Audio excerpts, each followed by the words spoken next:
The Valley of Fear ******** The Valley of Fear by Sir Arthur Conan Doyle.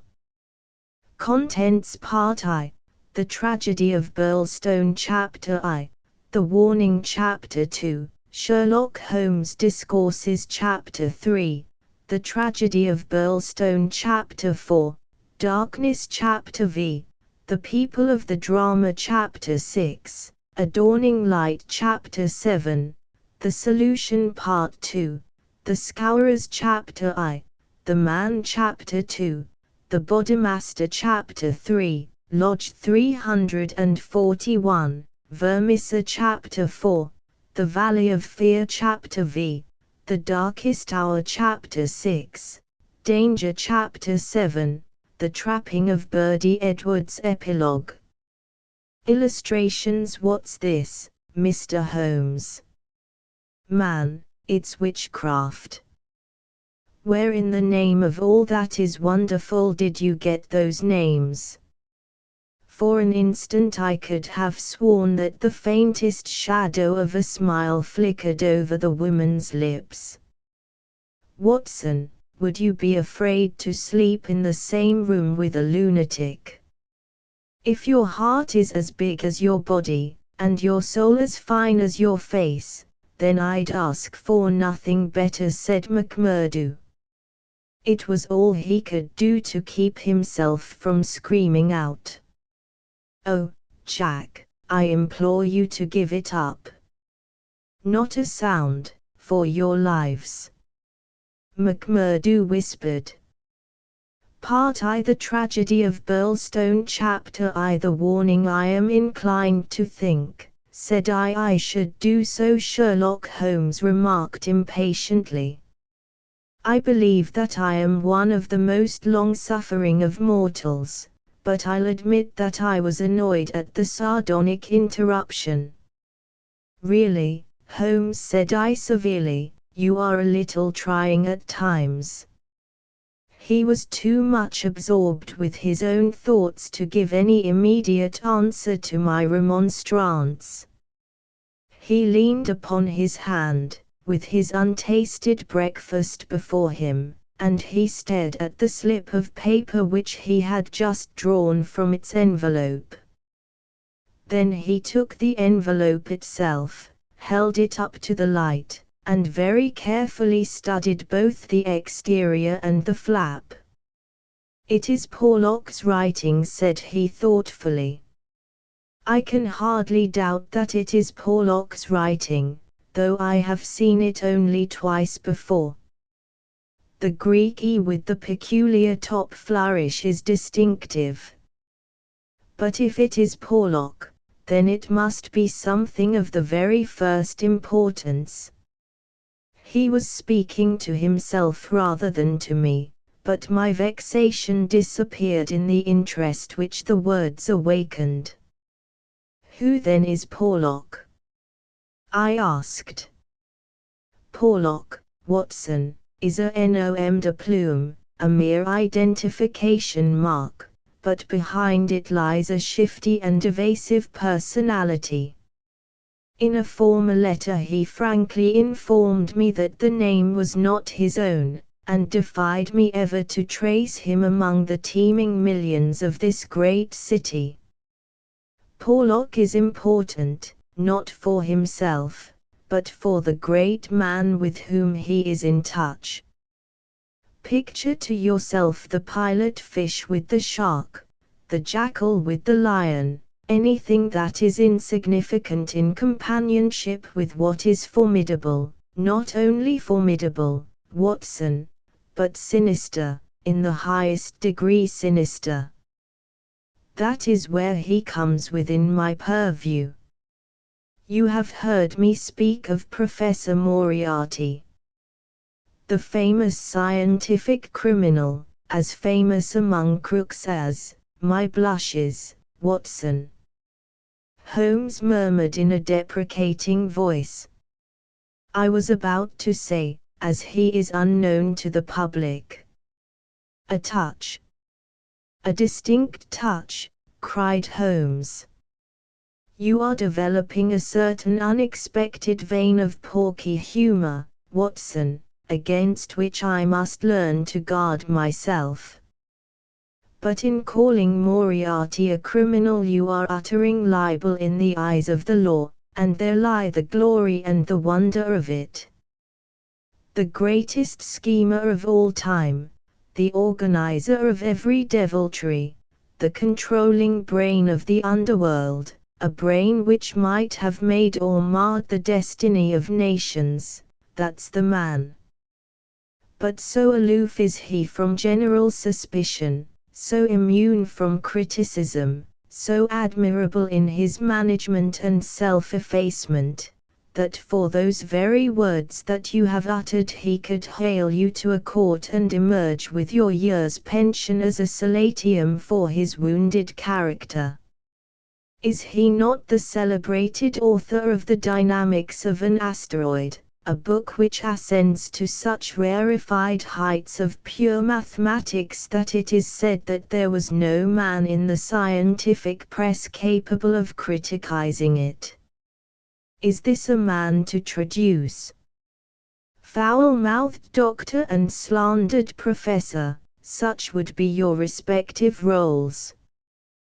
That's genius, Watson. But if I am spared by lesser men, our day will surely come. May I be there to see? I exclaimed devoutly. But you were speaking of this man Porlock. Ah, yes, the so-called Porlock is a link in the chain some little way from its great attachment. Porlock is not quite a sound link, between ourselves. He is the only flaw in that chain so far as I have been able to test it. But no chain is stronger than its weakest link. Exactly, my dear Watson. Hence the extreme importance of Porlock. Led on by some rudimentary aspirations towards right, and encouraged by the judicious stimulation of an occasional £10 note sent to him by devious methods, he has once or twice given me advance information which has been of value, that highest value which anticipates and prevents rather than avenges crime. I cannot doubt that, if we had the cipher, we should find that this communication is of the nature that I indicate. Again Holmes flattened out the paper upon his unused plate. I rose and, leaning over him, stared down at the curious inscription, which ran as follows: 534 C213 127 36 314 17 21 41 Douglas 109 293 537 Burlstone 26 Burlstone 947 171 What do you make of it, Holmes? It is obviously an attempt to convey secret information. But what is the use of a cipher message without the cipher? In this instance, none at all. Why do you say in this instance? Because there are many ciphers which I would read as easily as I do the Apocrypha of the Agony column. Such crude devices amuse the intelligence without fatiguing it. But this is different. It is clearly a reference to the words in a page of some book. Until I am told which page and which book I am powerless. But why Douglas and Burlstone? Clearly because those are words which were not contained in the page in question. Then why has he not indicated the book?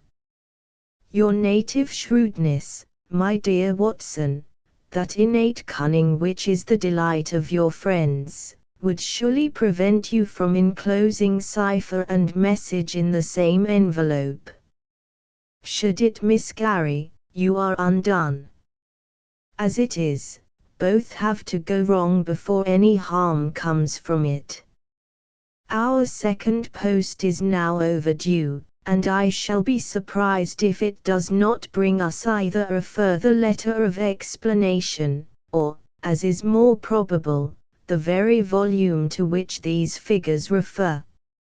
Holmes's calculation was fulfilled within a very few minutes by the appearance of Billy, the page, with the very letter which we were expecting. "The same writing," remarked Holmes, as he opened the envelope, and actually signed, he added in an exultant voice as he unfolded the epistle. "Come, we are getting on, Watson." His brow clouded, however, as he glanced over the contents. "Dear me, this is very disappointing. I fear, Watson, that all our expectations come to nothing. I trust that the man Porlock will come to no harm. Dear Mr. Holmes," he says, "I will go no further in this matter. It is too dangerous. He suspects me. I can see that he suspects me. He came to me quite unexpectedly after I had actually addressed this envelope with the intention of sending you the key to the cipher. I was able to cover it up. If he had seen it, it would have gone hard with me. But I read suspicion in his eyes. Please burn the cipher message, which can now be of no use to you. Fred Porlock. Holmes sat for some little time twisting this letter between his fingers, and frowning, as he stared into the fire. "After all," he said at last, "there may be nothing in it. It may be only his guilty conscience. Knowing himself to be a traitor, he may have read the accusation in the other's eyes. The other being, I presume, Professor Moriarty. No less. When any of that party talk about he, you know whom they mean. There is one predominant he for all of them. But what can he do? That's a large question. When you have one of the first brains of Europe up against you, and all the powers of darkness at his back, there are infinite possibilities. Anyhow, friend Porlock is evidently scared out of his senses. Kindly compare the writing in the note to that upon its envelope, which was done, he tells us, before this ill-omened visit. The one is clear and firm. The other hardly legible. Why did he write at all? Why did he not simply drop it? Because he feared I would make some inquiry after him in that case, and possibly bring trouble on him. No doubt, said I, of course. I had picked up the original cipher message and was bending my brows over it. It's pretty maddening to think that an important secret may lie here on this slip of paper, and that it is beyond human power to penetrate it. Sherlock Holmes had pushed away his untasted breakfast and lit the unsavory pipe which was the companion of his deepest meditations. I wonder, said he, leaning back and staring at the ceiling. Perhaps there are points which have escaped your Machiavellian intellect. Let us consider the problem in the light of pure reason. This man's reference is to a book. That is our point of departure. A somewhat vague one. Let us see then if we can narrow it down.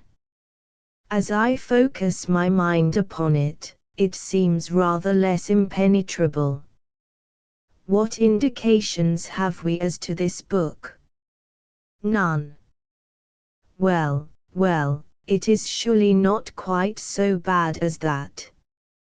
The cipher message begins with a large 534, does it not? We may take it as a working hypothesis that 534 is the particular page to which the cipher refers. So our book has already become a large book, which is surely something gained. What other indications have we as to the nature of this large book? The next sign is C2. What do you make of that, Watson? Chapter the second, no doubt. Hardly that, Watson. You will, I am sure, agree with me that if the page be given, the number of the chapter is immaterial. Also that if page 534 finds us only in the second chapter, the length of the first one must have been really intolerable. Column, I cried. Brilliant, Watson. You are scintillating this morning. If it is not column, then I am very much deceived. So now, you see, we begin to visualize a large book printed in double columns which are each of a considerable length, since one of the words is numbered in the document as the 293rd. Have we reached the limits of what reason can supply? I fear that we have. Surely you do yourself an injustice. One more coruscation, my dear Watson. Yet another brainwave. Had the volume been an unusual one, he would have sent it to me. Instead of that, he had intended, before his plans were nipped, to send me the clue in this envelope. He says so in his note. This would seem to indicate that the book is one which he thought I would have no difficulty in finding for myself. He had it, and he imagined that I would have it, too. In short, Watson, it is a very common book. What you say certainly sounds plausible. So we have contracted our field of search to a large book, printed in double columns and in common use. The Bible, I cried triumphantly. Good, Watson, good. But not, if I may say so, quite good enough. Even if I accepted the compliment for myself, I could hardly name any volume which would be less likely to lie at the elbow of one of Moriarty's associates. Besides, the editions of Holy Writ are so numerous that he could hardly suppose that two copies would have the same pagination. This is clearly a book which is standardized.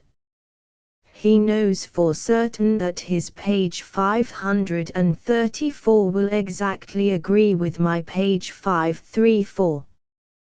But very few books would correspond with that. Exactly. Therein lies our salvation. Our search is narrowed down to standardized books which anyone may be supposed to possess. Bradshaw. There are difficulties, Watson. The vocabulary of Bradshaw is nervous and terse, but limited. The selection of words would hardly lend itself to the sending of general messages. We will eliminate Bradshaw. The dictionary is, I fear, inadmissible for the same reason. What then is left? An almanac. Excellent, Watson. I am very much mistaken if you have not touched the spot. An almanac. Let us consider the claims of Whitaker's almanac. It is in common use. It has the requisite number of pages. It is in double column. Though reserved in its earlier vocabulary, it becomes, if I remember right, quite garrulous towards the end. He picked the volume from his desk. Here is page 534, column 2, a substantial block of print dealing, I perceive, with the trade and resources of British India. Jot down the words, Watson. Number 13 is Maratha. Not, I fear, a very auspicious beginning. Number 127 is Government, which at least makes sense, though somewhat irrelevant to ourselves and Professor Moriarty. Now let us try again. What does the Maratha government do? Alas! The next word is pig's bristles. We are undone, my good Watson. It is finished. He had spoken in jesting vein, but the twitching of his bushy eyebrows bespoke his disappointment and irritation. I sat helpless and unhappy, staring into the fire. A long silence was broken by a sudden exclamation from Holmes, who dashed at a cupboard, from which he emerged with a second yellow-covered volume in his hand. "We pay the price, Watson, for being too up-to-date," he cried. "We are before our time, and suffer the usual penalties. Being the 7th of January, we have very properly laid in the new almanac. It is more than likely that Porlock took his message from the old one. No doubt he would have told us so had his letter of explanation been written.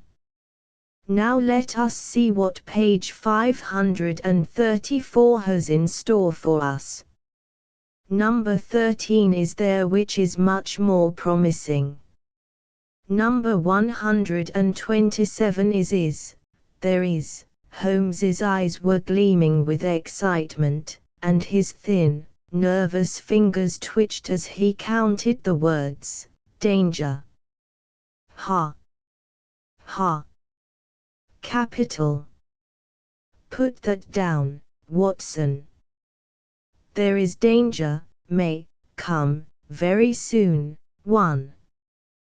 Then we have the name Douglas, rich, country, now, at Burlstone House, Burlstone, confidence, is, pressing.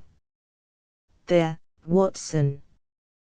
What do you think of pure reason and its fruit? If the greengrocer had such a thing as a laurel wreath, I should send Billy round for it." I was staring at the strange message which I had scrawled, as he deciphered it, upon a sheet of foolscap on my knee.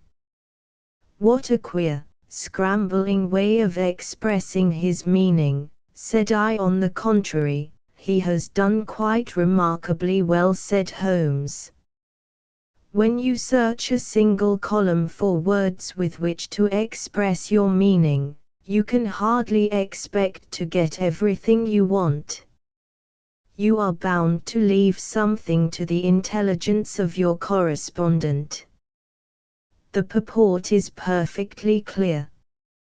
Some deviltry is intended against one Douglas, whoever he may be, residing as stated, a rich country gentleman. He is sure, confidence was as near as he could get to confident, that it is pressing. There is our result, and a very workman-like little bit of analysis it was." Holmes had the impersonal joy of the true artist in his better work, even as he mourned darkly when it fell below the high level to which he aspired. He was still chuckling over his success when Billy swung open the door and Inspector MacDonald of Scotland Yard was ushered into the room. Those were the early days at the end of the 80s, when Alec MacDonald was far from having attained the national fame which he has now achieved. He was a young but trusted member of the detective force, who had distinguished himself in several cases which had been entrusted to him. His tall, bony figure gave promise of exceptional physical strength, while his great cranium and deep-set, lustrous eyes spoke no less clearly of the keen intelligence which twinkled out from behind his bushy eyebrows. He was a silent, precise man with a dour nature and a hard Aberdonian accent. Twice already in his career had Holmes helped him to attain success, his own sole reward being the intellectual joy of the problem. For this reason the affection and respect of the Scotchman for his amateur colleague were profound, and he showed them by the frankness with which he consulted Holmes in every difficulty. Mediocrity knows nothing higher than itself, but talent instantly recognizes genius, and MacDonald had talent enough for his profession to enable him to perceive that there was no humiliation in seeking the assistance of one who already stood alone in Europe, both in his gifts and in his experience. Holmes was not prone to friendship, but he was tolerant of the big Scotchman, and smiled at the sight of him. "You are an early bird, Mr. Mac," said he. "I wish you luck with your worm. I fear this means that there is some mischief afoot." "If you said hope instead of fear it would be nearer the truth, I'm thinking, Mr. Holmes," the inspector answered, with a knowing grin. "Well, maybe a wee nip would keep out the raw morning chill." "No, I won't smoke, I thank you. I'll have to be pushing on my way, for the early hours of a case are the precious ones, as no man knows better than your own self." But, the inspector had stopped suddenly, and was staring with a look of absolute amazement at a paper upon the table. It was the sheet upon which I had scrawled the enigmatic message. "Douglas," he stammered. "Burlstone." "What's this, Mr. Holmes?" "Man, it's witchcraft. Where in the name of all that is wonderful did you get those names?" Illustration: "What's this, Mr. Holmes?" "Man, it's witchcraft. Where in the name of all that is wonderful did you get those names?" It is a cipher that Dr. Watson and I have had occasion to solve. "But why, what's amiss with the names?" The inspector looked from one to the other of us in dazed astonishment. "Just this," said he, "that Mr. Douglas of Burlstone Manor House was horribly murdered last night." Chapter 2 Sherlock Holmes discourses. It was one of those dramatic moments for which my friend existed. It would be an overstatement to say that he was shocked or even excited by the amazing announcement. Without having a tinge of cruelty in his singular composition, he was undoubtedly callous from long overstimulation. Yet, if his emotions were dulled, his intellectual perceptions were exceedingly active. There was no trace then of the horror which I had myself felt at this curt declaration, but his face showed rather the quiet and interested composure of the chemist who sees the crystals falling into position from his oversaturated solution. "Remarkable," said he. "Remarkable. You don't seem surprised." "Interested, Mr. Mac, but hardly surprised. Why should I be surprised? I receive an anonymous communication from a quarter which I know to be important, warning me that danger threatens a certain person. Within an hour I learn that this danger has actually materialized and that the person is dead. I am interested, but, as you observe, I am not surprised. In a few short sentences he explained to the inspector the facts about the letter and the cipher.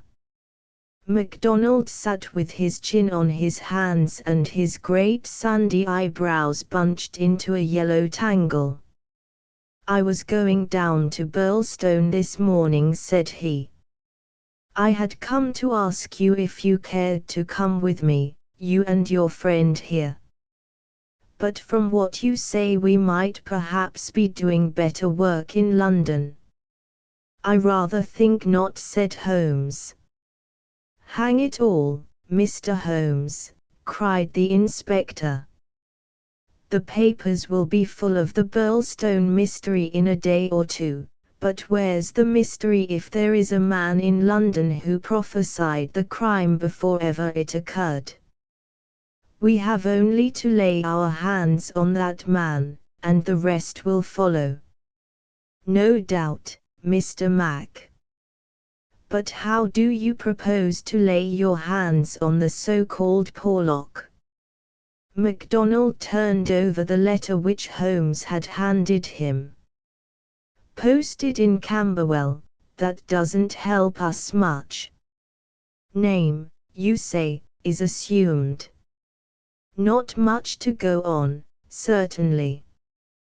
Didn't you say that you have sent him money?" "Twice." "And how?" "In notes to Camberwell Post Office." "Did you ever trouble to see who called for them?" "No." The inspector looked surprised and a little shocked. "Why not?" "Because I always keep faith. I had promised when he first wrote that I would not try to trace him." "You think there is someone behind him?" "I know there is. This professor that I've heard you mention." "Exactly." Inspector MacDonald smiled, and his eyelid quivered as he glanced towards me. "I won't conceal from you, Mr. Holmes, that we think in the CID that you have a wee bit of a bee in your bonnet over this professor. I made some inquiries myself about the matter. He seems to be a very respectable, learned, and talented sort of man. I'm glad you've got so far as to recognize the talent. Man, you can't but recognize it. After I heard your view I made it my business to see him. I had a chat with him on eclipses. How the talk got that way I canna think, but he had out a reflector lantern and a globe, and made it all clear in a minute. He lent me a book, but I don't mind saying that it was a bit above my head, though I had a good Aberdeen upbringing. He'd have made a grand minister with his thin face and grey hair and solemn-like way of talking. When he put his hand on my shoulder as we were parting, it was like a father's blessing before you go out into the cold, cruel world." Holmes chuckled and rubbed his hands. "Great," he said. "Great. Tell me, friend MacDonald, this pleasing and touching interview was, I suppose, in the professor's study?" "That's so." "A fine room, is it not?" "Very fine, very handsome indeed, Mr. Holmes." "You sat in front of his writing desk?" "Just so." "Sun in your eyes and his face in the shadow?" "Well, it was evening, but I mind that the lamp was turned on my face. It would be. Did you happen to observe a picture over the professor's head? I don't miss much, Mr. Holmes. Maybe I learned that from you. Yes, I saw the picture, a young woman with her head on her hands, peeping at you sideways. That painting was by Jean-Baptiste Gros. The inspector endeavored to look interested. Jean-Baptiste Gros, Holmes continued, joining his fingertips and leaning well back in his chair, was a French artist who flourished between the years 1750 and 1800. I allude, of course, to his working career. Modern criticism has more than endorsed the high opinion formed of him by his contemporaries. The inspector's eyes grew abstracted. "Hadn't we better?" he said. "We are doing so," Holmes interrupted. "All that I am saying has a very direct and vital bearing upon what you have called the Burlstone mystery. In fact, it may in a sense be called the very center of it." MacDonald smiled feebly, and looked appealingly to me. "Your thoughts move a bit too quick for me, Mr. Holmes. You leave out a link or two, and I can't get over the gap. What in the whole wide world can be the connection between this dead painting man and the affair at Burlstone?" "All knowledge comes useful to the detective," remarked Holmes. "Even the trivial fact that in the year 1865 a picture by Gros entitled La Jeune Fille et l'Agneau fetched £1,200,000, more than £40,000, at the Portales sale may start a train of reflection in your mind." It was clear that it did. The inspector looked honestly interested. "I may remind you," Holmes continued, "that the professor's salary can be ascertained in several trustworthy books of reference. It is £700 a year." "Then how could he buy?" "Quite so. How could he?" That's remarkable," said the inspector thoughtfully. "Talk away, Mr. Holmes. I'm just loving it. It's fine." Holmes smiled. He was always warmed by genuine admiration, the characteristic of the real artist. "What about Burlstone?" he asked. "We've time yet," said the inspector, glancing at his watch. "I've a cab at the door, and it won't take us 20 minutes to Victoria. But about this picture, I thought you told me once, Mr. Holmes, that you had never met Professor Moriarty." "No, I never have." "Then how do you know about his rooms?" "Ah, that's another matter. I have been 3 times in his rooms, twice waiting for him under different pretexts and leaving before he came. Once, well, I can hardly tell about the once to an official detective. It was on the last occasion that I took the liberty of running over his papers, with the most unexpected results." "You found something compromising?" "Absolutely nothing. That was what amazed me. However, you have now seen the point of the picture. It shows him to be a very wealthy man." "How did he acquire wealth?" "He is unmarried. His younger brother is a station master in the west of England. His chair is worth £700 a year. And he owns a Gros." Well, surely the inference is plain. You mean that he has a great income and that he must earn it in an illegal fashion? Exactly. Of course I have other reasons for thinking so, dozens of exiguous threads which lead vaguely up towards the center of the web where the poisonous, motionless creature is lurking. I only mention the groys because it brings the matter within the range of your own observation. Well, Mr. Holmes, I admit that what you say is interesting. It's more than interesting, it's just wonderful. But let us have it a little clearer if you can. Is it forgery, coining, burglary? Where does the money come from? Have you ever read of Jonathan Wild?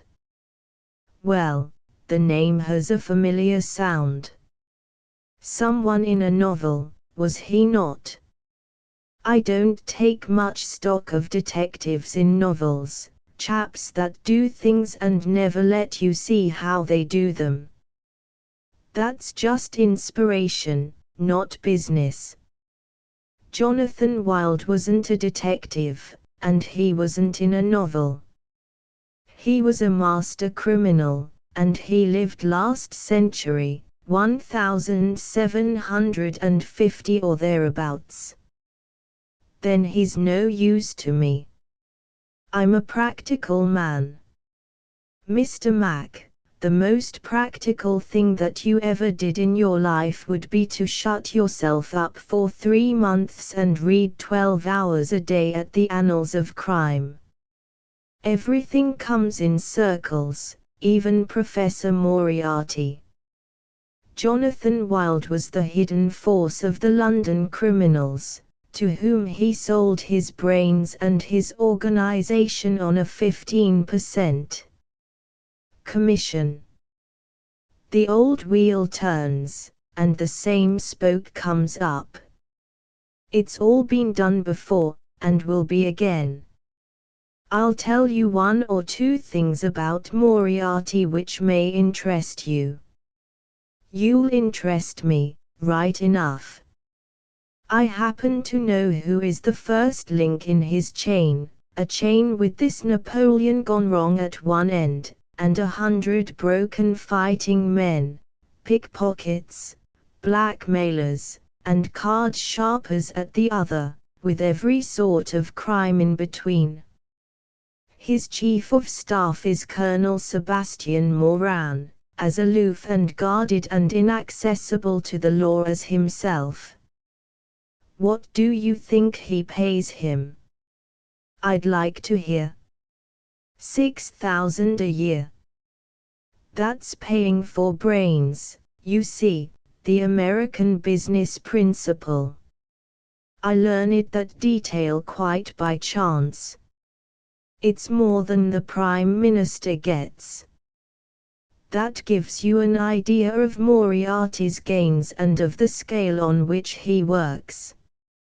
Another point, I made it my business to hunt down some of Moriarty's checks lately, just common innocent checks that he pays his household bills with. They were drawn on 6 different banks. Does that make any impression on your mind? Queer, certainly. But what do you gather from it? That he wanted no gossip about his wealth. No single man should know what he had. I have no doubt that he has 20 banking accounts, the bulk of his fortune abroad in the Deutsche Bank or the Credit Lyonnais as likely as not. Sometime when you have a year or 2 to spare I commend to you the study of Professor Moriarty. Inspector MacDonald had grown steadily more impressed as the conversation proceeded. He had lost himself in his interest. Now his practical Scotch intelligence brought him back with a snap to the matter in hand. "He can keep, anyhow," said he. You've got us sidetracked with your interesting anecdotes, Mr. Holmes. What really counts is your remark that there is some connection between the professor and the crime. That you get from the warning received through the man Porlock. Can we for our present practical needs get any further than that?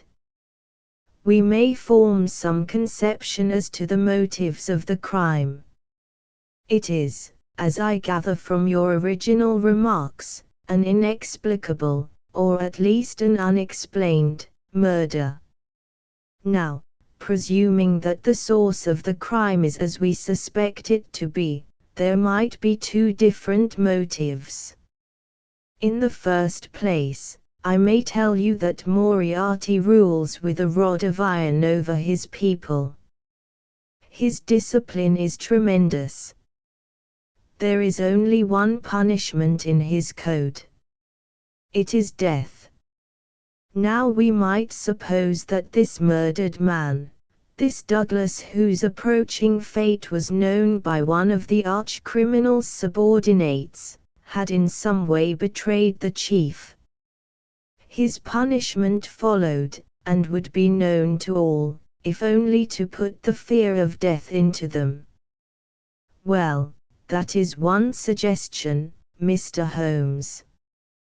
The other is that it has been engineered by Moriarty in the ordinary course of business. Was there any robbery? I have not heard. If so, it would, of course, be against the first hypothesis and in favor of the second. Moriarty may have been engaged to engineer it on a promise of part spoils, or he may have been paid so much down to manage it. Either is possible. But whichever it may be, or if it is some third combination, it is down at Burlstone that we must seek the solution. I know our man too well to suppose that he has left anything up here which may lead us to him. Then to Burlstone we must go, cried MacDonald, jumping from his chair. My word, it's later than I thought. I can give you, gentlemen, 5 minutes for preparation, and that is all. And ample for us both, said Holmes, as he sprang up and hastened to change from his dressing gown to his coat. While we are on our way, Mr. Mac, I will ask you to be good enough to tell me all about it. All about it proved to be disappointingly little, and yet there was enough to assure us that the case before us might well be worthy of the expert's closest attention. He brightened and rubbed his thin hands together as he listened to the meager but remarkable details. A long series of sterile weeks lay behind us, and here at last there was a fitting object for those remarkable powers which, like all special gifts, become irksome to their owner when they are not in use. That razor brain blunted and rusted with inaction.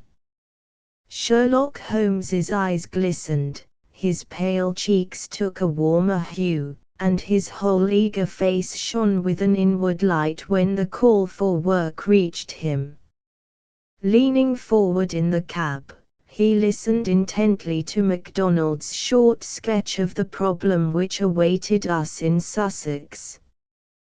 The inspector was himself dependent, as he explained to us, upon a scribbled account forwarded to him by the milk train in the early hours of the morning. White Mason, the local officer, was a personal friend, and hence MacDonald had been notified much more promptly than is usual at Scotland Yard when provincials need their assistance. It is a very cold scent upon which the metropolitan expert is generally asked to run. Dear Inspector MacDonald, said the letter which he read to us, official requisition for your services is in separate envelope. This is for your private eye. Wire me what train in the morning you can get for Burlstone, and I will meet it, or have it met if I am too occupied. This case is a snorter. Don't waste a moment in getting started. If you can bring Mr. Holmes, please do so, for he will find something after his own heart. We would think the whole had been fixed up for theatrical effect if there wasn't a dead man in the middle of it. My word. It is a snorter. Your friend seems to be no fool, remarked Holmes. No, sir, White Mason is a very live man, if I am any judge. Well, have you anything more? Only that he will give us every detail when we meet. Then how did you get at Mr. Douglas and the fact that he had been horribly murdered? That was in the enclosed official report. It didn't say horrible, that's not a recognized official term. It gave the name John Douglas. It mentioned that his injuries had been in the head, from the discharge of a shotgun.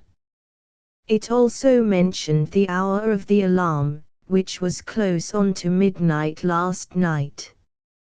It added that the case was undoubtedly one of murder, but that no arrest had been made, and that the case was one which presented some very perplexing and extraordinary features. That's absolutely all we have at present, Mr. Holmes. Then, with your permission, we will leave it at that, Mr. Mac. The temptation to form premature theories upon insufficient data is the bane of our profession. I can see only two things for certain at present: a great brain in London, and a dead man in Sussex. It's the chain between that we are going to trace. Chapter 3: The Tragedy of Burlstone. Now for a moment I will ask leave to remove my own insignificant personality and to describe events which occurred before we arrived upon the scene by the light of knowledge which came to us afterwards. Only in this way can I make the reader appreciate the people concerned and the strange setting in which their fate was cast. The village of Burlstone is a small and very ancient cluster of half-timbered cottages on the northern border of the county of Sussex. For centuries it had remained unchanged, but within the last few years its picturesque appearance and situation have attracted a number of well-to-do residents, whose villas peep out from the woods around. These woods are locally supposed to be the extreme fringe of the great Weald Forest, which thins away until it reaches the northern chalk downs. A number of small shops have come into being to meet the wants of the increased population, so there seems some prospect that Burlstone may soon grow from an ancient village into a modern town. It is the centre for a considerable area of country, since Tunbridge Wells, the nearest place of importance, is 10 or 12 miles to the eastward, over the borders of Kent. About half a mile from the town, standing in an old park famous for its huge beech trees, is the ancient manor house of Burlstone. Part of this venerable building dates back to the time of the First Crusade, when Hugo de Capus built a fortalice in the centre of the estate, which had been granted to him by the Red King. This was destroyed by fire in 1543, and some of its smoke-blackened cornerstones were used when, in Jacobean times, a brick country house rose upon the ruins of the feudal castle. The manor house, with its many gables and its small diamond-paned windows, was still much as the builder had left it in the early 17th century.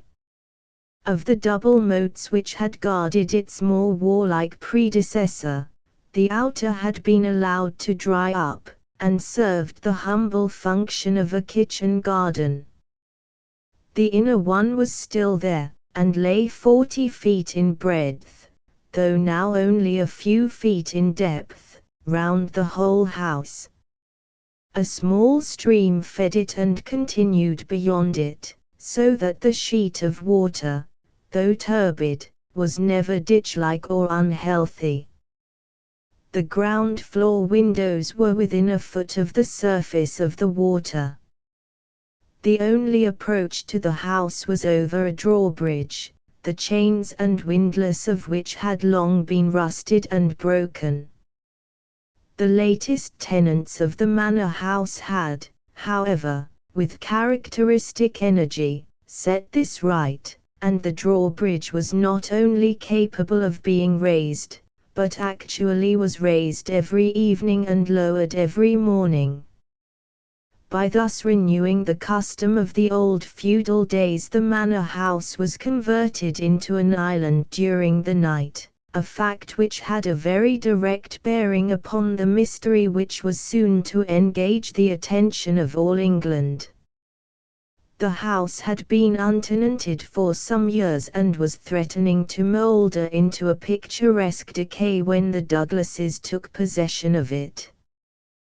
This family consisted of only 2 individuals, John Douglas and his wife. Douglas was a remarkable man, both in character and in person. In age he may have been about 50, with a strong-jawed, rugged face, a grizzling moustache, peculiarly keen grey eyes, and a wiry, vigorous figure which had lost nothing of the strength and activity of youth.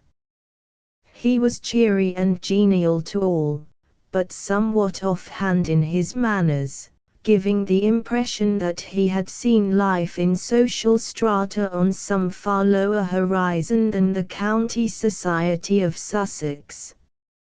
Yet, though looked at with some curiosity and reserve by his more cultivated neighbors, he soon acquired a great popularity among the villagers, subscribing handsomely to all local objects, and attending their smoking concerts and other functions, where, having a remarkably rich tenor voice, he was always ready to oblige with an excellent song. He appeared to have plenty of money, which was said to have been gained in the California gold fields, and it was clear from his own talk and that of his wife that he had spent a part of his life in America. The good impression which had been produced by his generosity and by his democratic manners was increased by a reputation gained for utter indifference to danger.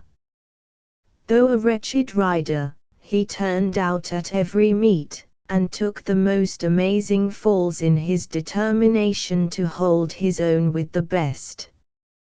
When the vicarage caught fire, he distinguished himself also by the fearlessness with which he reentered the building to save property, after the local fire brigade had given it up as impossible. Thus it came about that John Douglas of the manor house had within 5 years won himself quite a reputation in Burlstone. His wife, too, was popular with those who had made her acquaintance, though, after the English fashion, the callers upon a stranger who settled in the county without introductions were few and far between. This mattered the less to her, as she was retiring by disposition, and very much absorbed, to all appearance, in her husband and her domestic duties. It was known that she was an English lady who had met Mr. Douglas in London, he being at that time a widower. She was a beautiful woman, tall, dark, and slender, some 20 years younger than her husband, a disparity which seemed in no wise to mar the contentment of their family life. It was remarked sometimes, however, by those who knew them best, that the confidence between the two did not appear to be complete, since the wife was either very reticent about her husband's past life, or else, as seemed more likely, was imperfectly informed about it. It had also been noted and commented upon by a few observant people that there were signs sometimes of some nerve strain upon the part of Mrs. Douglas, and that she would display acute uneasiness if her absent husband should ever be particularly late in his return. On a quiet countryside, where all gossip is welcome, this weakness of the lady of the manor house did not pass without remark, and it bulked larger upon people's memory when the events arose which gave it a very special significance. There was yet another individual whose residence under that roof was, it is true, only an intermittent one, but whose presence at the time of the strange happenings which will now be narrated brought his name prominently before the public. This was Cecil James Barker, of Hales Lodge, Hampstead. Cecil Barker's tall, loose-jointed figure was a familiar one in the main street of Burlstone village, for he was a frequent and welcome visitor at the manor house. He was the more noticed as being the only friend of the past unknown life of Mr. Douglas who was ever seen in his new English surroundings. Barker was himself an undoubted Englishman, but by his remarks it was clear that he had first known Douglas in America and had there lived on intimate terms with him. He appeared to be a man of considerable wealth, and was reputed to be a bachelor. In age he was rather younger than Douglas, 45 at the most, a tall, straight, broad-chested fellow with a clean-shaved, prize-fighter face, thick, strong, black eyebrows, and a pair of masterful black eyes which might, even without the aid of his very capable hands, clear a way for him through a hostile crowd. He neither rode nor shot, but spent his days in wandering round the old village with his pipe in his mouth, or in driving with his host, or in his absence with his hostess, over the beautiful countryside. An easygoing, free-handed gentleman, said Ames, the butler. But, my word, I had rather not be the man that crossed him. He was cordial and intimate with Douglas, and he was no less friendly with his wife, a friendship which more than once seemed to cause some irritation to the husband, so that even the servants were able to perceive his annoyance. Such was the third person who was one of the family when the catastrophe occurred. As to the other denizens of the old building, it will suffice out of a large household to mention the prim, respectable, and capable Ames, and Mrs. Allen, a buxom and cheerful person, who relieved the lady of some of her household cares. The other 6 servants in the house bear no relation to the events of the night of the 6th of January. It was at 11:45 that the first alarm reached the small local police station, in charge of Sergeant Wilson of the Sussex Constabulary. Cecil Barker, much excited, had rushed up to the door and pealed furiously upon the bell. A terrible tragedy had occurred at the manor house, and John Douglas had been murdered. That was the breathless burden of his message. He had hurried back to the house, followed within a few minutes by the police sergeant, who arrived at the scene of the crime a little after 12 o'clock, after taking prompt steps to warn the county authorities that something serious was afoot.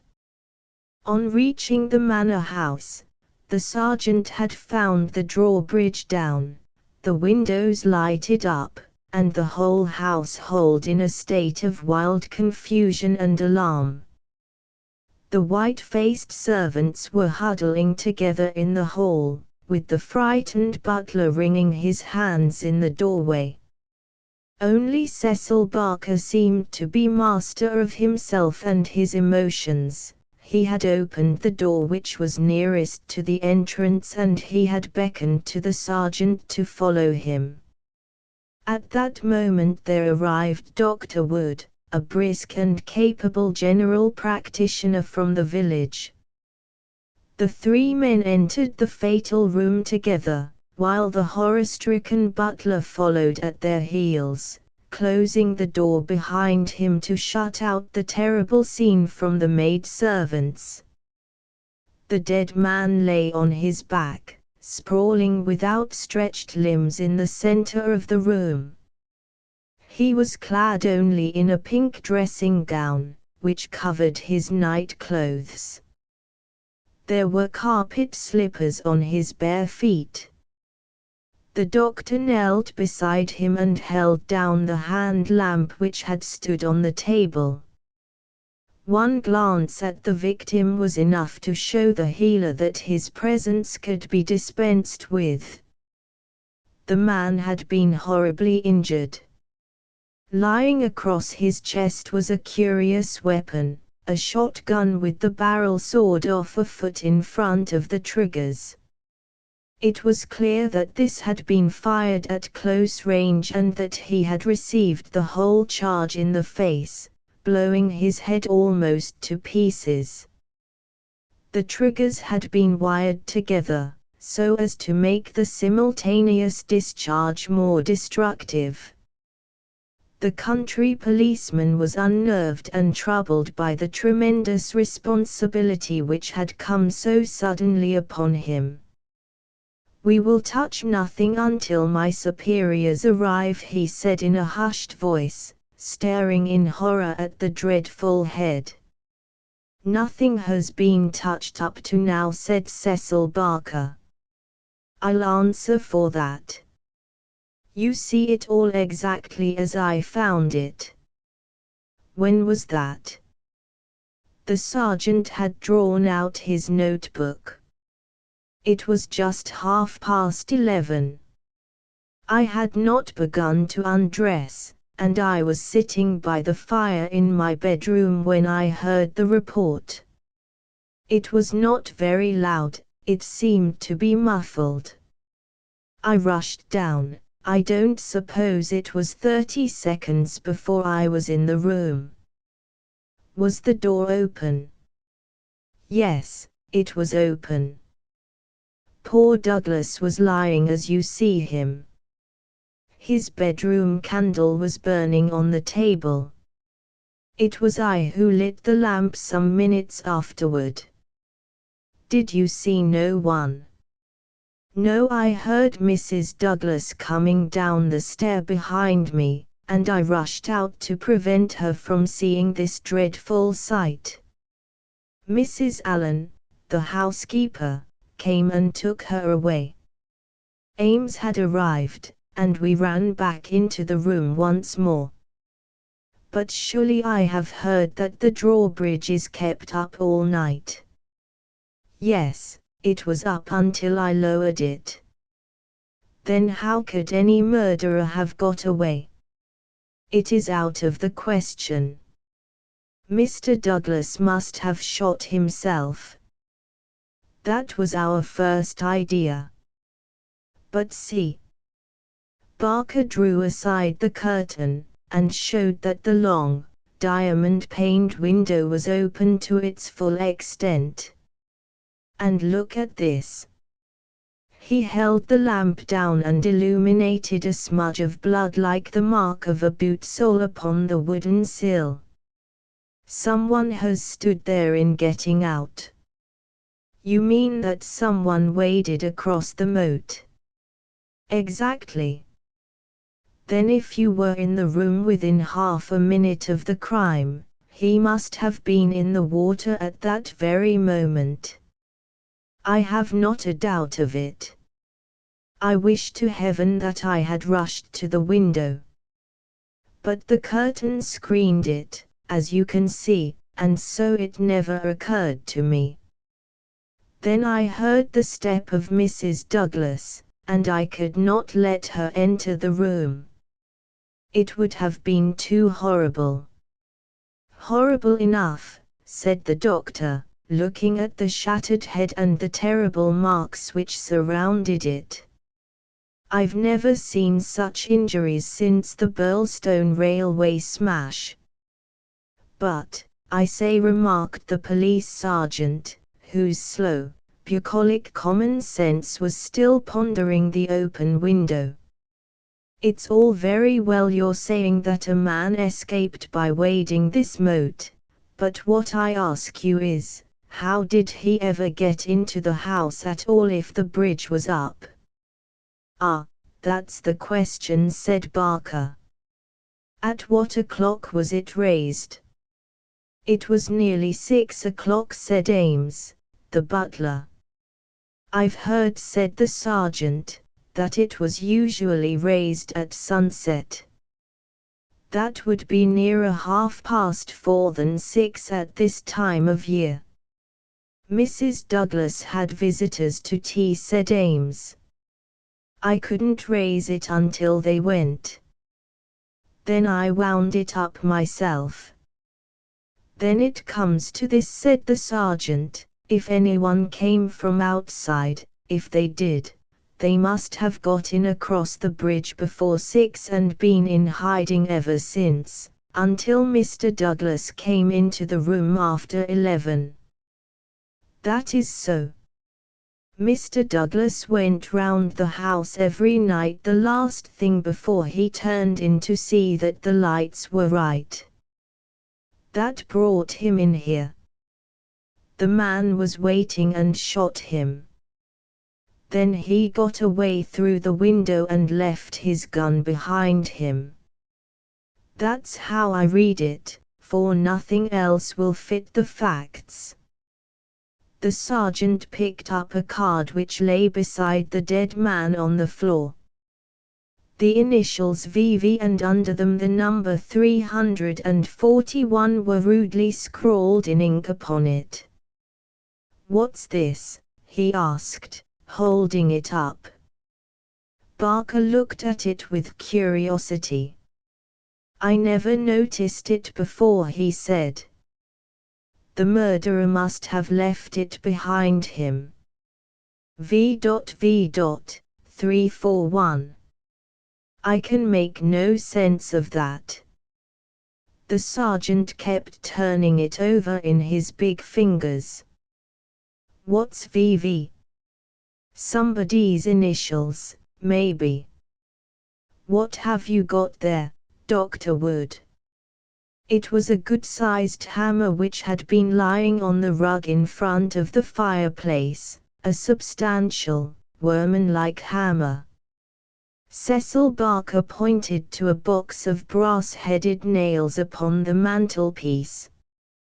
Mr. Douglas was altering the pictures yesterday, he said. I saw him myself, standing upon that chair and fixing the big picture above it. That accounts for the hammer.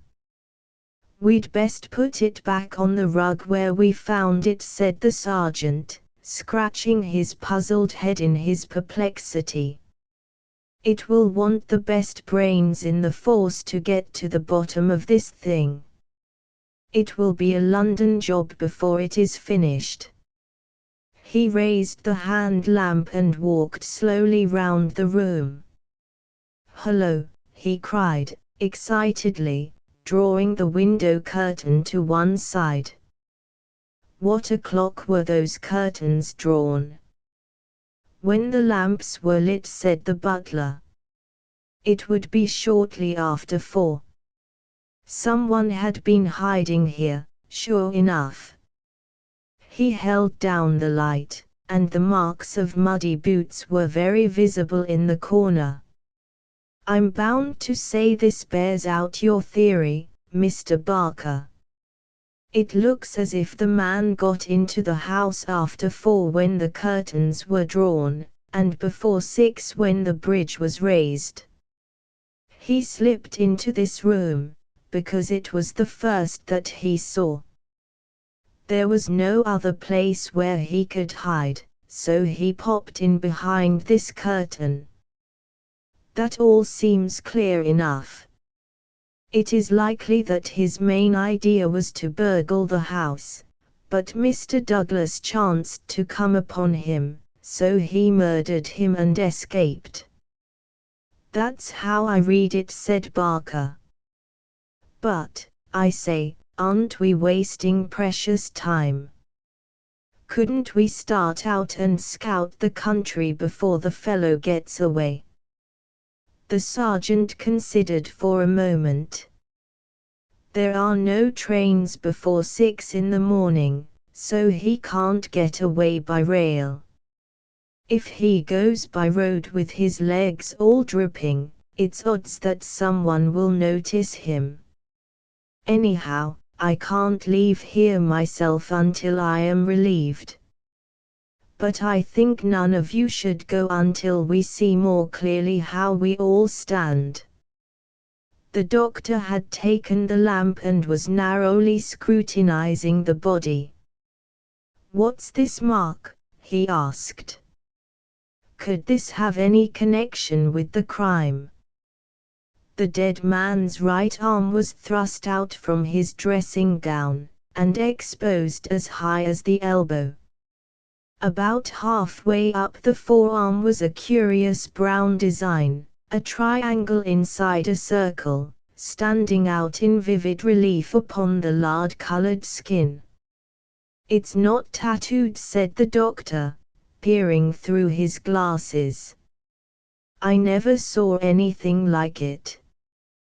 The man has been branded at some time as they brand cattle. What is the meaning of this?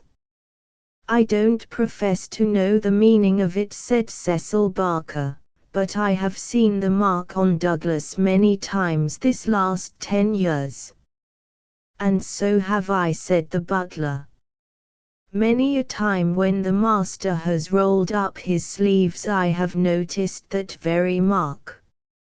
I've often wondered what it could be. Then it has nothing to do with the crime, anyhow, said the sergeant. But it's a rum thing all the same. Everything about this case is rum. Well, what is it now? The butler had given an exclamation of astonishment and was pointing at the dead man's outstretched hand. They've taken his wedding ring, he gasped. What? Yes, indeed. Master always wore his plain gold wedding ring on the little finger of his left hand. That ring with the rough nugget on it was above it, and the twisted snake ring on the third finger. There's the nugget and there's the snake, but the wedding ring is gone. He's right, said Barker. Do you tell me, said the sergeant, that the wedding ring was below the other? Always.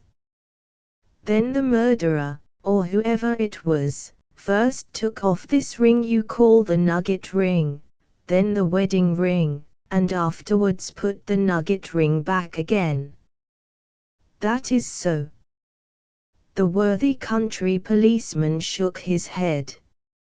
Seems to me the sooner we get London onto this case the better, said he. White Mason is a smart man. No local job has ever been too much for White Mason. It won't be long now before he is here to help us. But I expect we'll have to look to London before we are through.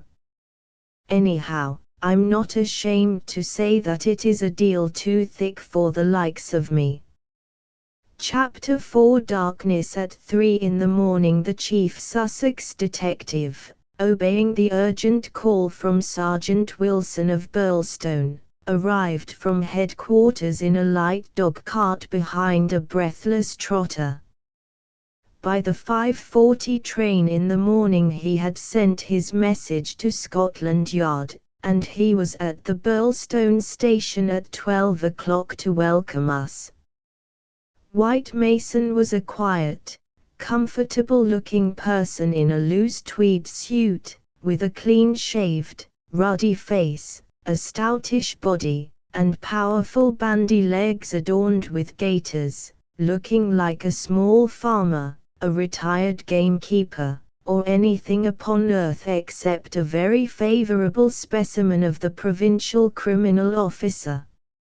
A real downright snorter, Mr. MacDonald, he kept repeating. We'll have the pressmen down like flies when they understand it. I'm hoping we will get our work done before they get poking their noses into it and messing up all the trails. There has been nothing like this that I can remember. There are some bits that will come home to you, Mr. Holmes, or I am mistaken. And you also, Dr. Watson, for the medicos will have a word to say before we finish. Your room is at the Westville Arms. There's no other place, but I hear that it is clean and good. The man will carry your bags. This way, gentlemen, if you please. He was a very bustling and genial person, this Sussex detective. In 10 minutes we had all found our quarters. In 10 more we were seated in the parlour of the inn and being treated to a rapid sketch of those events which have been outlined in the previous chapter. MacDonald made an occasional note, while Holmes sat absorbed, with the expression of surprised and reverent admiration with which the botanist surveys the rare and precious bloom. Remarkable, he said, when the story was unfolded, most remarkable. I can hardly recall any case where the features have been more peculiar. I thought you would say so, Mr. Holmes, said White Mason in great delight. We're well up with the times in Sussex. I've told you now how matters were, up to the time when I took over from Sergeant Wilson between 3 and 4 this morning. My word! I made the old mare go. But I need not have been in such a hurry, as it turned out, for there was nothing immediate that I could do. Sergeant Wilson had all the facts. I checked them and considered them and maybe added a few of my own. What were they? Asked Holmes eagerly. Well, I first had the hammer examined. There was Dr. Wood there to help me. We found no signs of violence upon it. I was hoping that if Mr. Douglas defended himself with the hammer, he might have left his mark upon the murderer before he dropped it on the mat. But there was no stain. That, of course, proves nothing at all, remarked Inspector MacDonald. There has been many a hammer murder and no trace on the hammer. Quite so. It doesn't prove it wasn't used. But there might have been stains, and that would have helped us. As a matter of fact, there were none. Then I examined the gun. They were buckshot cartridges, and, as Sergeant Wilson pointed out, the triggers were wired together so that, if you pulled on the hinder one, both barrels were discharged. Whoever fixed that up had made up his mind that he was going to take no chances of missing his man. The sword gun was not more than 2 foot long, one could carry it easily under one's coat. There was no complete maker's name, but the printed letters PEN were on the fluting between the barrels, and the rest of the name had been cut off by the saw. A big P with a flourish above it, E and N smaller, asked Holmes. Exactly. Pennsylvania Small Arms Company, well-known American firm, said Holmes. White Mason gazed at my friend as the little village practitioner looks at the Harley Street specialist who by a word can solve the difficulties that perplex him. That is very helpful, Mr. Holmes. No doubt you are right. Wonderful. Wonderful. Do you carry the names of all the gun makers in the world in your memory? Holmes dismissed the subject with a wave. No doubt it is an American shotgun, White Mason continued. I seem to have read that a sawed-off shotgun is a weapon used in some parts of America. Apart from the name upon the barrel, the idea had occurred to me. There is some evidence then, that this man who entered the house and killed its master was an American. MacDonald shook his head. Man, you are surely traveling overfast, said he. I have heard no evidence yet that any stranger was ever in the house at all. The open window, the blood on the sill, the queer card, the marks of boots in the corner, the gun. Nothing there that could not have been arranged. Mr. Douglas was an American, or had lived long in America. So had Mr. Barker. You don't need to import an American from outside in order to account for American doings. Ames, the butler, what about him? Is he reliable? 10 years with Sir Charles Chandos, as solid as a rock. He has been with Douglas ever since he took the manor house 5 years ago. He has never seen a gun of this sort in the house. The gun was made to conceal. That's why the barrels were sawed. It would fit into any box. How could he swear there was no such gun in the house? Well, anyhow, he had never seen one. MacDonald shook his obstinate Scotch head. I'm not convinced yet that there was ever anyone in the house, said he. I'm asking you to consider. His accent became more Aberdonian as he lost himself in his argument. I'm asking you to consider what it involves if you suppose that this gun was ever brought into the house, and that all these strange things were done by a person from outside. Oh, man, it's just inconceivable. It's clean against common sense. I put it to you, Mr. Holmes, judging it by what we have heard. Well, state your case, Mr. Mac, said Holmes in his most judicial style. The man is not a burglar, supposing that he ever existed. The ring business and the card point to premeditated murder for some private reason. Very good. Here is a man who slips into a house with the deliberate intention of committing murder.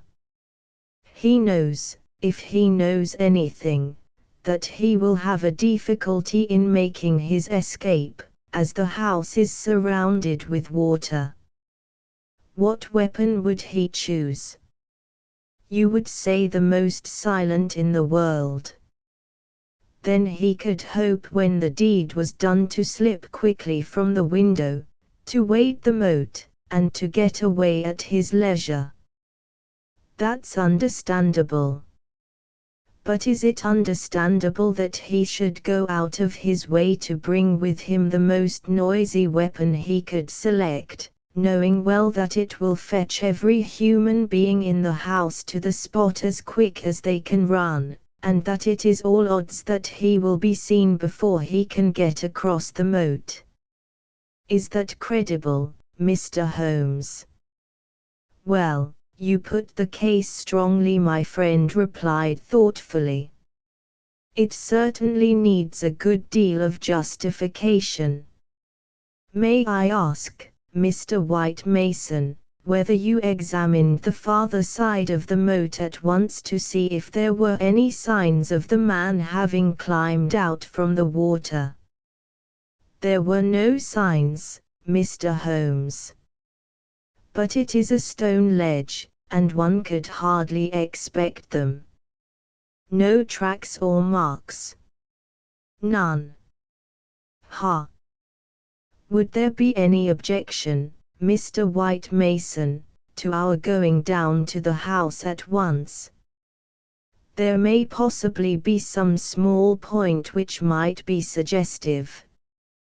I was going to propose it, Mr. Holmes, but I thought it well to put you in touch with all the facts before we go.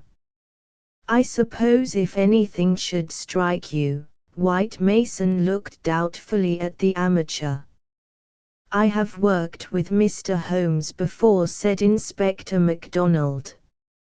He plays the game. My own idea of the game, at any rate, said Holmes, with a smile. I go into a case to help the ends of justice and the work of the police. If I have ever separated myself from the official force, it is because they have first separated themselves from me. I have no wish ever to score at their expense.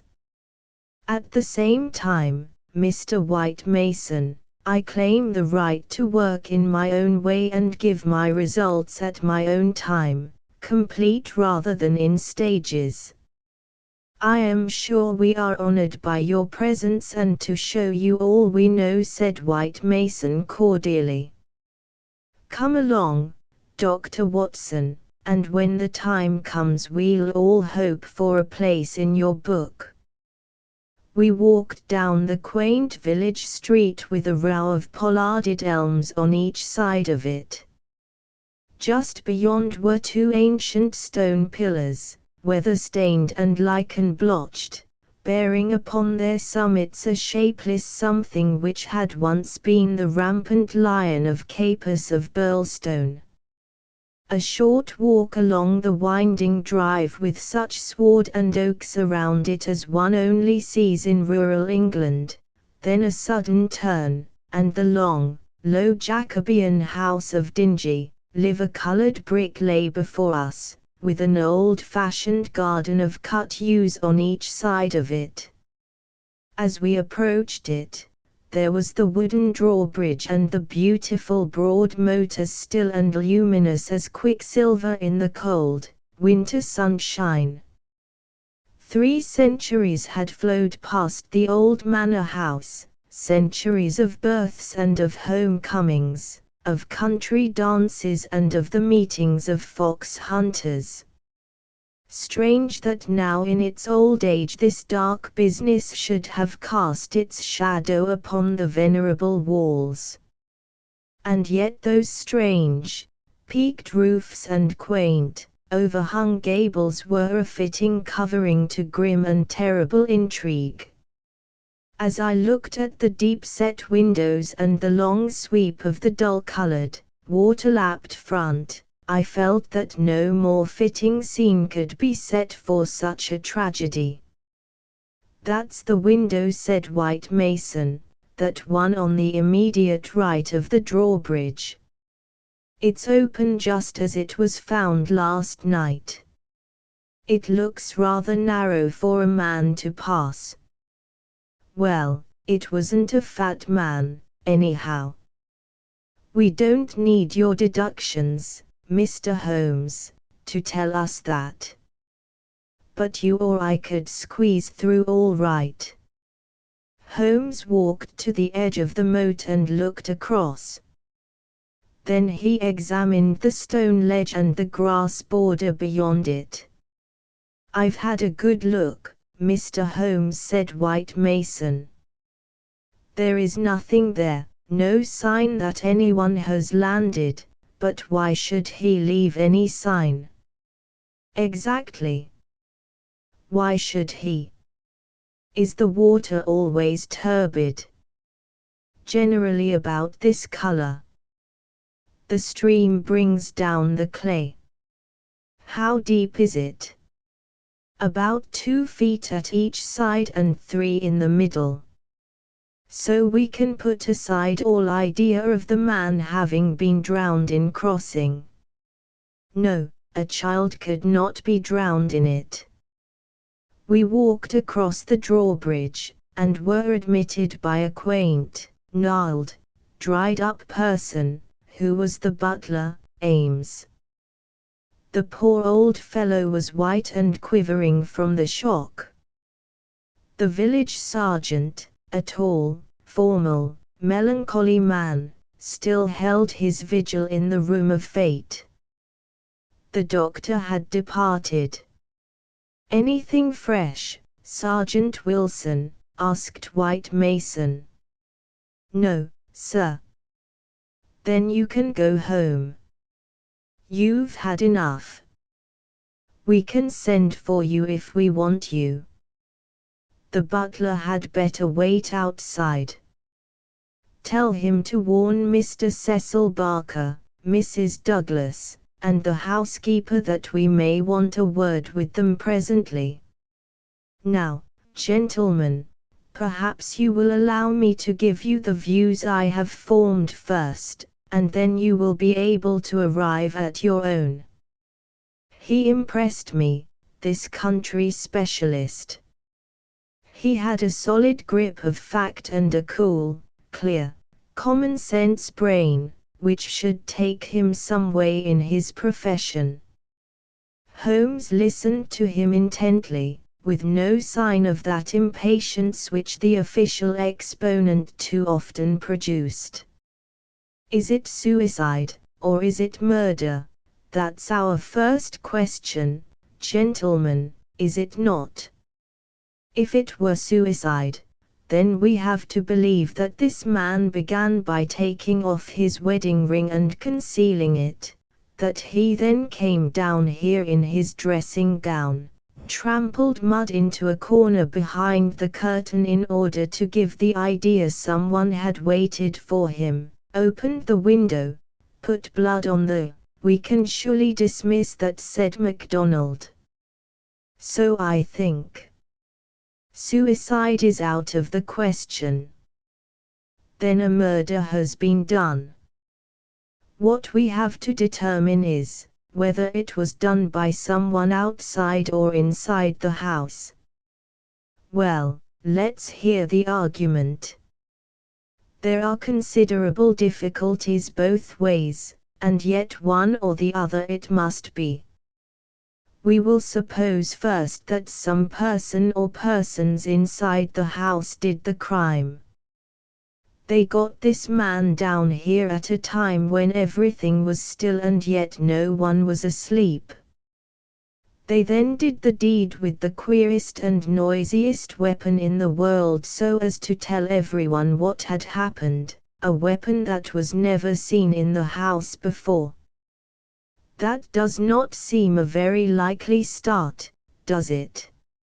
No, it does not. Well, then, everyone is agreed that after the alarm was given only a minute at the most had passed before the whole household, not Mr. Cecil Barker alone, though he claims to have been the first, but Ames and all of them were on the spot. Do you tell me that in that time the guilty person managed to make footmarks in the corner, open the window, mark the sill with blood, take the wedding ring off the dead man's finger, and all the rest of it. It's impossible." "You put it very clearly," said Holmes. "I am inclined to agree with you." "Well, then, we are driven back to the theory that it was done by someone from outside. We are still faced with some big difficulties, but anyhow they have ceased to be impossibilities. The man got into the house between 4:30 and 6, that is to say, between dusk and the time when the bridge was raised.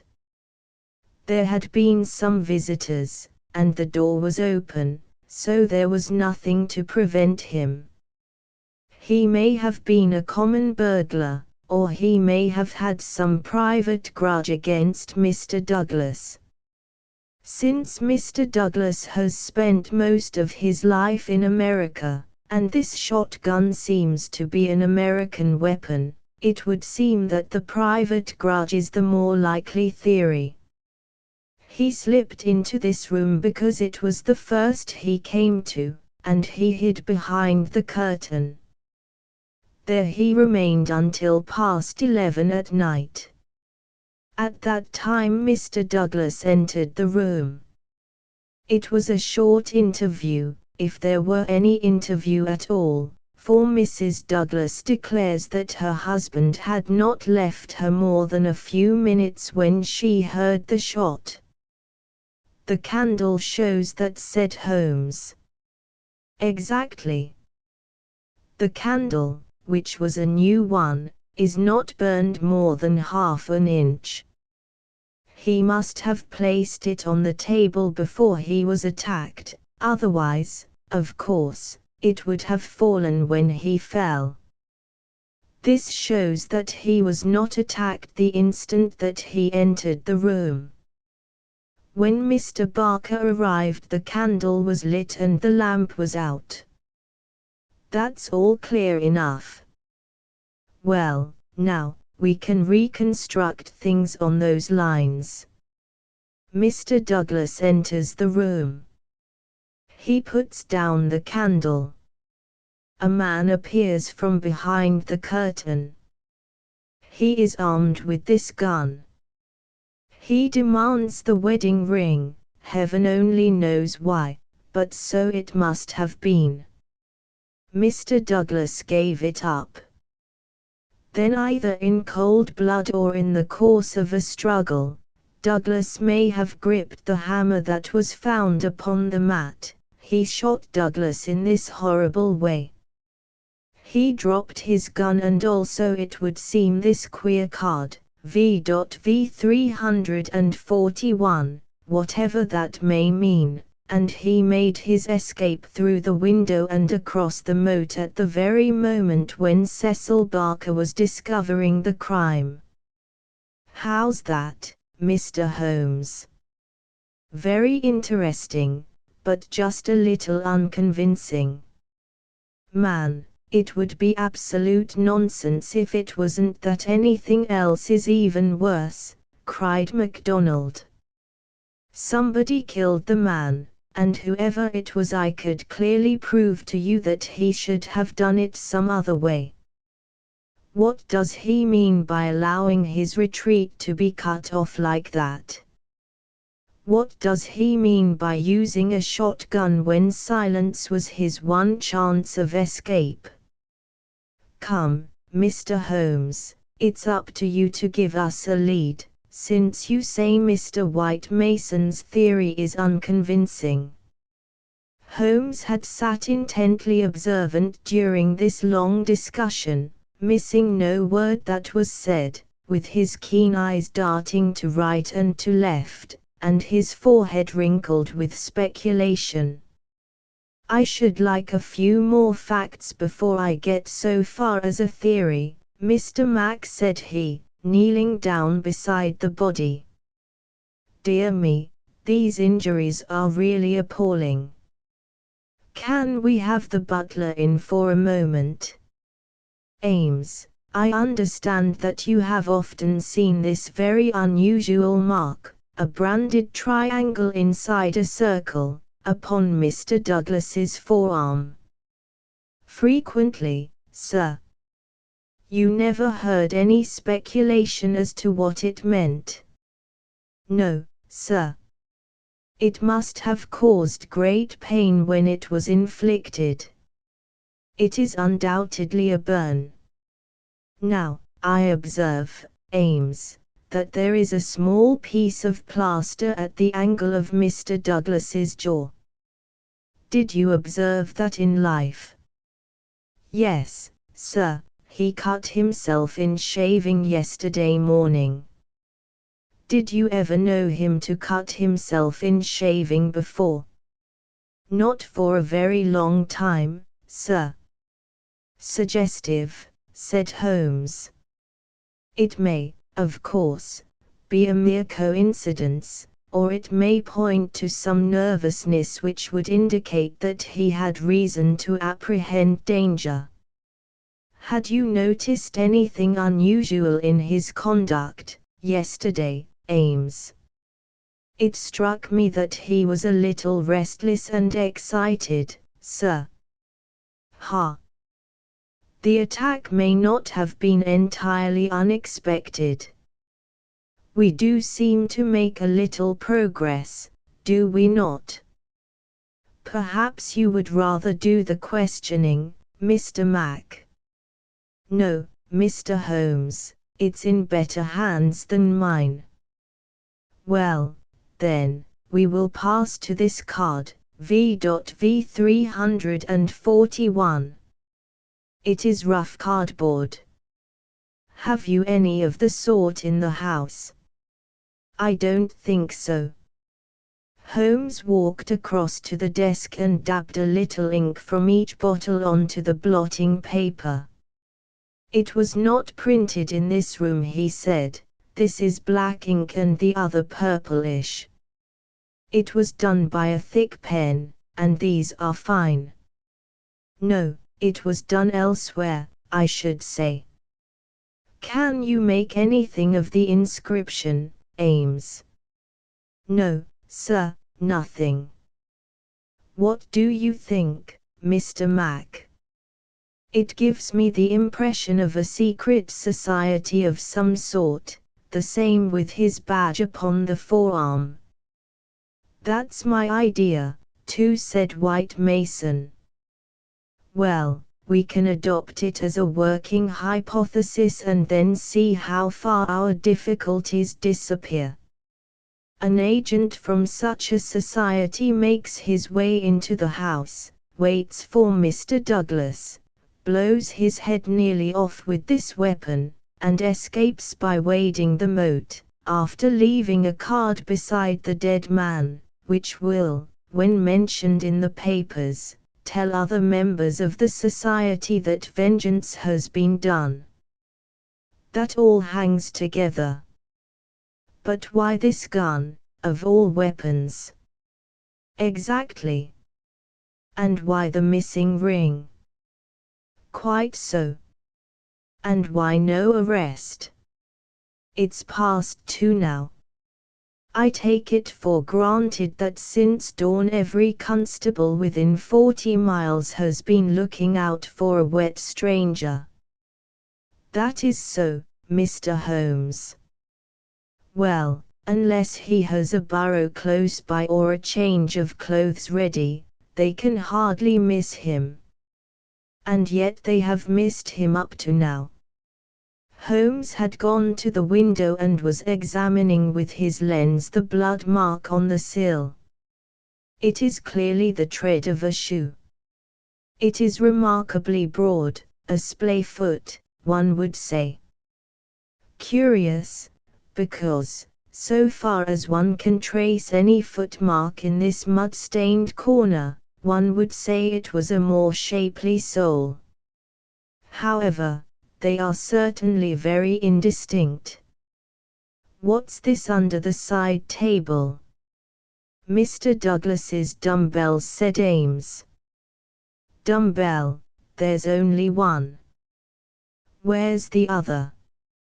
I don't know, Mr. Holmes. There may have been only one.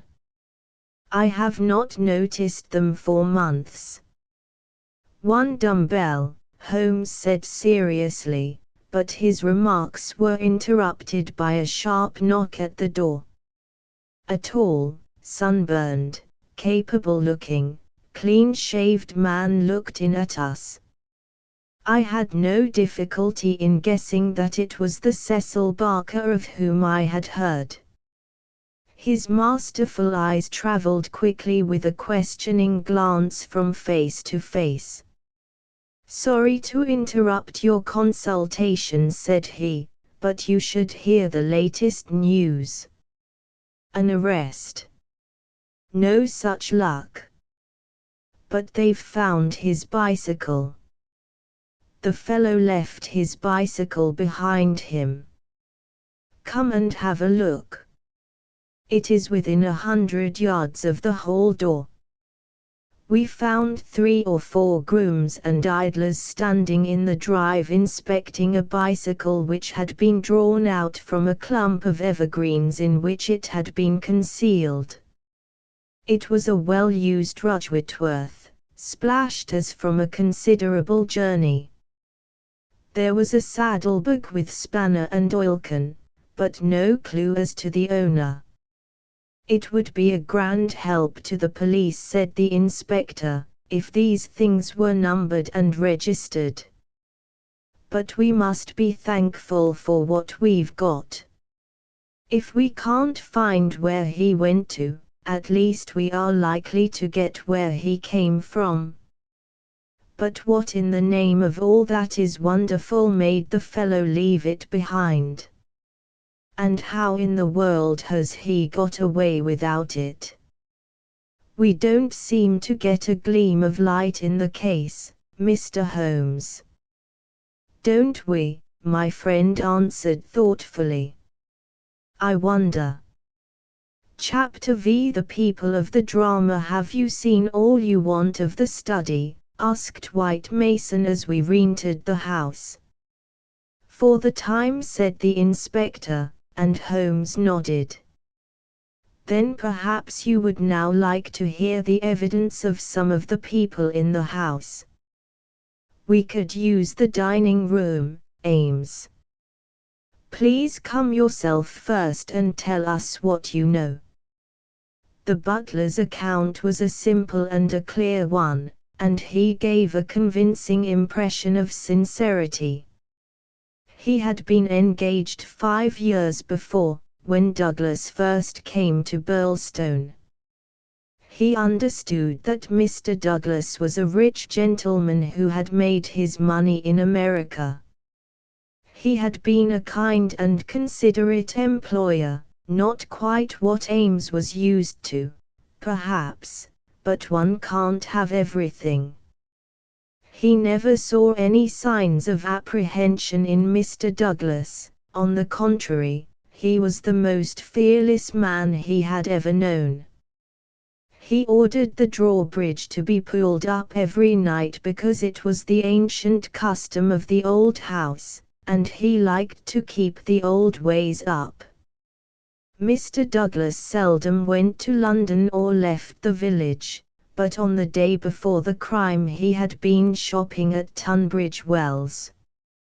He, Ames, had observed some restlessness and excitement on the part of Mr. Douglas that day, for he had seemed impatient and irritable, which was unusual with him. He had not gone to bed that night, but was in the pantry at the back of the house, putting away the silver, when he heard the bell ring violently. He heard no shot, but it was hardly possible he would, as the pantry and kitchens were at the very back of the house and there were several closed doors and a long passage between. The housekeeper had come out of her room, attracted by the violent ringing of the bell. They had gone to the front of the house together.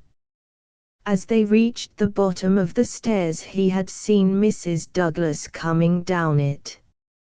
No, she was not hurrying, It did not seem to him that she was particularly agitated.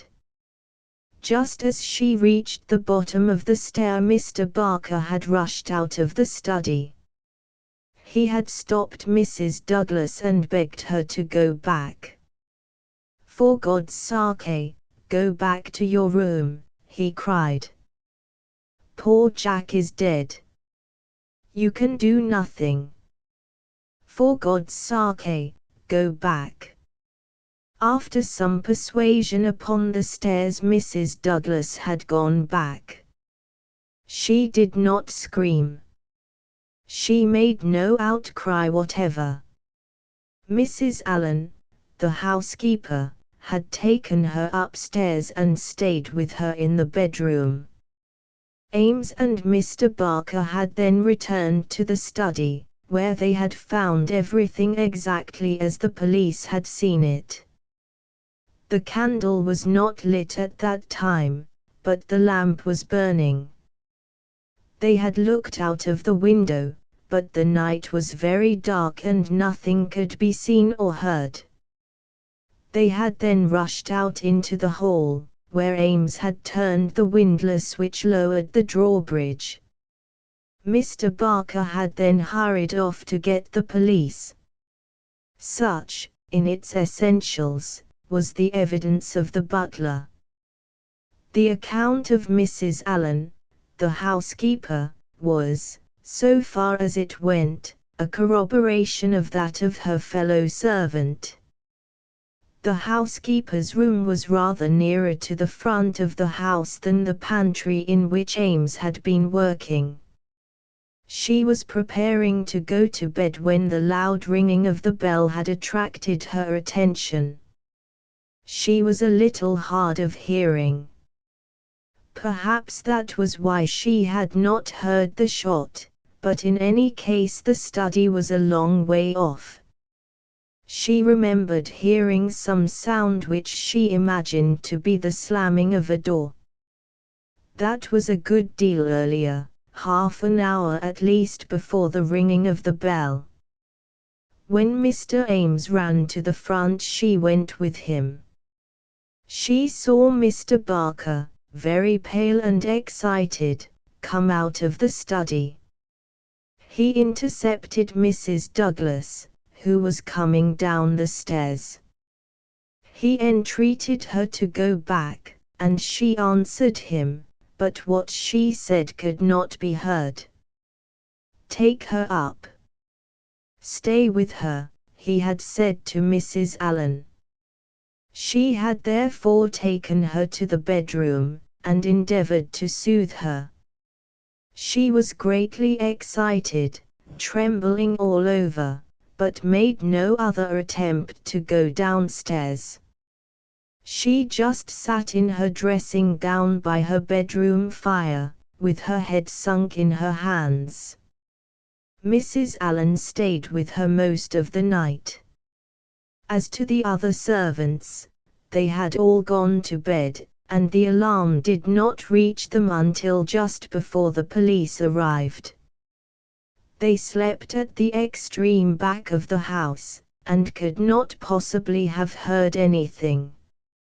So far the housekeeper could add nothing on cross-examination save lamentations and expressions of amazement. Cecil Barker succeeded Mrs. Allen as a witness. As to the occurrences of the night before, he had very little to add to what he had already told the police. Personally, he was convinced that the murderer had escaped by the window. The bloodstain was conclusive, in his opinion, on that point. Besides, as the bridge was up, there was no other possible way of escaping. He could not explain what had become of the assassin or why he had not taken his bicycle, if it were indeed his. He could not possibly have been drowned in the moat, which was at no place more than 3 feet deep. In his own mind he had a very definite theory about the murder. Douglas was a reticent man, and there were some chapters in his life of which he never spoke. He had emigrated to America when he was a very young man. He had prospered well, and Barker had first met him in California, where they had become partners in a successful mining claim at a place called Benito Canyon.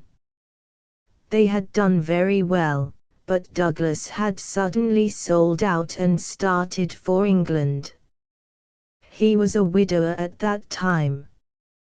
Barker had afterwards realized his money and come to live in London. Thus they had renewed their friendship. Douglas had given him the impression that some danger was hanging over his head, and he had always looked upon his sudden departure from California, and also his renting a house in so quiet a place in England, as being connected with this peril. He imagined that some secret society, some implacable organization, was on Douglas's track, which would never rest until it killed him. Some remarks of his had given him this idea, though he had never told him what the society was, nor how he had come to offend it. He could only suppose that the legend upon the placard had some reference to this secret society. "How long were you with Douglas in California?" asked Inspector MacDonald. 5 years altogether. He was a bachelor, you say? A widower. Have you ever heard where his first wife came from? No, I remember his saying that she was of German extraction, and I have seen her portrait. She was a very beautiful woman. She died of typhoid the year before I met him. You don't associate his past with any particular part of America. I have heard him talk of Chicago. He knew that city well and had worked there. I have heard him talk of the coal and iron districts. He had traveled a good deal in his time. Was he a politician? Had this secret society to do with politics? No, he cared nothing about politics. You have no reason to think it was criminal. On the contrary, I never met a straighter man in my life. Was there anything curious about his life in California? He liked best to stay and to work at our claim in the mountains. He would never go where other men were if he could help it.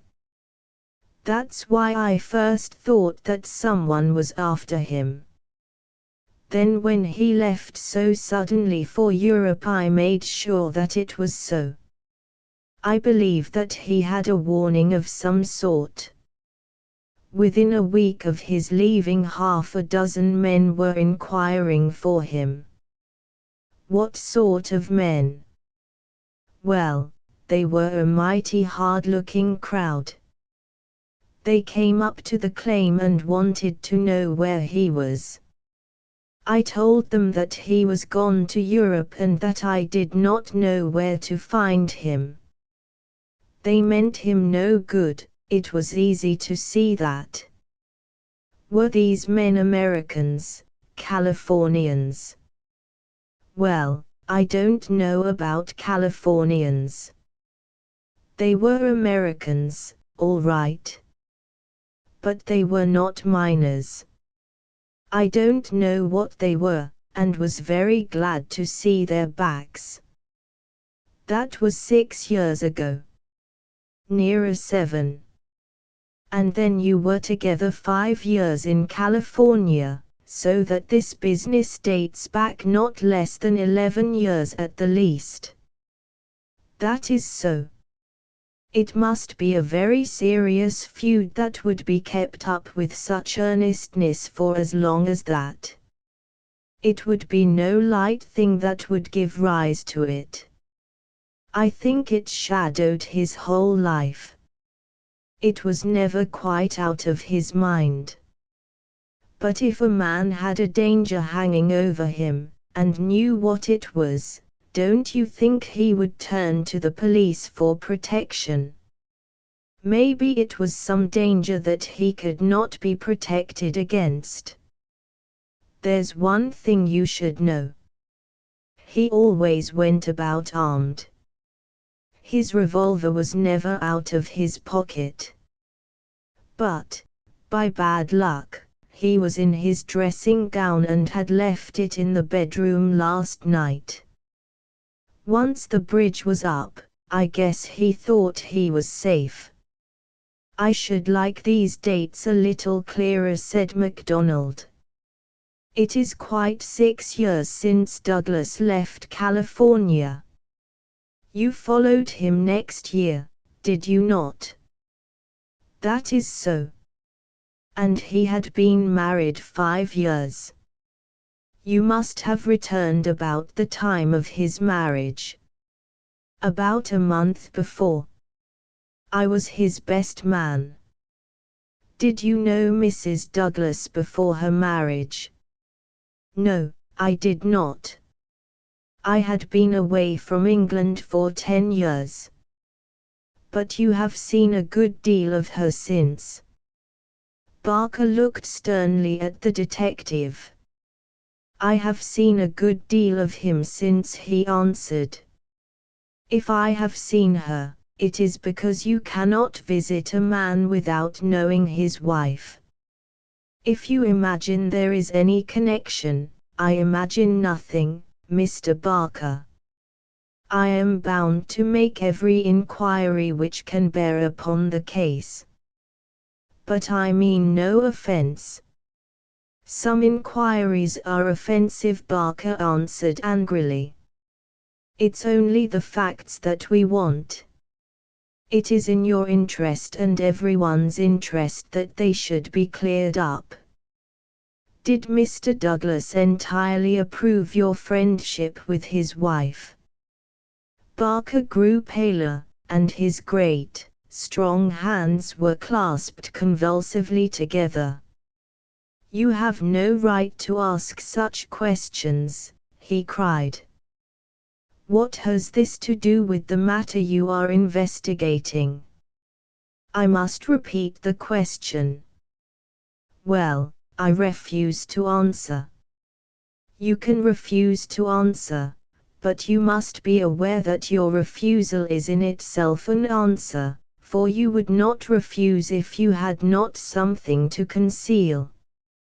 Barker stood for a moment with his face set grimly and his strong black eyebrows drawn low in intense thought.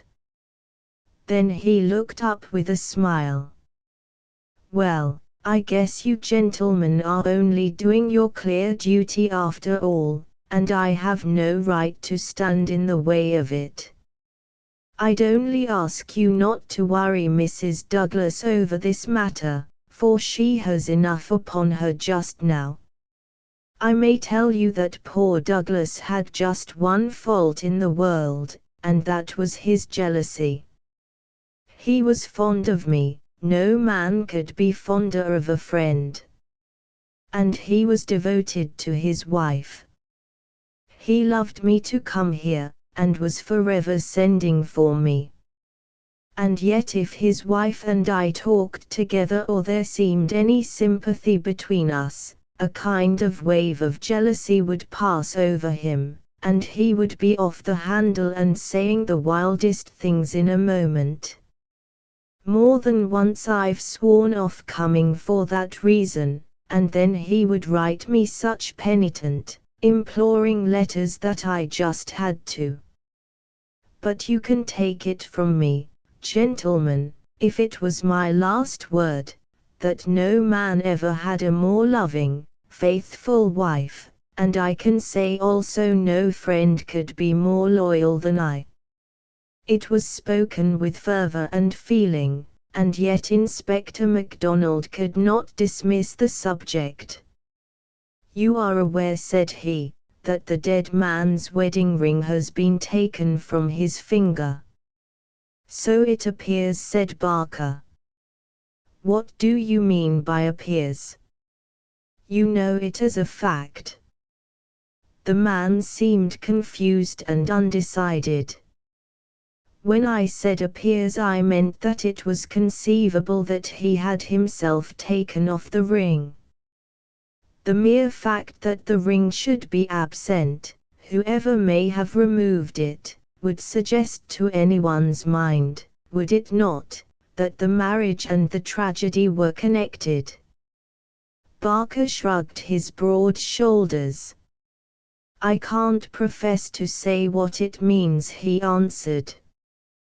"But if you mean to hint that it could reflect in any way upon this lady's honor," his eyes blazed for an instant, and then with an evident effort he got a grip upon his own emotions.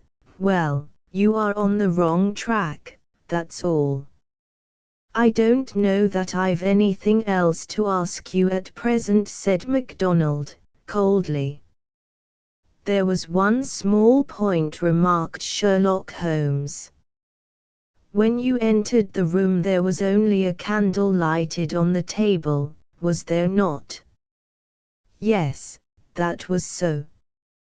"By its light you saw that some terrible incident had occurred?" "Exactly." "You at once rang for help?" "Yes." "And it arrived very speedily?" "Within a minute or so." "And yet when they arrived they found that the candle was out and that the lamp had been lighted?" "That seems very remarkable." Again Barker showed some signs of indecision. "I don't see that it was remarkable, Mr. Holmes," he answered after a pause. "The candle threw a very bad light. My first thought was to get a better one. The lamp was on the table, so I lit it." "And blew out the candle?" "Exactly." Holmes asked no further question, and Barker, with a deliberate look from one to the other of us, which had, as it seemed to me, something of defiance in it, turned and left the room. Inspector MacDonald had sent up a note to the effect that he would wait upon Mrs. Douglas in her room, but she had replied that she would meet us in the dining room. She entered now, a tall and beautiful woman of 30, reserved and self-possessed to a remarkable degree, very different from the tragic and distracted figure I had pictured. It is true that her face was pale and drawn, like that of one who has endured a great shock, but her manner was composed, and the finely molded hand which she rested upon the edge of the table was as steady as my own. Her sad, appealing eyes traveled from one to the other of us with a curiously inquisitive expression. That questioning gaze transformed itself suddenly into abrupt speech. "Have you found anything out yet?" she asked. Was it my imagination that there was an undertone of fear rather than of hope in the question? "We have taken every possible step, Mrs. Douglas," said the inspector. "You may rest assured that nothing will be neglected." "Spare no money," she said in a dead, even tone. "It is my desire that every possible effort should be made. Perhaps you can tell us something which may throw some light upon the matter." "I fear not, but all I know is at your service." "We have heard from Mr. Cecil Barker that you did not actually see, that you were never in the room where the tragedy occurred." "No, he turned me back upon the stairs. He begged me to return to my room." "Quite so. You had heard the shot, and you had at once come down." I put on my dressing gown and then came down. How long was it after hearing the shot that you were stopped on the stair by Mr. Barker? It may have been a couple of minutes. It is so hard to reckon time at such a moment. He implored me not to go on. He assured me that I could do nothing. Then Mrs. Allen, the housekeeper, led me upstairs again. It was all like some dreadful dream. Can you give us any idea how long your husband had been downstairs before you heard the shot? No, I cannot say. He went from his dressing room, and I did not hear him go. He did the round of the house every night, for he was nervous of fire. It is the only thing that I have ever known him nervous of. That is just the point which I want to come to, Mrs. Douglas. You have known your husband only in England, have you not? Yes, we have been married 5 years. Have you heard him speak of anything which occurred in America and might bring some danger upon him? Mrs. Douglas thought earnestly before she answered. Yes, she said at last, I have always felt that there was a danger hanging over him. He refused to discuss it with me. It was not from want of confidence in me, there was the most complete love and confidence between us, but it was out of his desire to keep all alarm away from me. He thought I should brood over it if I knew all, and so he was silent. How did you know it, then? Mrs. Douglas's face lit with a quick smile. Can a husband ever carry about a secret all his life and a woman who loves him have no suspicion of it? I knew it by his refusal to talk about some episodes in his American life. I knew it by certain precautions he took. I knew it by certain words he let fall. I knew it by the way he looked at unexpected strangers. I was perfectly certain that he had some powerful enemies, that he believed they were on his track, and that he was always on his guard against them. I was so sure of it that for years I have been terrified if ever he came home later than was expected. Might I ask, asked Holmes, what the words were which attracted your attention? The Valley of Fear, the lady answered. That was an expression he has used when I questioned him. I have been in the Valley of Fear. I am not out of it yet. Are we never to get out of the Valley of Fear? I have asked him when I have seen him more serious than usual. Sometimes I think that we never shall, he has answered. Surely you asked him what he meant by the Valley of Fear? I did, but his face would become very grave and he would shake his head. It is bad enough that one of us should have been in its shadow, he said. Please God, it shall never fall upon you. It was some real valley in which he had lived and in which something terrible had occurred to him, of that I am certain, but I can tell you no more. And he never mentioned any names. Yes. He was delirious with fever once when he had his hunting accident 3 years ago. Then I remember that there was a name that came continually to his lips. He spoke it with anger and a sort of horror. McGinty was the name, Bodymaster McGinty. I asked him when he recovered who Bodymaster McGinty was, and whose body he was master of. Never of mine, thank God, he answered with a laugh, and that was all I could get from him. But there is a connection between Bodemastum Ginty and the Valley of Fear. There is one other point, said Inspector MacDonald. You met Mr. Douglas in a boarding house in London, did you not, and became engaged to him there? Was there any romance, anything secret or mysterious, about the wedding? There was romance. There is always romance. There was nothing mysterious. He had no rival. No, I was quite free. You have heard, no doubt, that his wedding ring has been taken. Does that suggest anything to you? Suppose that some enemy of his old life had tracked him down and committed this crime, what possible reason could he have for taking his wedding ring?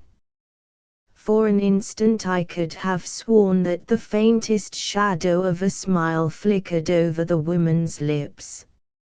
Illustration: for an instant I could have sworn that the faintest shadow of a smile flickered over the woman's lips. I really cannot tell, she answered.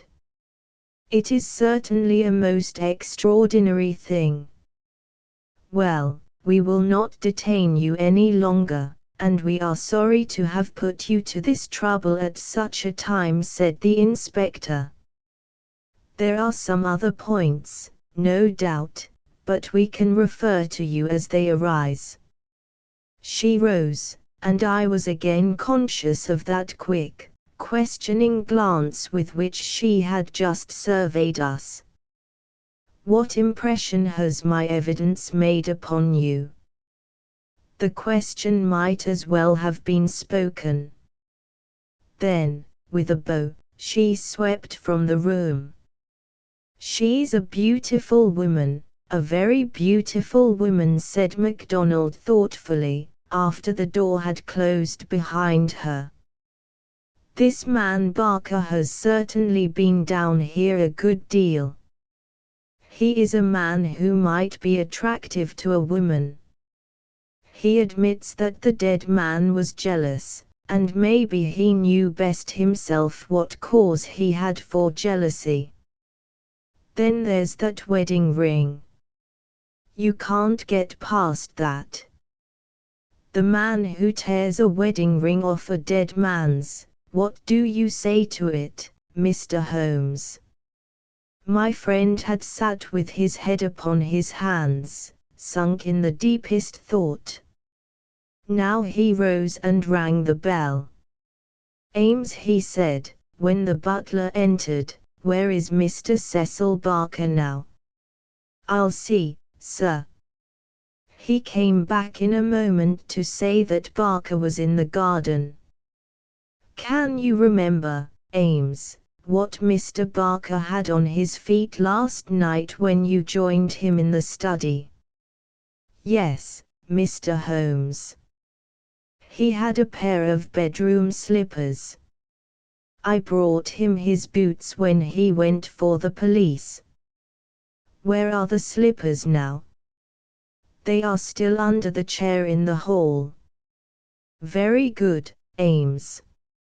It is, of course, important for us to know which tracks may be Mr. Barker's and which from outside. Yes, sir. I may say that I noticed that the slippers were stained with blood, so indeed were my own. That is natural enough, considering the condition of the room. Very good, Ames. We will ring if we want you. A few minutes later we were in the study. Holmes had brought with him the carpet slippers from the hall.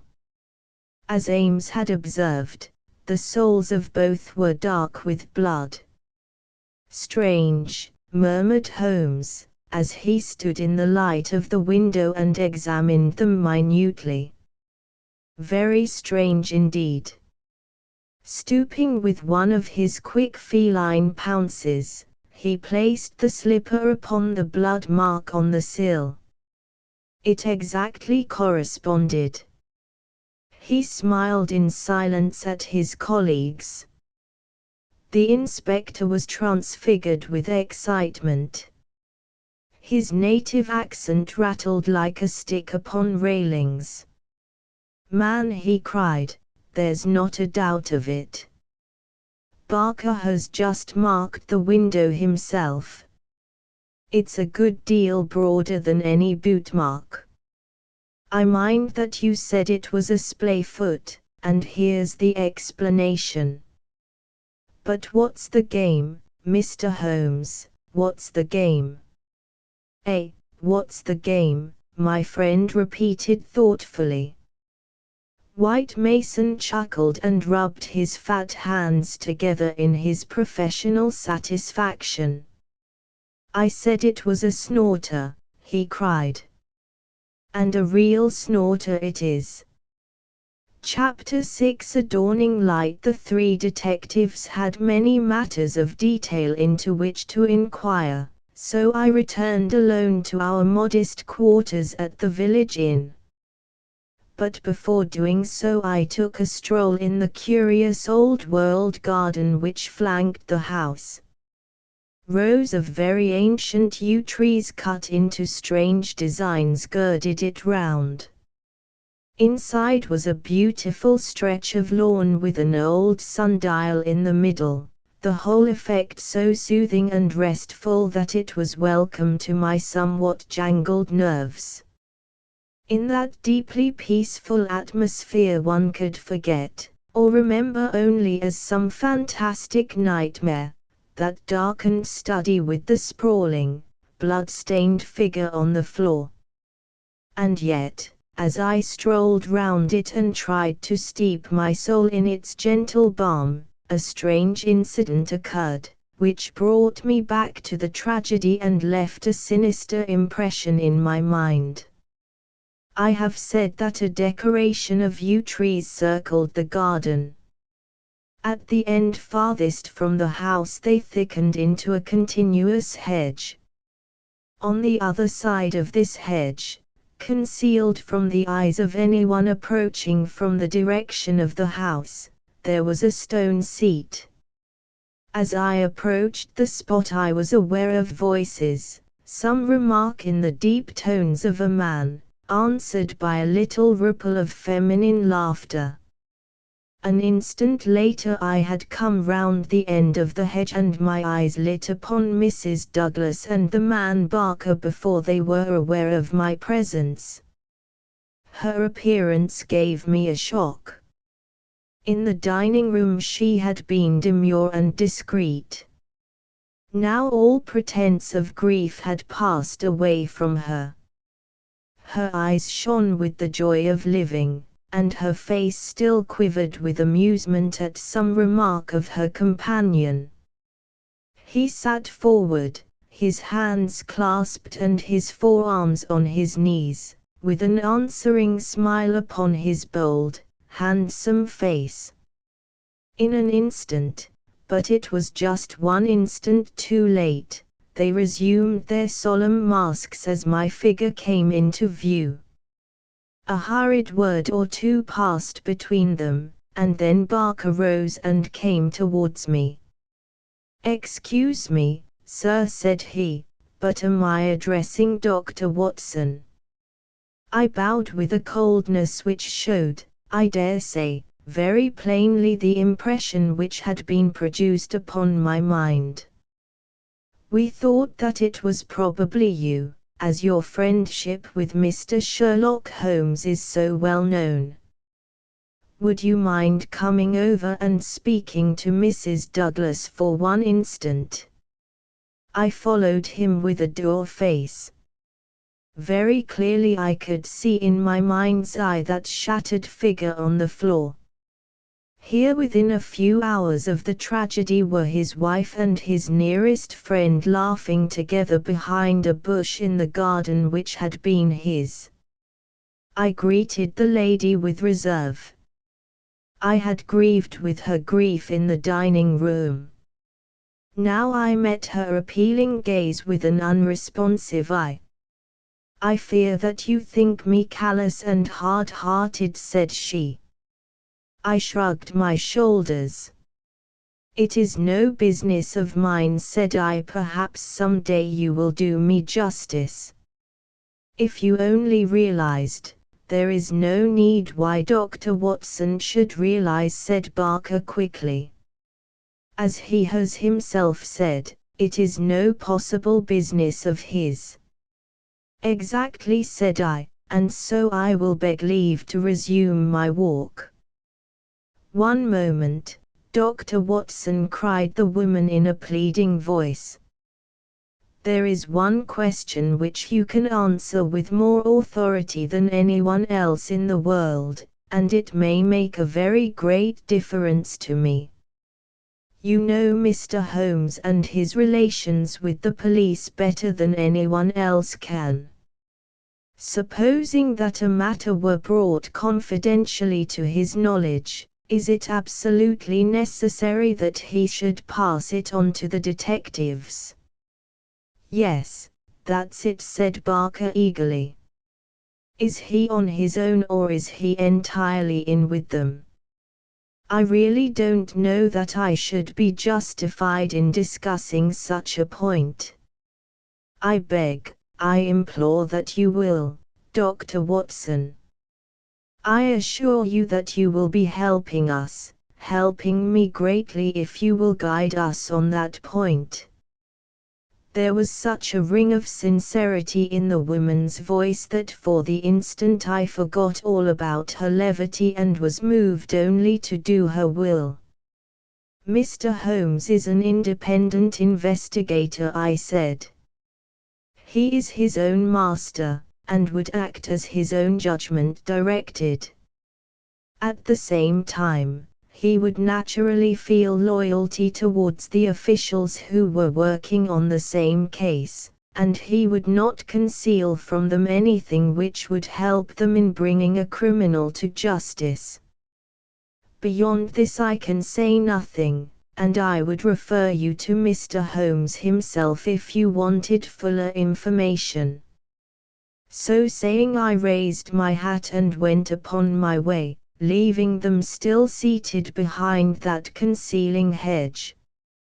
I looked back as I rounded the far end of it, and saw that they were still talking very earnestly together, and, as they were gazing after me, it was clear that it was our interview that was the subject of their debate.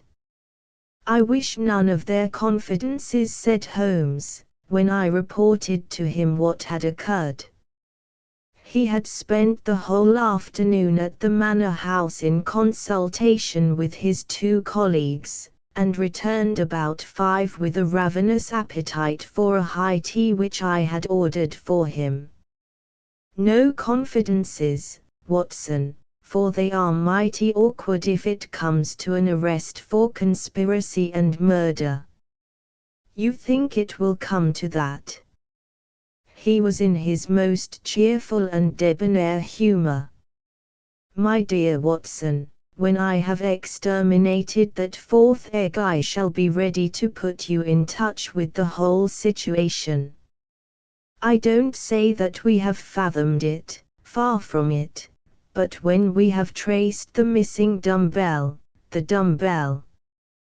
Dear me, Watson, is it possible that you have not penetrated the fact that the case hangs upon the missing dumbbell?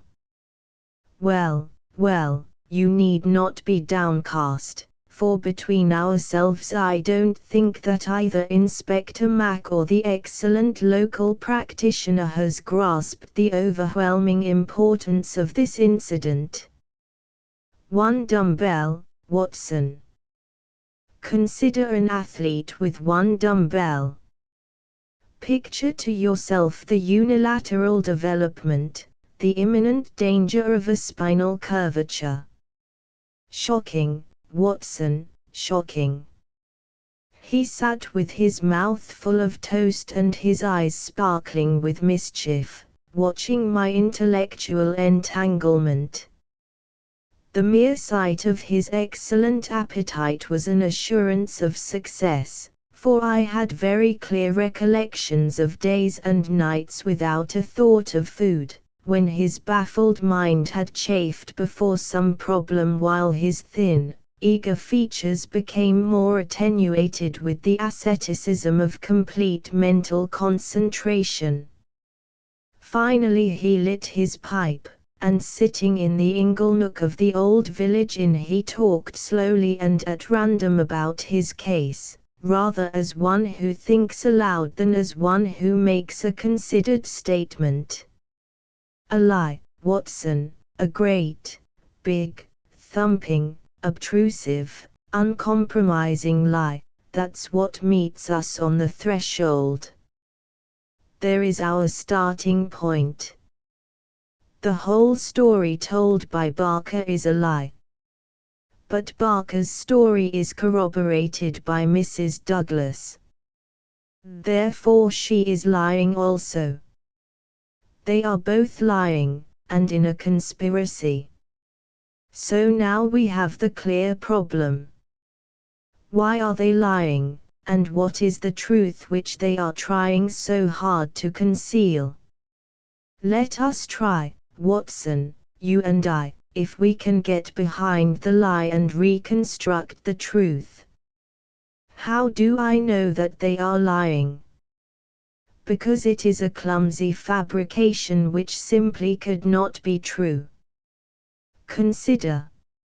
According to the story given to us, the assassin had less than a minute after the murder had been committed to take that ring, which was under another ring, from the dead man's finger, to replace the other ring, a thing which he would surely never have done, and to put that singular card beside his victim.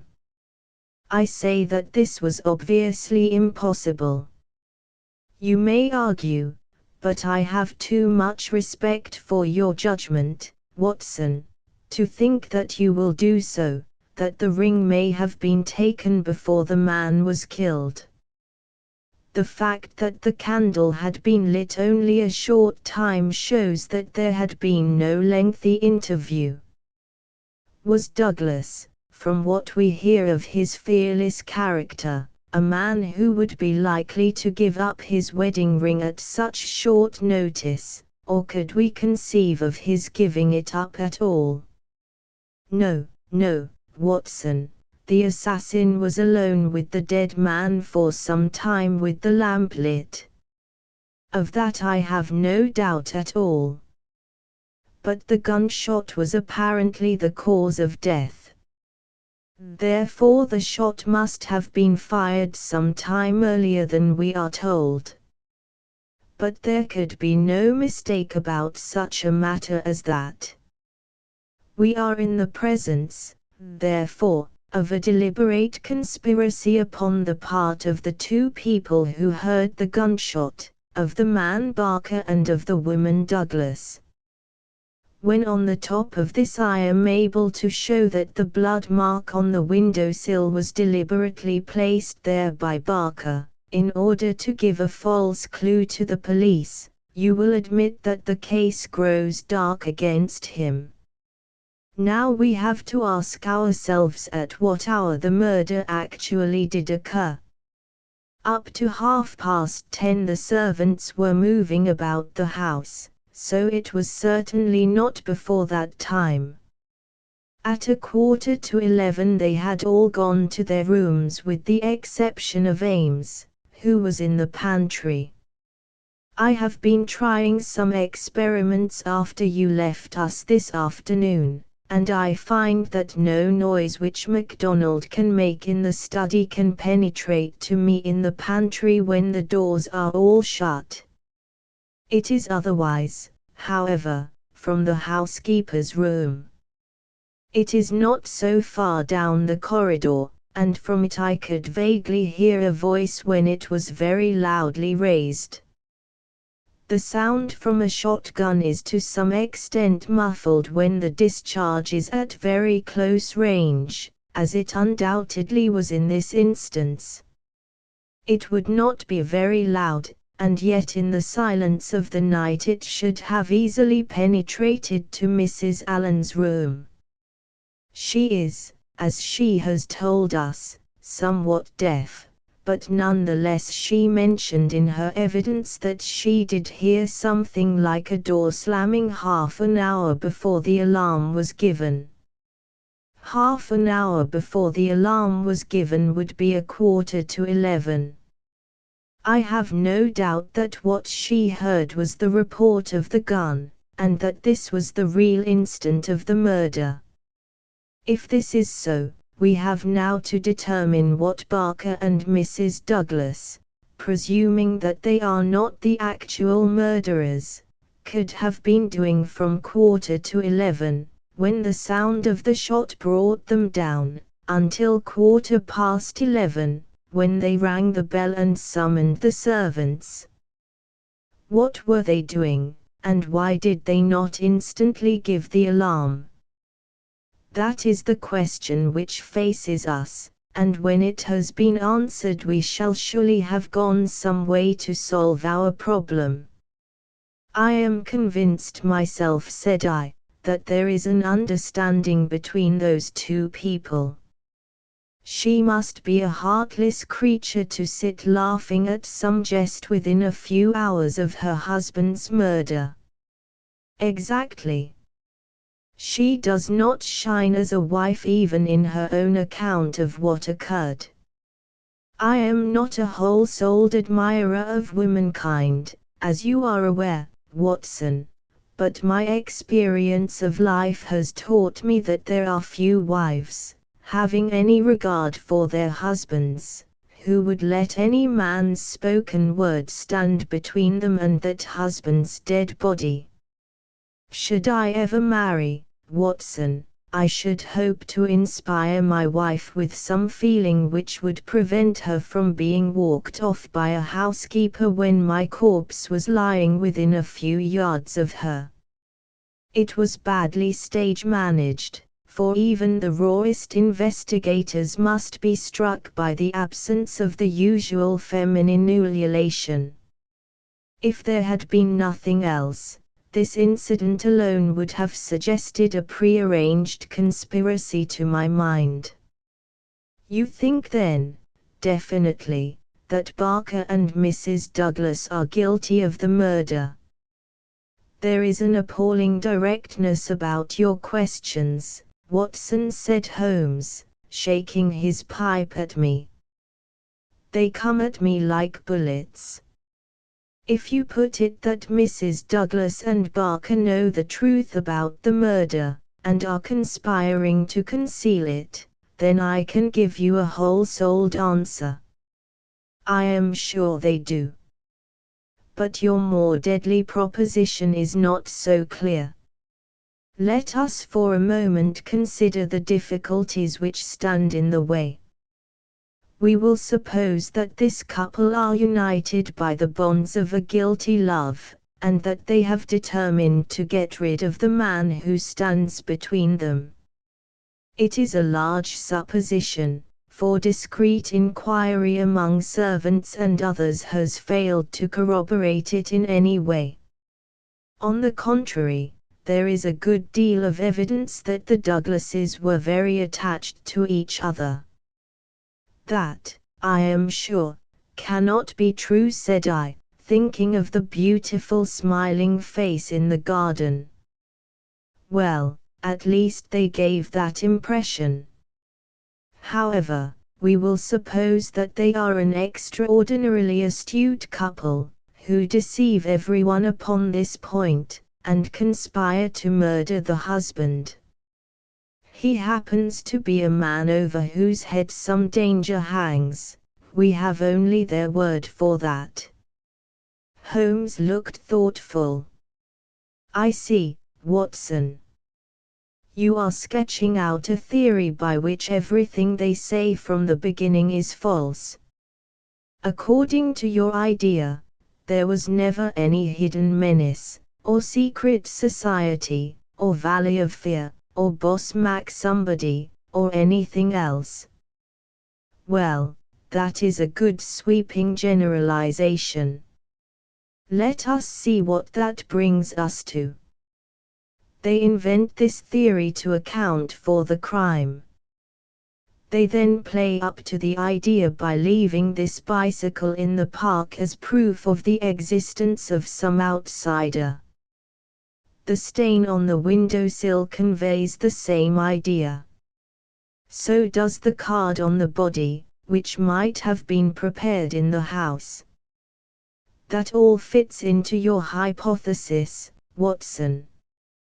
But now we come on the nasty, angular, uncompromising bits which won't slip into their places. Why a cut-off shotgun of all weapons, and an American one at that? How could they be so sure that the sound of it would not bring someone onto them? It's a mere chance as it is that Mrs. Allen did not start out to inquire for the slamming door. Why did your guilty couple do all this, Watson? I confess that I can't explain it. Then again, if a woman and her lover conspire to murder a husband, are they going to advertise their guilt by ostentatiously removing his wedding ring after his death? Does that strike you as very probable, Watson? No, it does not. And once again, if the thought of leaving a bicycle concealed outside had occurred to you, would it really have seemed worth doing when the dullest detective would naturally say this is an obvious blind, as the bicycle is the first thing which the fugitive needed in order to make his escape? I can conceive of no explanation. And yet there should be no combination of events for which the wit of man cannot conceive an explanation. Simply as a mental exercise, without any assertion that it is true, let me indicate a possible line of thought. It is, I admit, mere imagination, but how often is imagination the mother of truth? We will suppose that there was a guilty secret, a really shameful secret in the life of this man Douglas. This leads to his murder by someone who is, we will suppose, an avenger, someone from outside.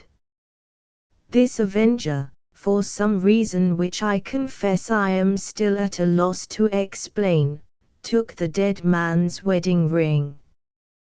The vendetta might conceivably date back to the man's first marriage, and the ring be taken for some such reason. Before this avenger got away, Barker and the wife had reached the room. The assassin convinced them that any attempt to arrest him would lead to the publication of some hideous scandal. They were converted to this idea, and preferred to let him go.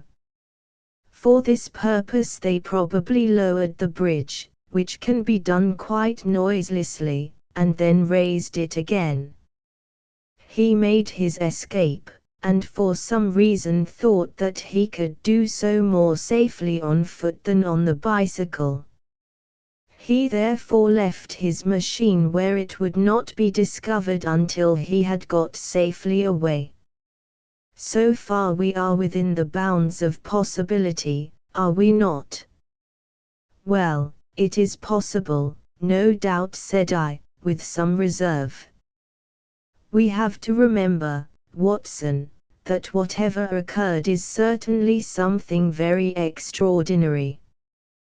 Well, now, to continue our supposititious case, the couple, not necessarily a guilty couple, realize after the murderer is gone that they have placed themselves in a position in which it may be difficult for them to prove that they did not themselves either do the deed or connive at it.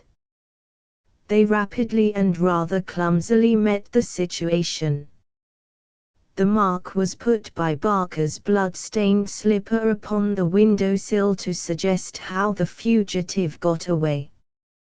They obviously were the two who must have heard the sound of the gun, so they gave the alarm exactly as they would have done, but a good half-hour after the event. And how do you propose to prove all this? Well, if there were an outsider, he may be traced and taken. That would be the most effective of all proofs. But if not, well, the resources of science are far from being exhausted. I think that an evening alone in that study would help me much. An evening alone. I propose to go up there presently. I have arranged it with the estimable Ames, who is by no means whole-hearted about Barker. I shall sit in that room and see if its atmosphere brings me inspiration. I'm a believer in the genius loci. You smile, friend Watson. Well, we shall see. By the way, you have that big umbrella of yours, have you not? It is here. Well, I'll borrow that if I may. Certainly, but what a wretched weapon. If there is danger, nothing serious, my dear Watson, or I should certainly ask for your assistance. But I'll take the umbrella. At present I am only awaiting the return of our colleagues from Tunbridge Wells, where they are at present engaged in trying for a likely owner to the bicycle. It was nightfall before Inspector MacDonald and White Mason came back from their expedition, and they arrived exultant, reporting a great advance in our investigation. Man, I'll admit that I had my doubts if there was ever an outsider, said MacDonald, but that's all past now. We've had the bicycle identified, and we have a description of our man, so that's a long step on our journey. It sounds to me like the beginning of the end, said Holmes. I'm sure I congratulate you both with all my heart. Well, I started from the fact that Mr. Douglas had seemed disturbed since the day before, when he had been at Tunbridge Wells. It was at Tunbridge Wells then that he had become conscious of some danger. It was clear, therefore, that if a man had come over with a bicycle it was from Tunbridge Wells that he might be expected to have come. We took the bicycle over with us and showed it at the hotels. It was identified at once by the manager of the Eagle Commercial as belonging to a man named Hargrave, who had taken a room there 2 days before. This bicycle and a small valise were his whole belongings. He had registered his name as coming from London, but had given no address. The valise was London-made, and the contents were British, but the man himself was undoubtedly an American. Well, well, said Holmes gleefully, you have indeed done some solid work while I have been sitting spinning theories with my friend. It's a lesson in being practical, Mr. Mac. It's just that, Mr. Holmes, said the inspector with satisfaction. But this may all fit in with your theories, I remarked. That may or may not be. But let us hear the end, Mr. Mac. Was there nothing to identify this man? So little that it was evident that he had carefully guarded himself against identification. There were no papers or letters, and no marking upon the clothes. A cycle map of the county lay on his bedroom table. He had left the hotel after breakfast yesterday morning on his bicycle, and no more was heard of him until our inquiries. That's what puzzles me, Mr. Holmes, said White Mason. If the fellow did not want the hue and cry raised over him, one would imagine that he would have returned and remained at the hotel as an inoffensive tourist. As it is, he must know that he will be reported to the police by the hotel manager and that his disappearance will be connected with the murder. So one would imagine. Still, he has been justified of his wisdom up to date, at any rate, since he has not been taken. But his description, what of that? MacDonald referred to his notebook. Here we have it so far as they could give it. They don't seem to have taken any very particular stock of him, but still the porter, the clerk, and the chambermaid are all agreed that this about covers the points. He was a man about 5'9" in height, 50 or so years of age, his hair slightly grizzled, a greyish moustache, a curved nose, and a face which all of them described as fierce and forbidding. Well, bar the expression, that might almost be a description of Douglas himself, said Holmes. He is just over 50, with grizzled hair and moustache, and about the same height. Did you get anything else? He was dressed in a heavy grey suit with a reefer jacket, and he wore a short yellow overcoat and a soft cap. What about the shotgun? It is less than 2 feet long. It could very well have fitted into his valise. He could have carried it inside his overcoat without difficulty.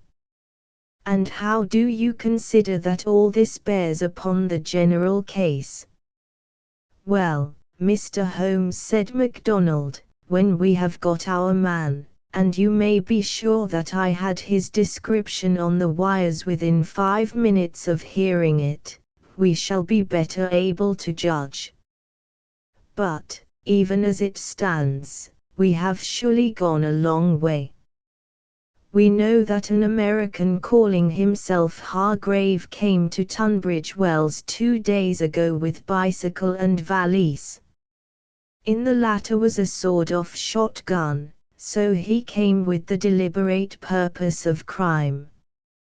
Yesterday morning he set off for this place on his bicycle, with his gun concealed in his overcoat. No one saw him arrive, so far as we can learn, but he need not pass through the village to reach the park gates, and there are many cyclists upon the road. Presumably he at once concealed his cycle among the laurels where it was found, and possibly lurked there himself, with his eye on the house, waiting for Mr. Douglas to come out. The shotgun is a strange weapon to use inside a house, but he had intended to use it outside, and there it has very obvious advantages, as it would be impossible to miss with it. And the sound of shots is so common in an English sporting neighborhood that no particular notice would be taken. That is all very clear, said Holmes. Well, Mr. Douglas did not appear. What was he to do next? He left his bicycle and approached the house in the twilight. He found the bridge down and no one about. He took his chance, intending, no doubt, to make some excuse if he met anyone. He met no one. He slipped into the first room that he saw, and concealed himself behind the curtain. Thence he could see the drawbridge go up, and he knew that his only escape was through the moat. He waited until 11:15, when Mr. Douglas upon his usual nightly round came into the room. He shot him and escaped, as arranged.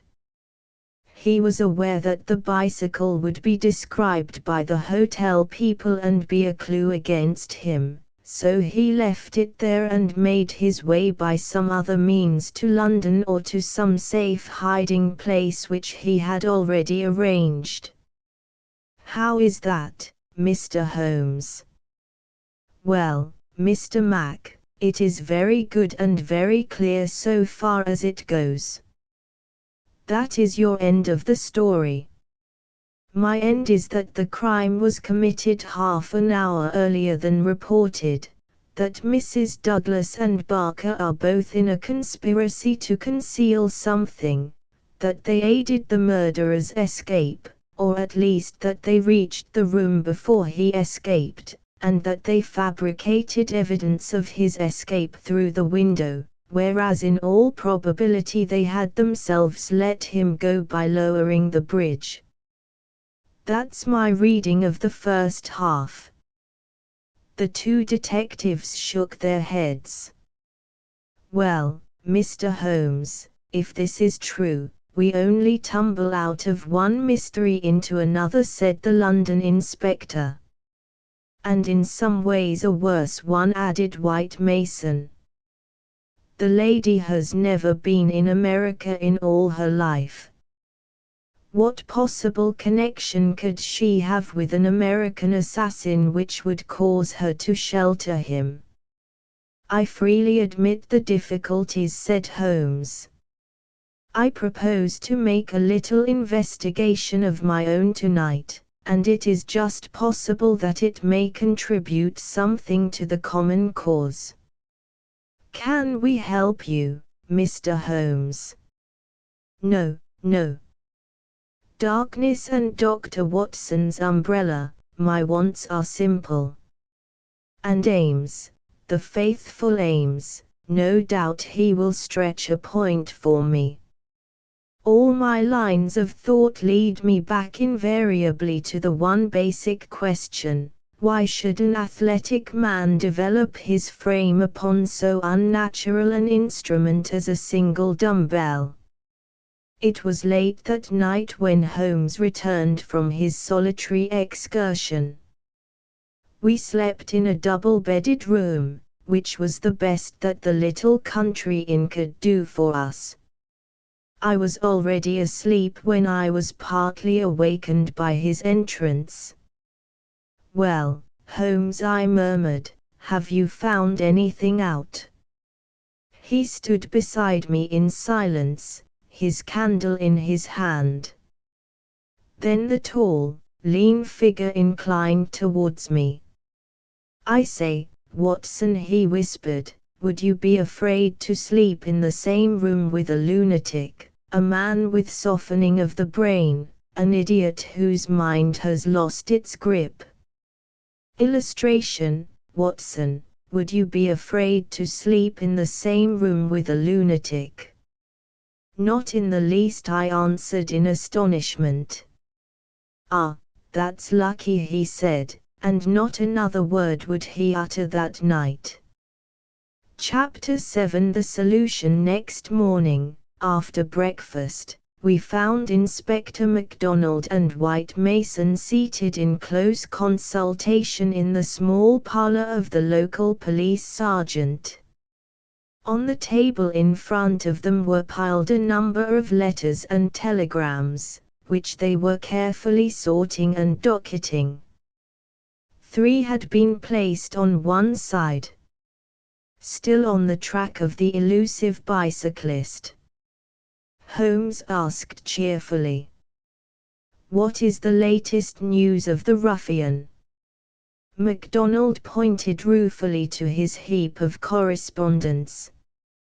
He is at present reported from Leicester, Nottingham, Southampton, Derby, East Ham, Richmond, and 14 other places.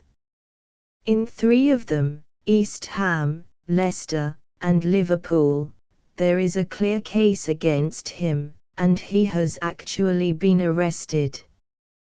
The country seems to be full of the fugitives with yellow coats. Dear me, said Holmes sympathetically. Now, Mr. Mac and you, Mr. White Mason, I wish to give you a very earnest piece of advice. When I went into this case with you I bargained, as you will no doubt remember, that I should not present you with half-proved theories, but that I should retain and work out my own ideas until I had satisfied myself that they were correct. For this reason I am not at the present moment telling you all that is in my mind. On the other hand, I said that I would play the game fairly by you, and I do not think it is a fair game to allow you for one unnecessary moment to waste your energies upon a profitless task. Therefore I am here to advise you this morning, and my advice to you is summed up in 3 words: abandon the case. MacDonald and White Mason stared in amazement at their celebrated colleague. "You consider it hopeless," cried the inspector. "I consider your case to be hopeless. I do not consider that it is hopeless to arrive at the truth. But this cyclist, he is not an invention. We have his description, his valise, his bicycle. The fellow must be somewhere.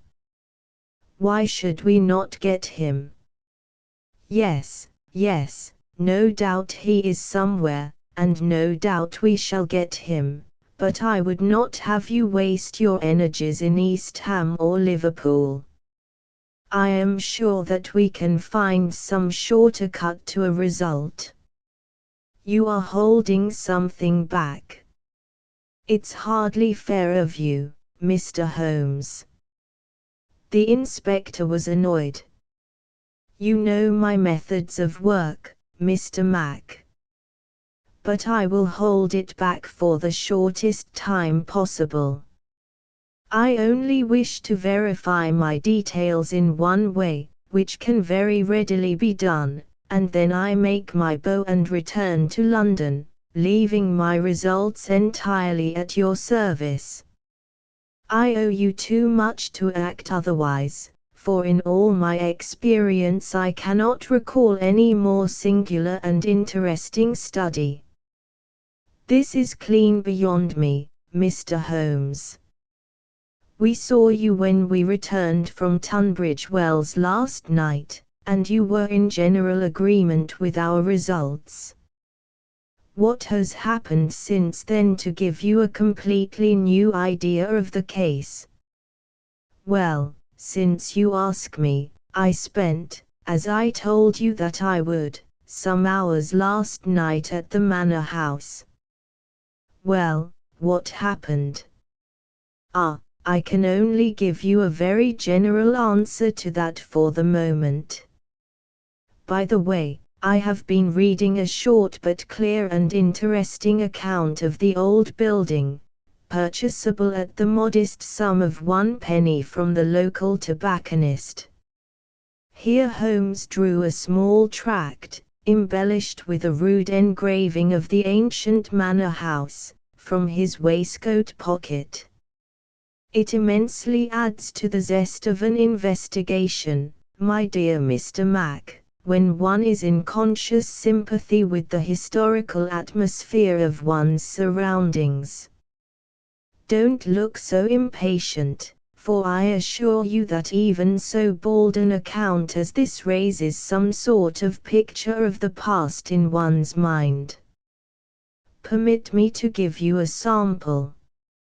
Erected in the 5th year of the reign of James I, and standing upon the site of a much older building, the Manor House of Burlstone presents one of the finest surviving examples of the moated Jacobean residence. You are making fools of us, Mr. Holmes.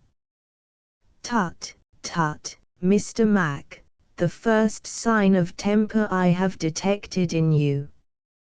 Well, I won't read it verbatim, since you feel so strongly upon the subject. But when I tell you that there is some account of the taking of the place by a parliamentary colonel in 1644, of the concealment of Charles for several days in the course of the Civil War, and finally of a visit there by the second George, you will admit that there are various associations of interest connected with this ancient house. I don't doubt it, Mr. Holmes, but that is no business of ours. Is it not? Is it not? Breadth of view, my dear Mr. Mac, is one of the essentials of our profession. The interplay of ideas and the oblique uses of knowledge are often of extraordinary interest. You will excuse these remarks from one who, though a mere connoisseur of crime, is still rather older and perhaps more experienced than yourself. I'm the first to admit that, said the detective heartily. You get to your point, I admit, but you have such a deuced round-the-corner way of doing it. Well, I'll drop past history and get down to present-day facts. I called last night, as I have already said, at the Manor House. I did not see either Barker or Mrs. Douglas. I saw no necessity to disturb them, but I was pleased to hear that the lady was not visibly pining and that she had partaken of an excellent dinner. My visit was specially made to the good Mr. Ames, with whom I exchanged some amiabilities, which culminated in his allowing me, without reference to anyone else, to sit alone for a time in the study. What? With that? I ejaculated. No, everything is now in order. You gave permission for that, Mr. Mac, as I am informed. The room was in its normal state, and in it I passed an instructive quarter of an hour. What were you doing? Well, not to make a mystery of so simple a matter, I was looking for the missing dumbbell. It has always bulked rather large in my estimate of the case. I ended by finding it. Where? Ah, there we come to the edge of the unexplored. Let me go a little further, a very little further, and I will promise that you shall share everything that I know.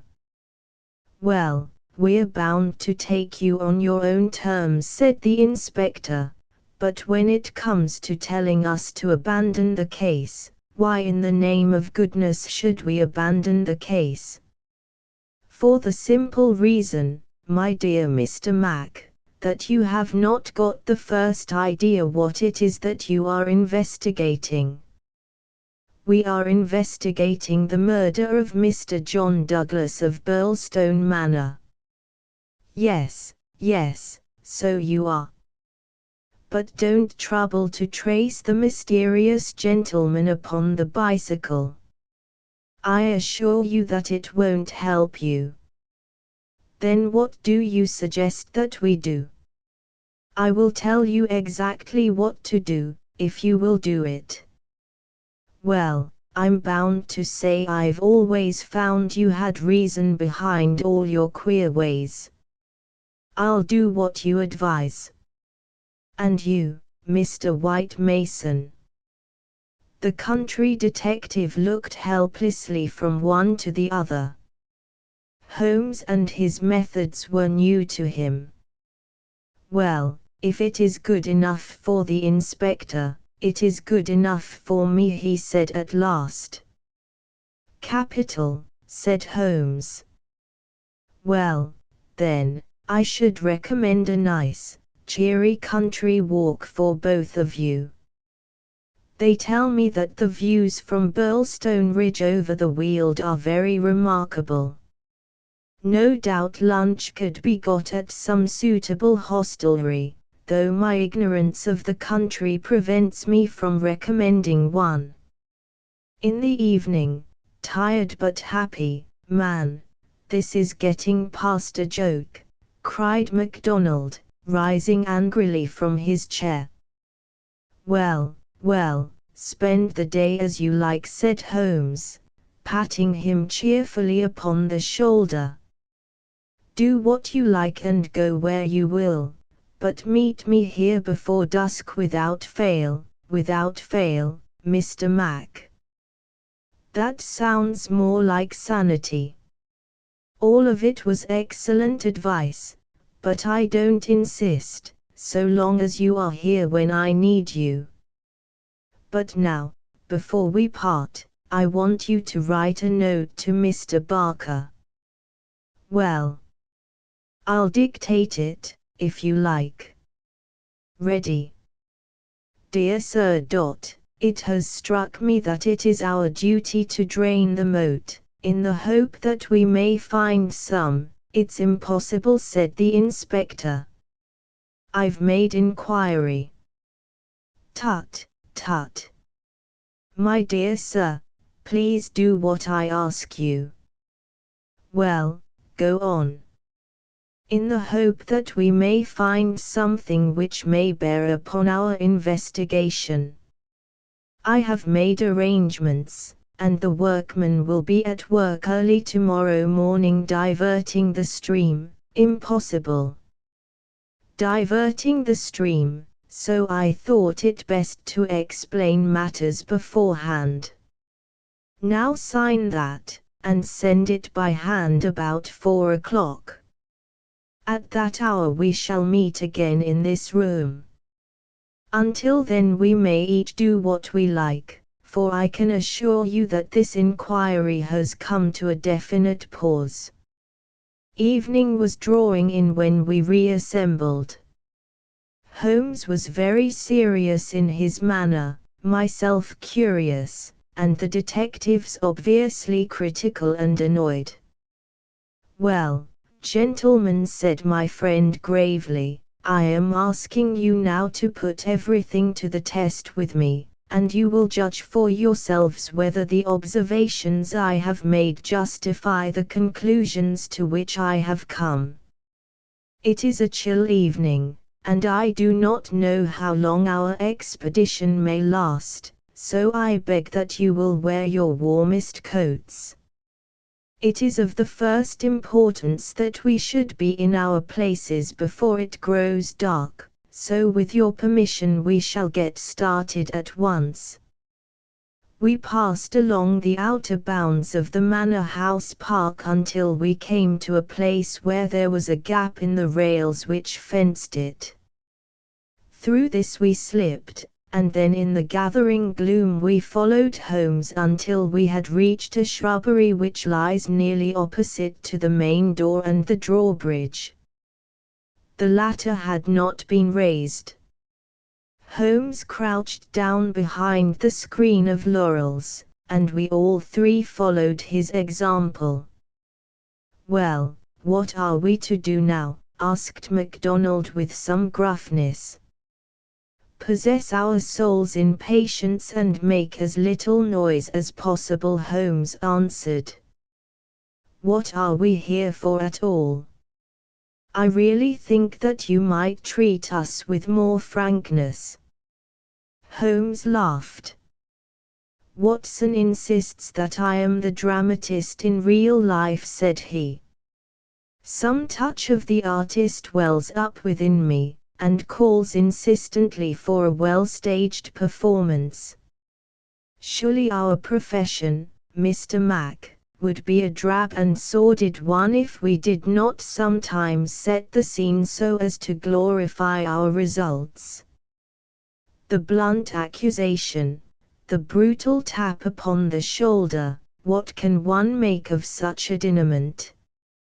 But the quick inference, the subtle trap, the clever forecast of coming events, the triumphant vindication of bold theories, are these not the pride and the justification of our life's work?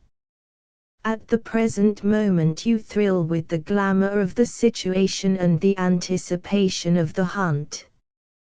Where would be that thrill if I had been as definite as a timetable?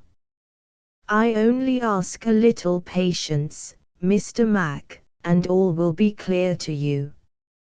Well, I hope the pride and justification and the rest of it will come before we all get our death of cold, said the London detective with comic resignation. We all had good reason to join in the aspiration, for our vigil was a long and bitter one. Slowly the shadows darkened over the long, somber face of the old house. A cold, damp reek from the moat chilled us to the bones and set our teeth chattering. There was a single lamp over the gateway and a steady globe of light in the fatal study. Everything else was dark and still. "How long is this to last?" asked the inspector finally. "And what is it we are watching for?" "I have no more notion than you how long it is to last," Holmes answered with some asperity. "If criminals would always schedule their movements like railway trains, it would certainly be more convenient for all of us. As to what it is well, that's what we are watching for." As he spoke the bright, yellow light in the study was obscured by somebody passing to and fro before it. The laurels among which we lay were immediately opposite the window and not more than 100 feet from it.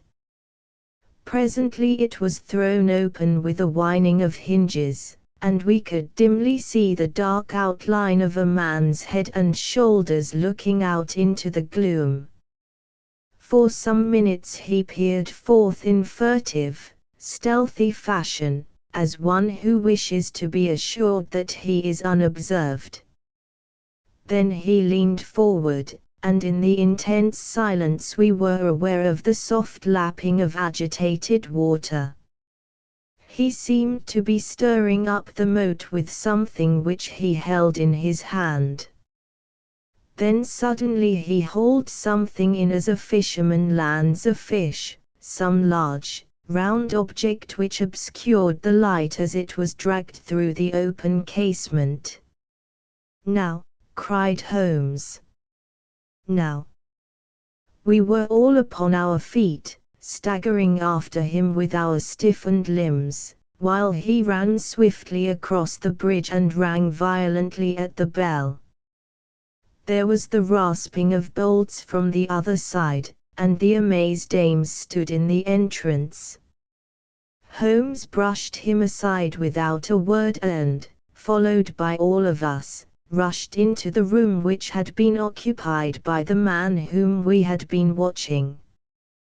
The oil lamp on the table represented the glow which we had seen from outside.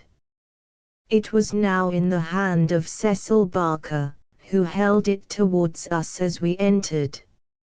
Its light shone upon his strong, resolute, clean-shaved face and his menacing eyes. "What the devil is the meaning of all this?" he cried. "What are you after, anyhow?" Holmes took a swift glance round, and then pounced upon a sodden bundle tied together with cord which lay where it had been thrust under the writing table. "This is what we are after, Mr. Barker, this bundle, weighted with a dumbbell, which you have just raised from the bottom of the moat." Barker stared at Holmes with amazement in his face. "How in thunder came you to know anything about it?" he asked. "Simply that I put it there." "You put it there? You?" "Perhaps I should have said replaced it there," said Holmes. "You will remember, Inspector MacDonald, that I was somewhat struck by the absence of a dumbbell. I drew your attention to it, but with the pressure of other events you had hardly the time to give it the consideration which would have enabled you to draw deductions from it. When water is near and a weight is missing, it is not a very far-fetched supposition that something has been sunk in the water. The idea was at least worth testing, so with the help of Ames, who admitted me to the room, and the crook of Dr. Watson's umbrella, I was able last night to fish up and inspect this bundle. It was of the first importance, however, that we should be able to prove who placed it there.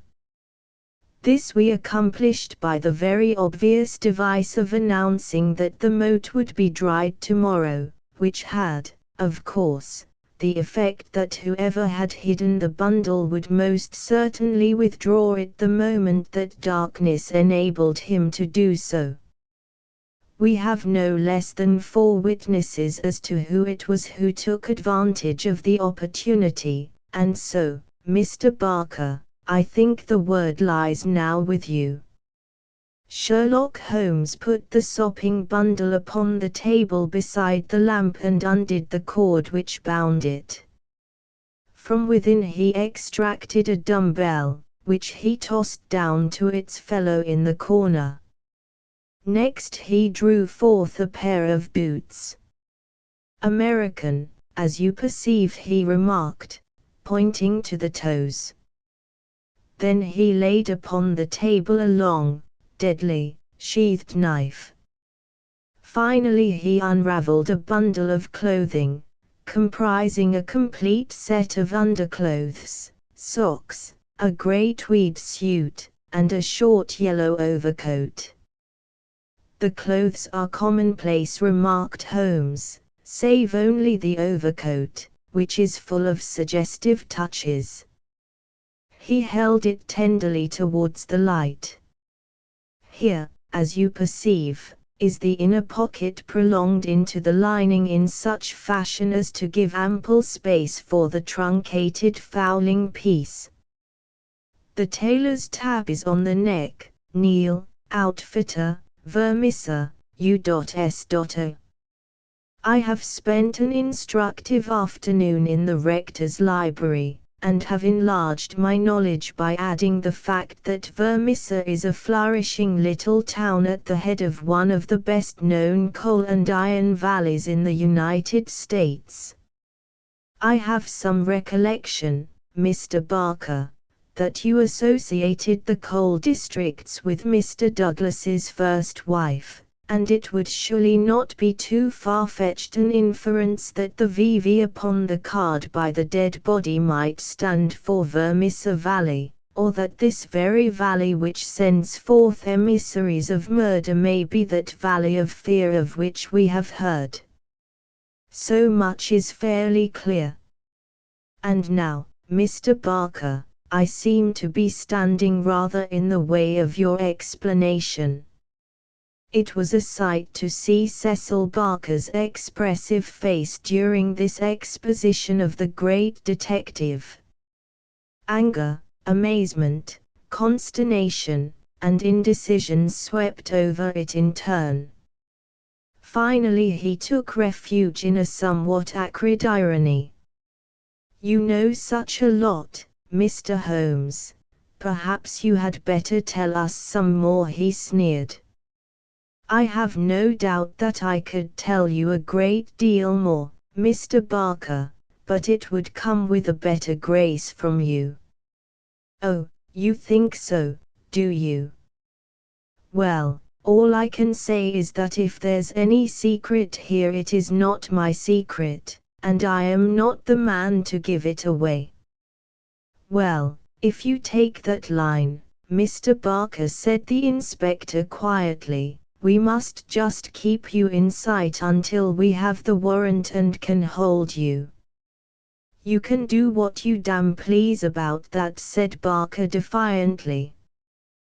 The proceedings seemed to have come to a definite end so far as he was concerned, for one had only to look at that granite face to realize that no peine forte et dure would ever force him to plead against his will. The deadlock was broken, however, by a woman's voice. Mrs. Douglas had been standing listening at the half-opened door, and now she entered the room. "You have done enough for now, Cecil," said she. "Whatever comes of it in the future, you have done enough." "Enough and more than enough," remarked Sherlock Holmes gravely.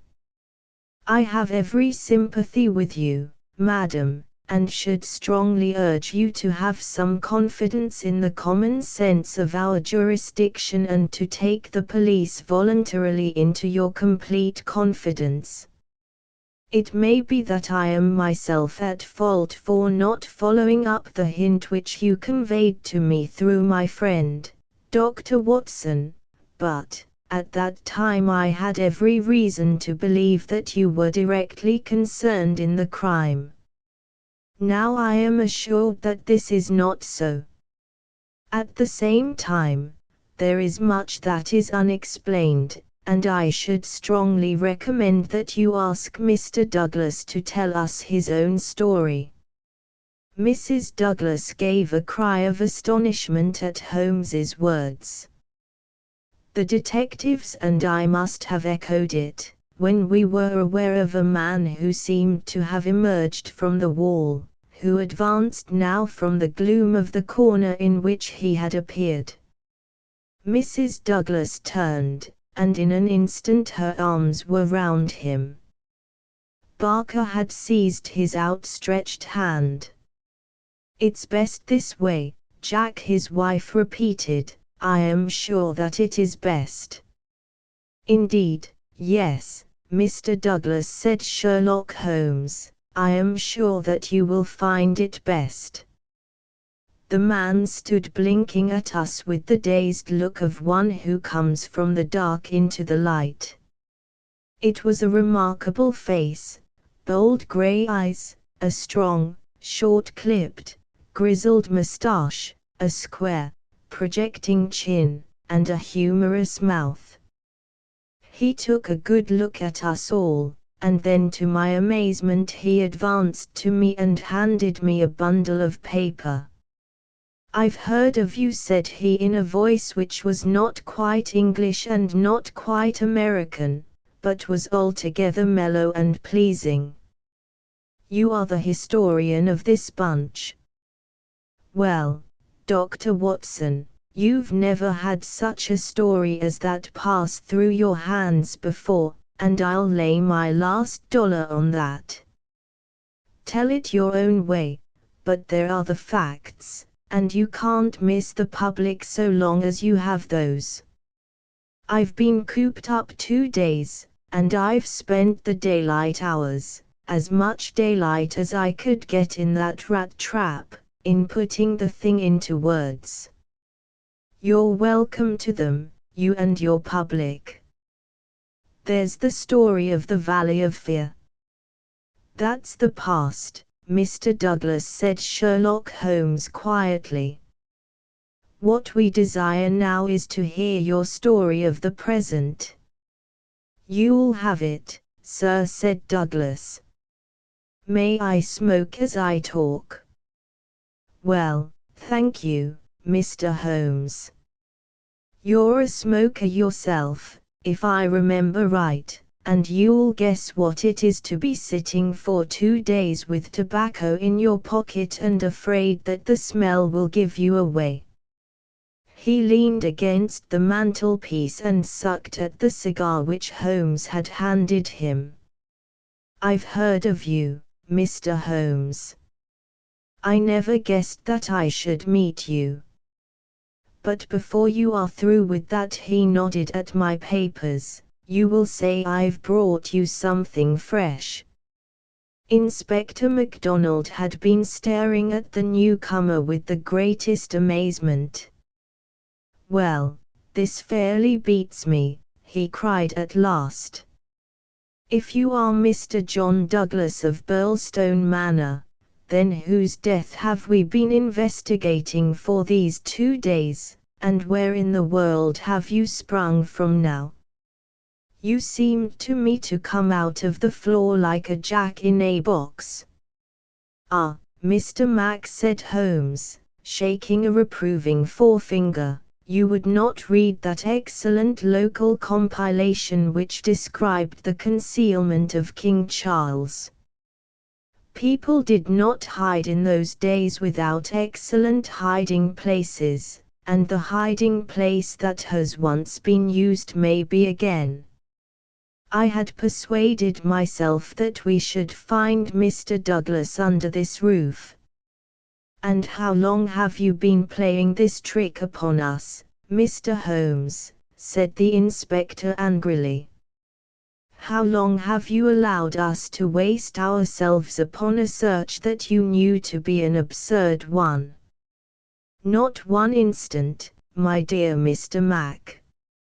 Only last night did I form my views of the case. As they could not be put to the proof until this evening, I invited you and your colleague to take a holiday for the day. Pray, what more could I do? When I found the suit of clothes in the moat, it at once became apparent to me that the body we had found could not have been the body of Mr. John Douglas at all, but must be that of the bicyclist from Tunbridge Wells. No other conclusion was possible. Therefore I had to determine where Mr. John Douglas himself could be, and the balance of probability was that with the connivance of his wife and his friend he was concealed in a house which had such conveniences for a fugitive, and awaiting quieter times when he could make his final escape. Well, you figured it out about right, said Douglas approvingly. I thought I'd dodge your British law, for I was not sure how I stood under it, and also I saw my chance to throw these hounds once for all off my track. Mind you, from first to last I have done nothing to be ashamed of, and nothing that I would not do again, but you'll judge that for yourselves when I tell you my story. Never mind warning me, Inspector, I'm ready to stand pat upon the truth. I'm not going to begin at the beginning. That's all there. He indicated my bundle of papers, and a mighty queer yarn you'll find it. It all comes down to this, that there are some men that have good cause to hate me and would give their last dollar to know that they had got me. So long as I am alive and they are alive, there is no safety in this world for me. They hunted me from Chicago to California, then they chased me out of America, but when I married and settled down in this quiet spot I thought my last years were going to be peaceable. I never explained to my wife how things were. Why should I pull her into it? She would never have a quiet moment again, but would always be imagining trouble. I fancy she knew something, for I may have dropped a word here or a word there, but until yesterday, after you gentlemen had seen her, she never knew the rights of the matter. She told you all she knew, and so did Barker here. For on the night when this thing happened there was mighty little time for explanations. She knows everything now, and I would have been a wiser man if I had told her sooner. But it was a hard question, dear. He took her hand for an instant in his own, and I acted for the best. Well, gentlemen, the day before these happenings I was over in Tunbridge Wells, and I got a glimpse of a man in the street. It was only a glimpse, but I have a quick eye for these things, and I never doubted who it was. It was the worst enemy I had among them all, one who has been after me like a hungry wolf after a caribou all these years. I knew there was trouble coming, and I came home and made ready for it. I guessed I'd fight through it all right on my own. My luck was a proverb in the States about 76. I never doubted that it would be with me still. I was on my guard all that next day, and never went out into the park. It's as well, or he'd have had the drop on me with that buckshot gun of his before ever I could draw on him. After the bridge was up, my mind was always more restful when that bridge was up in the evenings. I put the thing clear out of my head. I never dreamed of his getting into the house and waiting for me. But when I made my round in my dressing gown, as was my habit, I had no sooner entered the study than I scented danger. I guess when a man has had dangers in his life, and I've had more than most in my time, there is a kind of sixth sense that waves the red flag. I saw the signal clear enough, and yet I couldn't tell you why. Next instant I spotted a boot under the window curtain, and then I saw why plain enough. I'd just the one candle that was in my hand, but there was a good light from the hall lamp through the open door. I put down the candle and jumped for a hammer that I'd left on the mantel. At the same moment he sprang at me. I saw the glint of a knife, and I lashed at him with the hammer. I got him somewhere, for the knife tinkled down on the floor. He dodged round the table as quick as an eel, and a moment later he'd got his gun from under his coat. I heard him cock it, but I had got hold of it before he could fire. I had it by the barrel, and we wrestled for it all ends up for a minute or more. It was death to the man that lost his grip. He never lost his grip, but he got it butt downward for a moment too long. Maybe it was I that pulled the trigger. Maybe we just jolted it off between us. Anyhow, he got both barrels in the face, and there I was, staring down at all that was left of Ted Baldwin. I'd recognized him in the township, and again when he sprang for me, but his own mother wouldn't recognize him as I saw him then. I'm used to rough work, but I fairly turned sick at the sight of him. I was hanging on the side of the table when Barker came hurrying down. I heard my wife coming, and I ran to the door and stopped her. It was no sight for a woman. I promised I'd come to her soon. I said a word or two to Barker, he took it all in at a glance, and we waited for the rest to come along. But there was no sign of them. Then we understood that they could hear nothing, and that all that had happened was known only to ourselves. It was at that instant that the idea came to me. I was fairly dazzled by the brilliance of it. The man's sleeve had slipped up and there was the branded mark of the lodge upon his forearm. See here. The man whom we had known as Douglas turned up his own coat and cuff to show a brown triangle within a circle exactly like that which we had seen upon the dead man. It was the sight of that which started me on it. I seemed to see it all clear at a glance. There were his height and hair and figure, about the same as my own. No one could swear to his face, poor devil. I brought down this suit of clothes, and in a quarter of an hour Barker and I had put my dressing gown on him and he lay as you found him.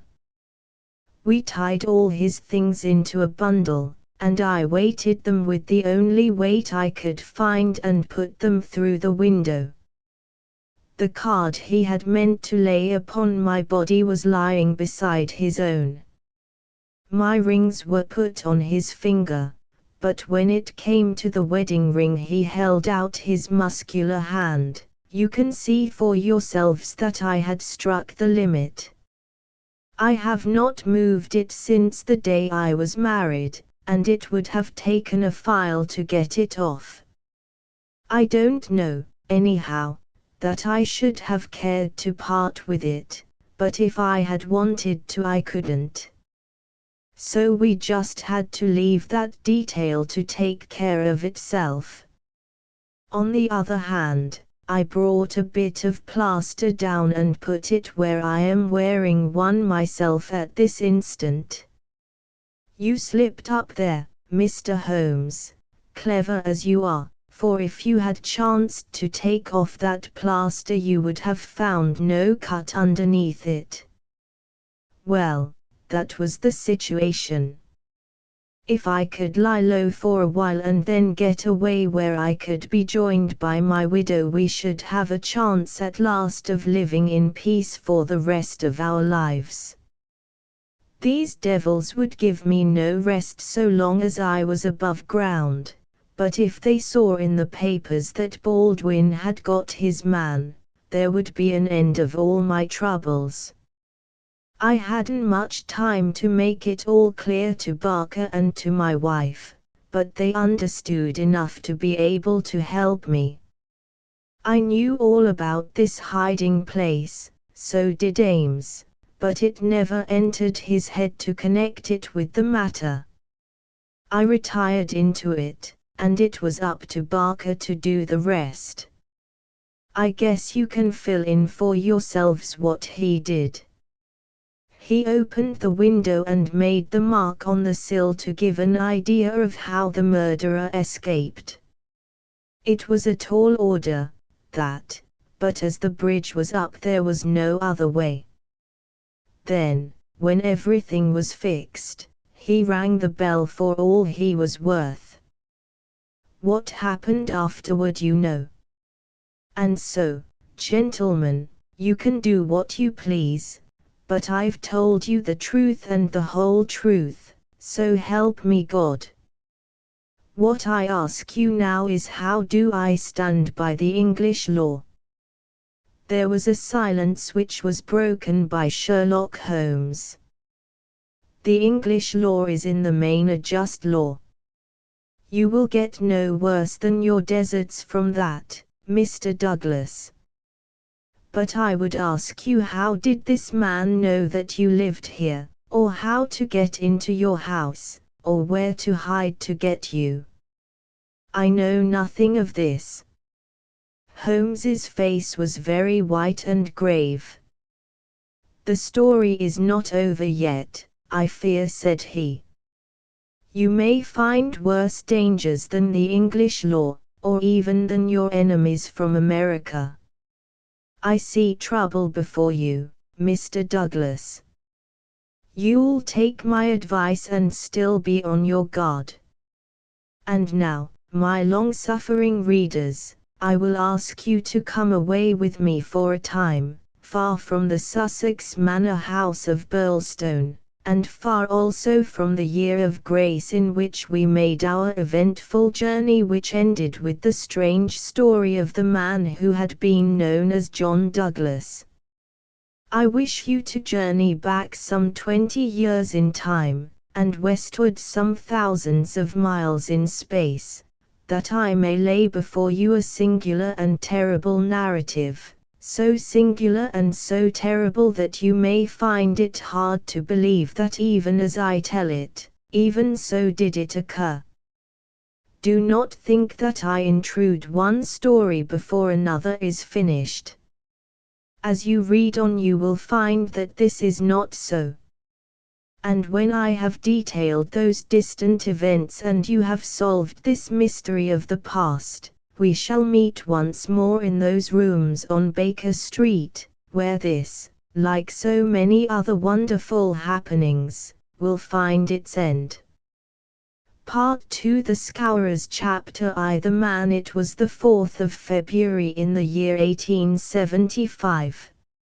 It had been a severe winter, and the snow lay deep in the gorges of the Gilmerton Mountains. The steam ploughs had, however, kept the railroad open, and the evening train which connects the long line of coal mining and iron working settlements was slowly groaning its way up the steep gradients which lead from Stagville on the plain to Vermissa, the central township which lies at the head of Vermissa Valley. From this point the track sweeps downward to Barton's Crossing, Helmdale, and the purely agricultural county of Merton. It was a single-track railroad, but at every siding, and they were numerous, long lines of trucks piled with coal and iron ore told of the hidden wealth which had brought a rude population and a bustling life to this most desolate corner of the United States of America. For desolate it was. Little could the first pioneer who had traversed it have ever imagined that the fairest prairies and the most lush water pastures were valueless compared to this gloomy land of black crag and tangled forest. Above the dark and often scarcely penetrable woods upon their flanks, the high, bare crowns of the mountains, white snow, and jagged rock towered upon each flank, leaving a long, winding, tortuous valley in the center. Up this the little train was slowly crawling. The oil lamps had just been lit in the leading passenger car, a long, bare carriage in which some 20 or 30 people were seated. The greater number of these were workmen returning from their day's toil in the lower part of the valley. At least a dozen, by their grimed faces and the safety lanterns which they carried, proclaimed themselves miners. These sat smoking in a group and conversed in low voices, glancing occasionally at two men on the opposite side of the car, whose uniforms and badges showed them to be policemen.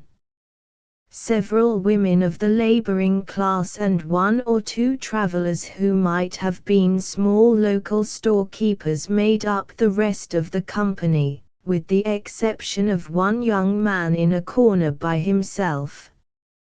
It is with this man that we are concerned. Take a good look at him, for he is worth it. He is a fresh-complexioned, middle-sized young man, not far, one would guess, from his 30th year.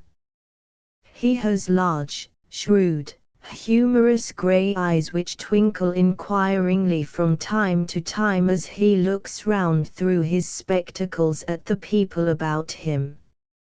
It is easy to see that he is of a sociable and possibly simple disposition, anxious to be friendly to all men.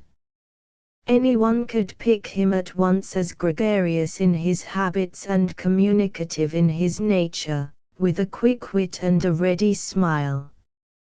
And yet the man who studied him more closely might discern a certain firmness of jaw and grim tightness about the lips which would warn him that there were depths beyond, and that this pleasant, brown-haired young Irishman might conceivably leave his mark for good or evil upon any society to which he was introduced. Having made one or two tentative remarks to the nearest miner, and receiving only short, gruff replies, the traveler resigned himself to uncongenial silence, staring moodily out of the window at the fading landscape. It was not a cheering prospect. Through the growing gloom there pulsed the red glow of the furnaces on the sides of the hills. Great heaps of slag and dumps of cinders loomed up on each side, with the high shafts of the collieries towering above them. Huddled groups of mean, wooden houses, the windows of which were beginning to outline themselves in light, were scattered here and there along the line, and the frequent halting places were crowded with their swarthy inhabitants. The iron and coal valleys of the Vermissa district were no resorts for the leisured or the cultured. Everywhere there were stern signs of the crudest battle of life, the rude work to be done, and the rude, strong workers who did it. The young traveler gazed out into this dismal country with a face of mingled repulsion and interest, which showed that the scene was new to him. At intervals he drew from his pocket a bulky letter to which he referred, and on the margins of which he scribbled some notes.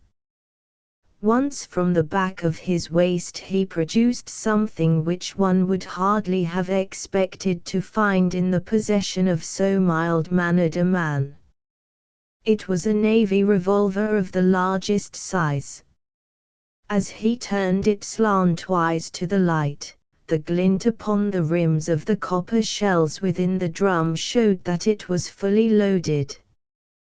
He quickly restored it to his secret pocket, but not before it had been observed by a working man who had seated himself upon the adjoining bench. "Hullo, mate," said he. "You seem healed and ready." The young man smiled with an air of embarrassment. "Yes," said he, "we need them sometimes in the place I come from." "And where may that be?" "I'm last from Chicago." "A stranger in these parts?" "Yes." "You may find you need it here," said the workman. "Ah, is that so?" The young man seemed interested. "Have you heard nothing of doings hereabouts? Nothing out of the way?" "Why, I thought the country was full of it." "You'll hear quick enough." "What made you come here?" "I heard there was always work for a willing man." "Are you a member of the union?" "Sure." "Then you'll get your job, I guess." "Have you any friends?" "Not yet, but I have the means of making them." "How's that, then?" "I am one of the eminent order of freemen." "There's no town without a lodge, and where there is a lodge I'll find my friends." The remark had a singular effect upon his companion. He glanced round suspiciously at the others in the car. The miners were still whispering among themselves. The two police officers were dozing. He came across, seated himself close to the young traveler, and held out his hand. "Put it there," he said. A hand grip passed between the two. "I see you speak the truth," said the workman. "But it's well to make certain." He raised his right hand to his right eyebrow. The traveler at once raised his left hand to his left eyebrow. "Dark nights are unpleasant," said the workman. "Yes, for strangers to travel," the other answered. "That's good enough. I'm Brother Scanlon, Lodge 341, Vermissa Valley. Glad to see you in these parts." "Thank you. I'm Brother John McMurdo, Lodge 29, Chicago."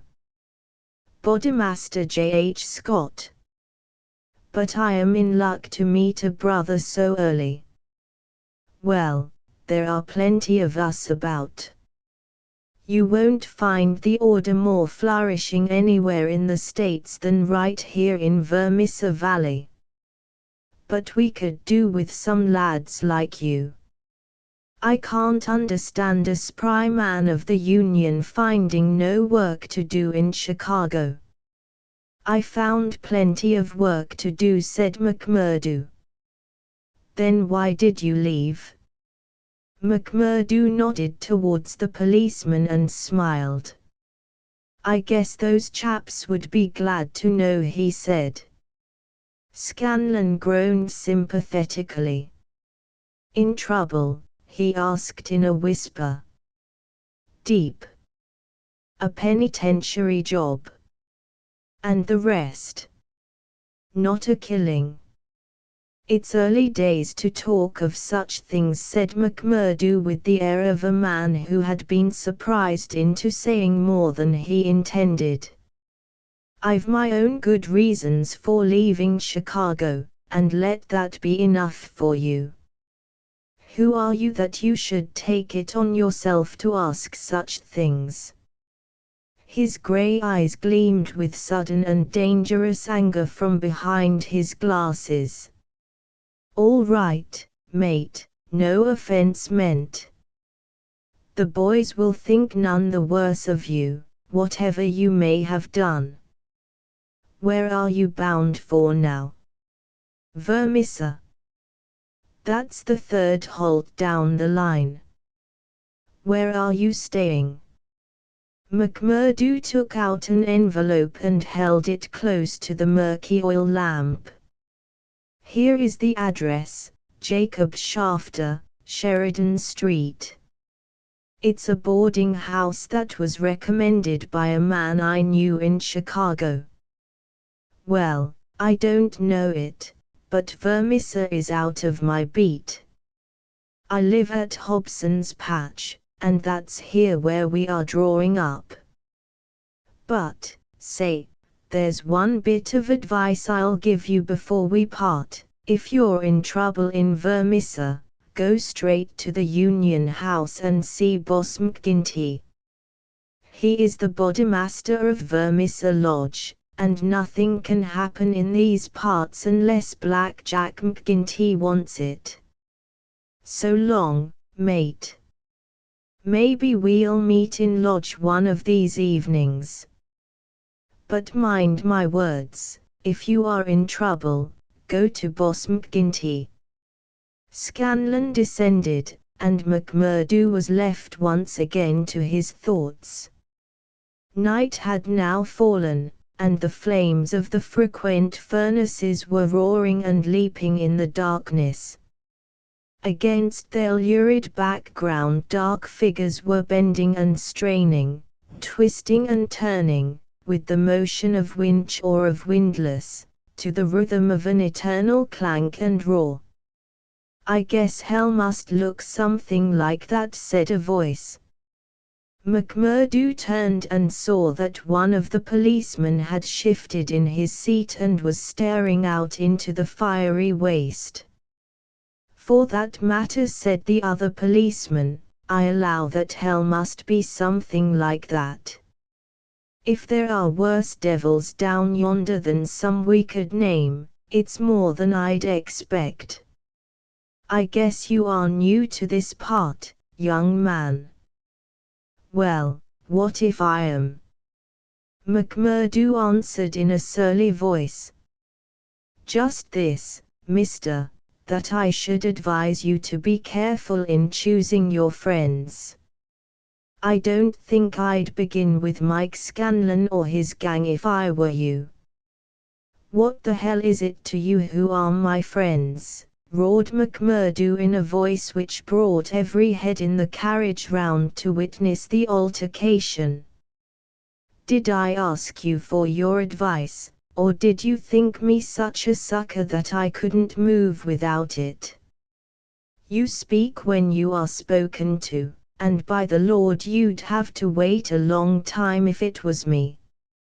He thrust out his face and grinned at the patrolmen like a snarling dog.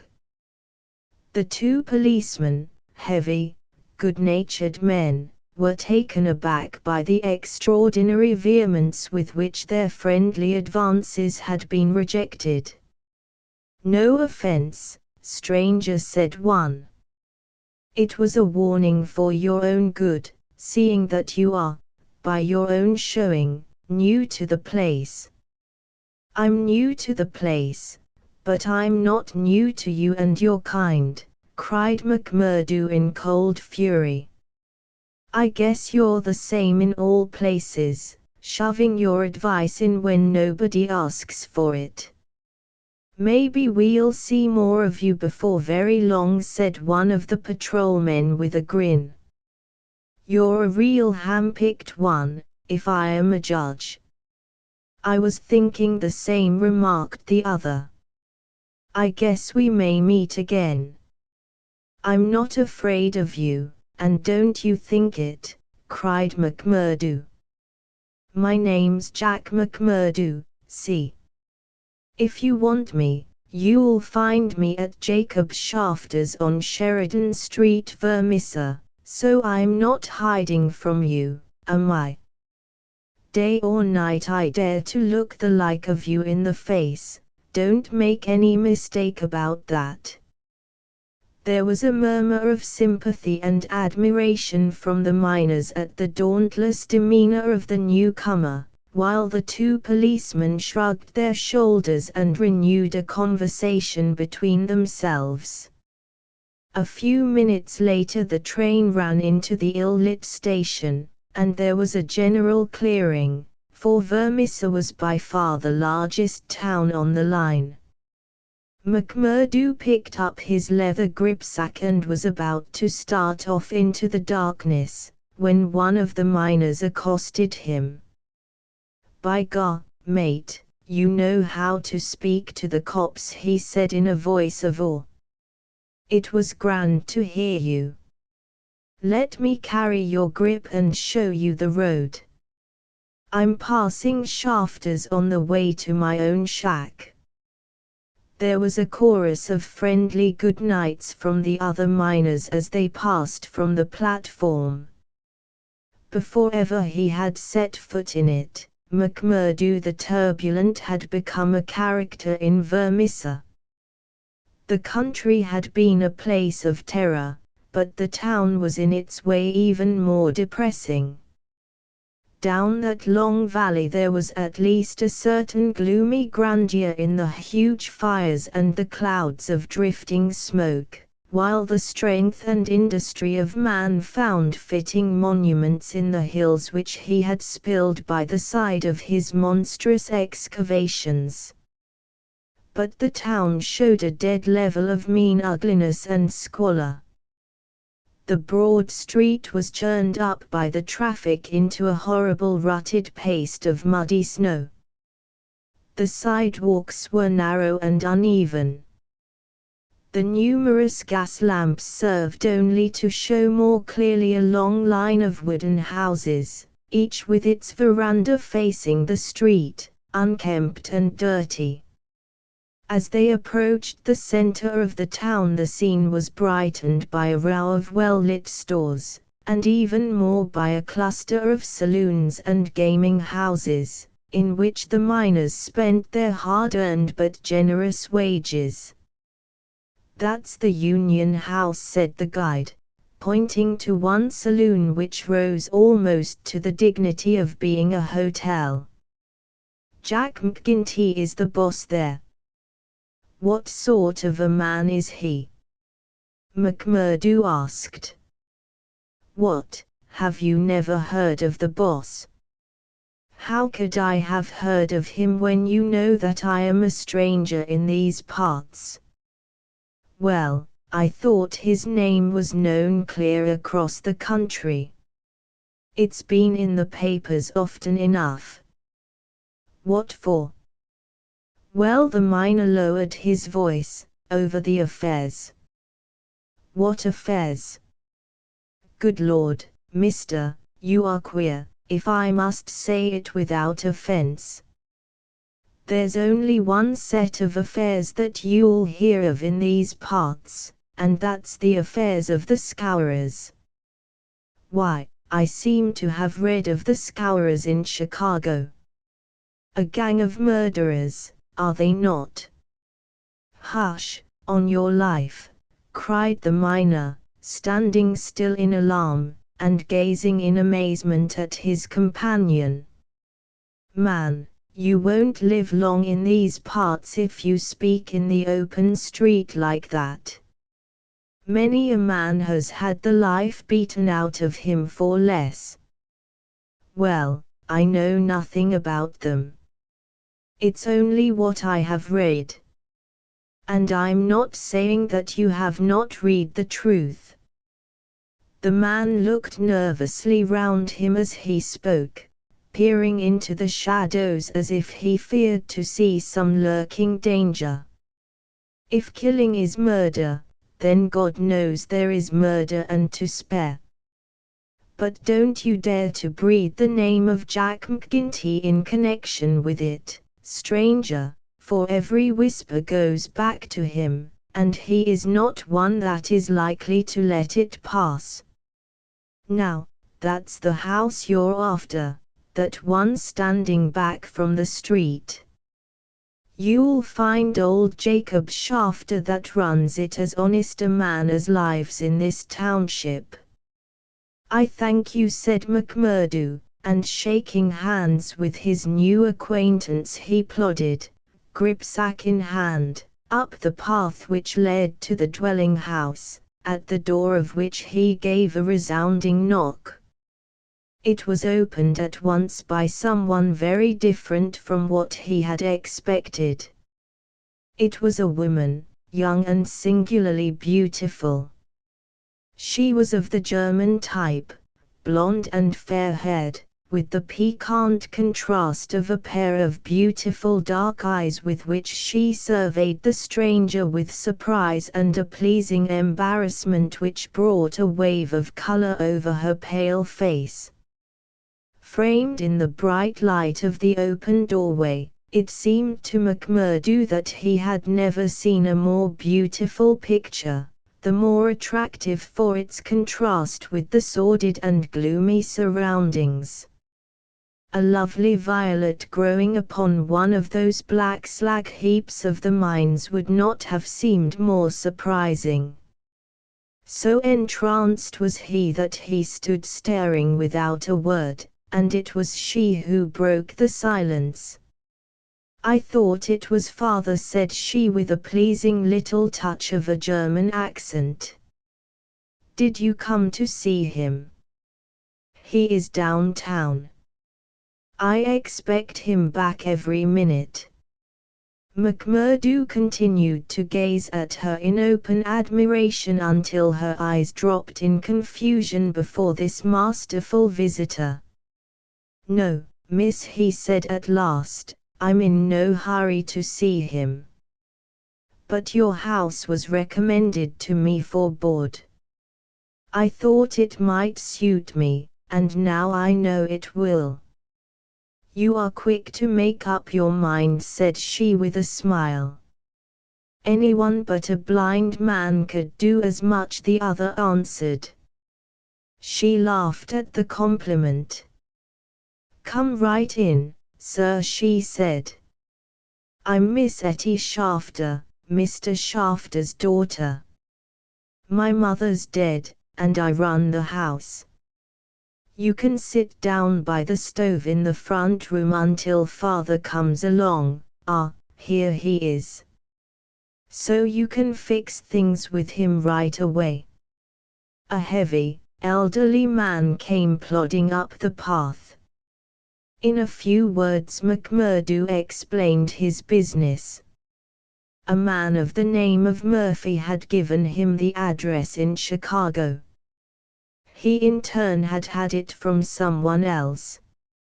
Old Shafter was quite ready. The stranger made no bones about terms, agreed at once to every condition, and was apparently fairly flush of money. For $7 a week paid in advance he was to have board and lodging. So it was that McMurdo, the self-confessed fugitive from justice, took up his abode under the roof of the Shafters, the first step which was to lead to so long and dark a train of events, ending in a far distant land. Chapter 2. The Bodymaster McMurdo was a man who made his mark quickly. Wherever he was, the folk around soon knew it. Within a week he had become infinitely the most important person at Shafters. There were 10 or a dozen boarders there, but they were honest foremen or commonplace clerks from the stores, of a very different caliber from the young Irishman. Of an evening when they gathered together, his joke was always the readiest, his conversation the brightest, and his song the best. He was a born boon companion, with a magnetism which drew good humor from all around him. And yet he showed again and again, as he had shown in the railway carriage, a capacity for sudden, fierce anger, which compelled the respect and even the fear of those who met him. For the law, too, and all who were connected with it, he exhibited a bitter contempt which delighted some and alarmed others of his fellow boarders. From the first he made it evident, by his open admiration, that the daughter of the house had won his heart from the instant that he had set eyes upon her beauty and her grace. He was no backward suitor. On the second day he told her that he loved her, and from then onward he repeated the same story with an absolute disregard of what she might say to discourage him. "Someone else," he would cry. "Well, the worse luck for someone else. Let him look out for himself. Am I to lose my life's chance and all my heart's desire for someone else? You can keep on saying no, Etty. The day will come when you will say yes, and I'm young enough to wait." He was a dangerous suitor, with his glib Irish tongue, and his pretty, coaxing ways. There was about him also that glamour of experience and of mystery which attracts a woman's interest, and finally her love. He could talk of the sweet valleys of County Monaghan from which he came, of the lovely, distant island, the low hills and green meadows of which seemed the more beautiful when imagination viewed them from this place of grime and snow. Then he was versed in the life of the cities of the North, of Detroit, and the lumber camps of Michigan, and finally of Chicago, where he had worked in a planing mill. And afterwards came the hint of romance, the feeling that strange things had happened to him in that great city, so strange and so intimate that they might not be spoken of. He spoke wistfully of a sudden leaving, a breaking of old ties, a flight into a strange world, ending in this dreary valley, and Etty listened, her dark eyes gleaming with pity and with sympathy, those two qualities which may turn so rapidly and so naturally to love. McMurdo had obtained a temporary job as bookkeeper, for he was a well-educated man. This kept him out most of the day, and he had not found occasion yet to report himself to the head of the lodge of the Eminent Order of Freemen. He was reminded of his omission, however, by a visit one evening from Mike Scanlon, the fellow member whom he had met in the train. Scanlon, the small, sharp-faced, nervous, black-eyed man, seemed glad to see him once more. After a glass or two of whiskey he broached the object of his visit. "Say, McMurdo," said he, "I remembered your address, so I made bold to call. I'm surprised that you've not reported to the Bodymaster. Why haven't you seen Boss McGinty yet?" "Well, I had to find a job. I have been busy." You must find time for him if you have none for anything else. Good Lord, man. You're a fool not to have been down to the Union House and registered your name the first morning after you came here. If you run against him, well, you mustn't, that's all. McMurdo showed mild surprise. I've been a member of the lodge for over 2 years, Scanlon, but I never heard that duties were so pressing as all that. Maybe not in Chicago. Well, it's the same society here. Is it? Scanlon looked at him long and fixedly. There was something sinister in his eyes. Isn't it? You'll tell me that in a month's time. I hear you had a talk with the patrolmen after I left the train. How did you know that? Oh, it got about. Things do get about for good and for bad in this district. Well, yes.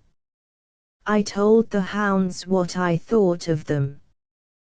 By the Lord, you'll be a man after McGinty's heart. What, does he hate the police too? Scanlon burst out laughing. You go and see him, my lad, said he as he took his leave. It's not the police but you that he'll hate if you don't. Now, take a friend's advice and go at once. It chanced that on the same evening McMurdo had another more pressing interview which urged him in the same direction.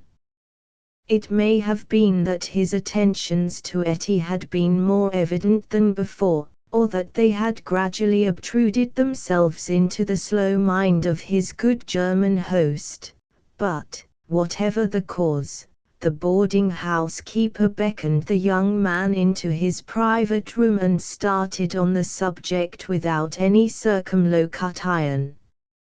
It seems to me, mister, said he, that you are gettin' set on my Etty. Ain't that so, or am I wrong? Yes, that is so, the young man answered. Vell, I want to tell you right now that it ain't no manner of use. There's someone slipped in afore you. She told me so. Vell, you can lay that she told you truth. But did she tell you who it was? No, I asked her, but she wouldn't tell.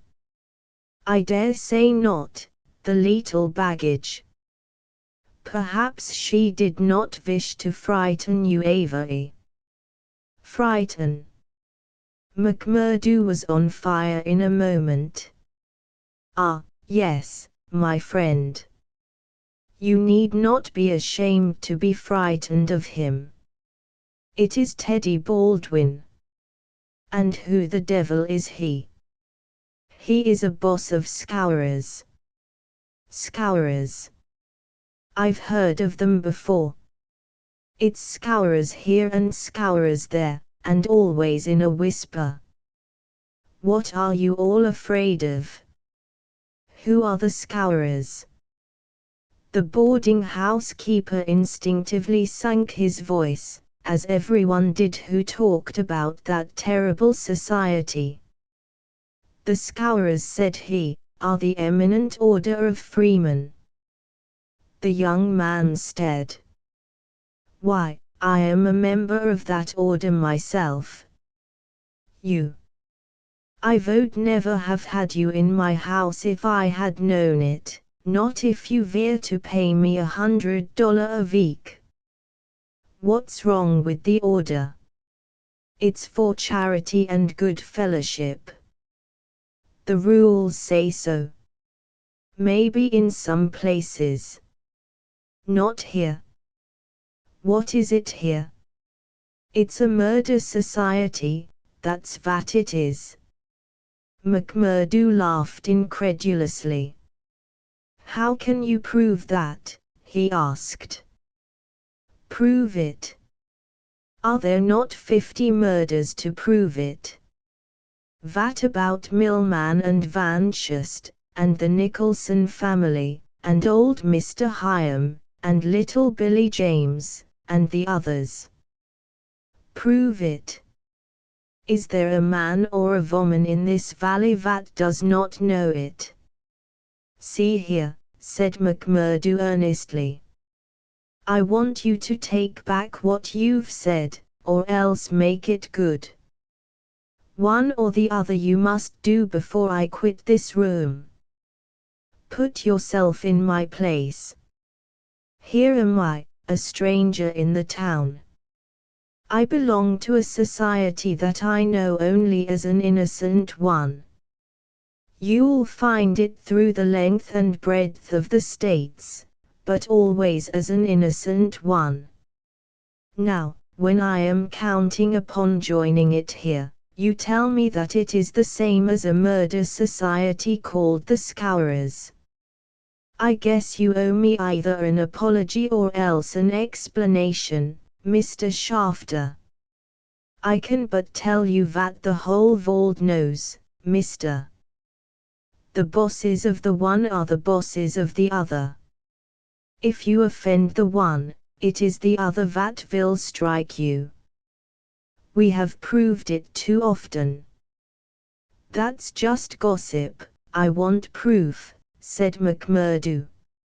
If you live here long you will get your proof. But I forget that you are yourself one of them. You will soon be as bad as the rest. But you will find other lodgings, mister. I cannot have you here. Is it not bad enough that one of these people come courting my Etty, and that I dare not turn him down, but that I should have another for my boarder? Yes, indeed. You shall not sleep here after tonight. McMurdo found himself under sentence of banishment both from his comfortable quarters and from the girl whom he loved. He found her alone in the sitting room that same evening, and he poured his troubles into her ear. Sure, your father is after giving me notice, he said. It's little I would care if it was just my room, but indeed, Etty, though it's only a week that I've known you, you are the very breath of life to me, and I can't live without you. Oh, hush, Mr. McMurdo, don't speak so, said the girl. I have told you, have I not, that you are too late. There is another. And if I have not promised to marry him at once, at least I can promise no one else. Suppose I had been first, Etty, would I have had a chance? The girl sank her face into her hands. I wish to heaven that you had been first, she sobbed. McMurdo was down on his knees before her in an instant. For God's sake, Etty, let it stand at that, he cried. Will you ruin your life and my own for the sake of this promise? Follow your heart, Akushla. 'Tis a safer guide than any promise before you knew what it was that you were saying. He had seized Etty's white hand between his own strong brown ones. Say that you will be mine, and we will face it out together. Not here. Yes, here. No, no, Jack. His arms were round her now. It could not be here. Could you take me away? A struggle passed for a moment over McMurdo's face, but it ended by setting like granite. No, here, he said. I'll hold you against the world, Etty, right here where we are. Why should we not leave together? No, Etty, I can't leave here. But why? I'd never hold my head up again if I felt that I had been driven out. Besides, what is there to be afraid of? Are we not free folks in a free country? If you love me, and I you, who will dare to come between? You don't know, Jack. You've been here too short a time. You don't know this Baldwin. You don't know McGinty and his scourers. No, I don't know them, and I don't fear them, and I don't believe in them, said McMurdo. I've lived among rough men, my darling, and instead of fearing them it has always ended that they have feared me, always, Etty. It's mad on the face of it. If these men, as your father says, have done crime after crime in the valley, and if everyone knows them by name, how comes it that none are brought to justice? You answer me that, Etty. Because no witness dares to appear against them. He would not live a month if he did. Also because they have always their own men to swear that the accused one was far from the scene of the crime. But surely, Jack, you must have read all this. I had understood that every paper in the United States was writing about it. Well, I have read something, it is true, but I had thought it was a story. Maybe these men have some reason in what they do. Maybe they are wronged and have no other way to help themselves. Oh, Jack, don't let me hear you speak so. That is how he speaks, the other one. Baldwin, he speaks like that, does he? And that is why I loathe him so. Oh, Jack, now I can tell you the truth. I loathe him with all my heart, but I fear him also. I fear him for myself, but above all I fear him for father. I know that some great sorrow would come upon us if I dared to say what I really felt. That is why I have put him off with half promises. It was in real truth our only hope. But if you would fly with me, Jack, we could take father with us and live forever far from the power of these wicked men. Again there was the struggle upon McMurdo's face, and again it set like granite. No harm shall come to you, Etty, nor to your father either. As to wicked men, I expect you may find that I am as bad as the worst of them before we're through. No, no, Jack. I would trust you anywhere. McMurdo laughed bitterly. Good Lord, how little you know of me. Your innocent soul, my darling, could not even guess what is passing in mine. But, hello, who's the visitor?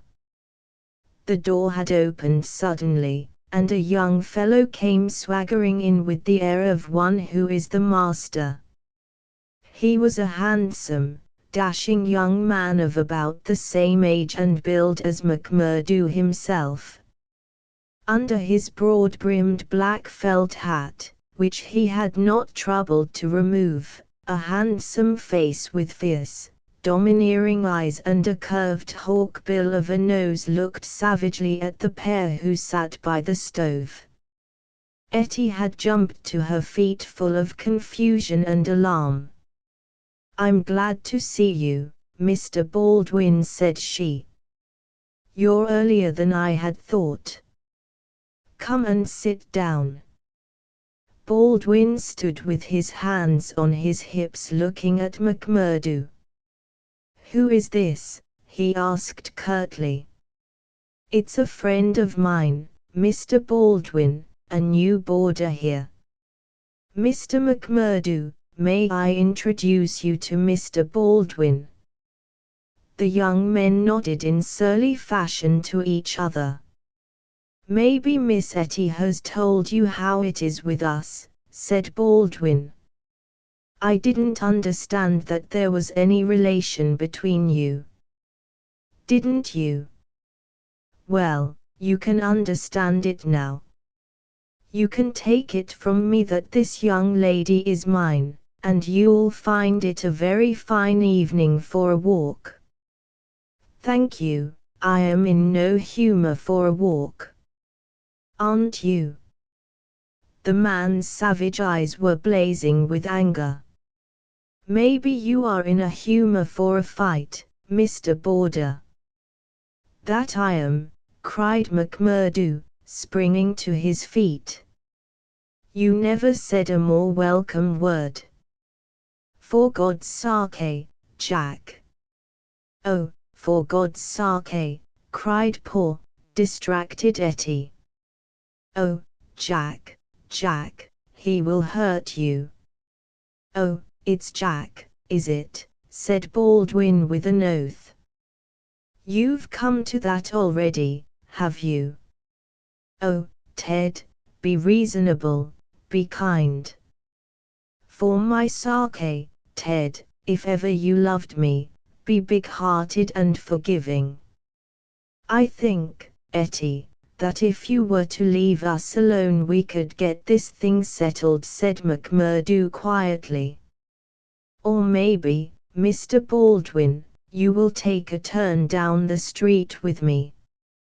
It's a fine evening, and there's some open ground beyond the next block. I'll get even with you without needing to dirty my hands, said his enemy. You'll wish you had never set foot in this house before I am through with you. No time like the present, cried McMurdo. I'll choose my own time, mister. You can leave the time to me. See here. He suddenly rolled up his sleeve and showed upon his forearm a peculiar sign which appeared to have been branded there. It was a circle with a triangle within it. Do you know what that means? I neither know nor care. Well, you will know, I'll promise you that. You won't be much older, either. Perhaps Miss Etty can tell you something about it. As to you, Etty, you'll come back to me on your knees, do ye hear, girl, on your knees, and then I'll tell you what your punishment may be. You've sowed, and by the Lord, I'll see that you reap. He glanced at them both in fury. Then he turned upon his heel, and an instant later the outer door had banged behind him. For a few moments McMurdo and the girl stood in silence. Then she threw her arms around him. Oh, Jack, how brave you were! But it is no use, you must fly. Tonight, Jack, tonight. It's your only hope. He will have your life. I read it in his horrible eyes. What chance have you against a dozen of them, with Boss McGinty and all the power of the lodge behind them? McMurdo disengaged her hands, kissed her, and gently pushed her back into a chair. There, Akushla, there. Don't be disturbed or fear for me. I'm a freeman myself. I'm after telling your father about it.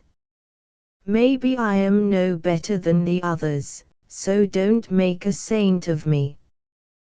Perhaps you hate me too, now that I've told you as much.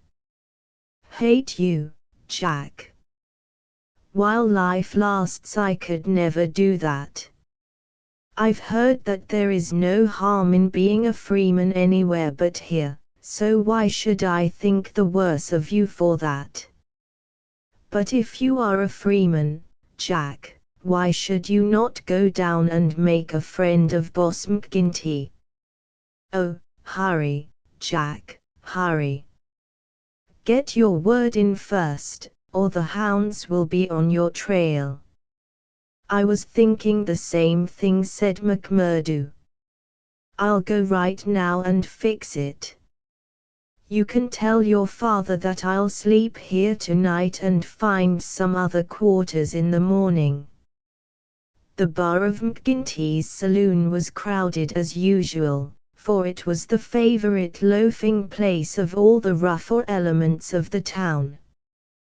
The man was popular, for he had a rough, jovial disposition which formed a mask, covering a great deal which lay behind it. But apart from this popularity, the fear in which he was held throughout the township, and indeed down the whole 30 miles of the valley and past the mountains on each side of it, was enough in itself to fill his bar, for none could afford to neglect his goodwill.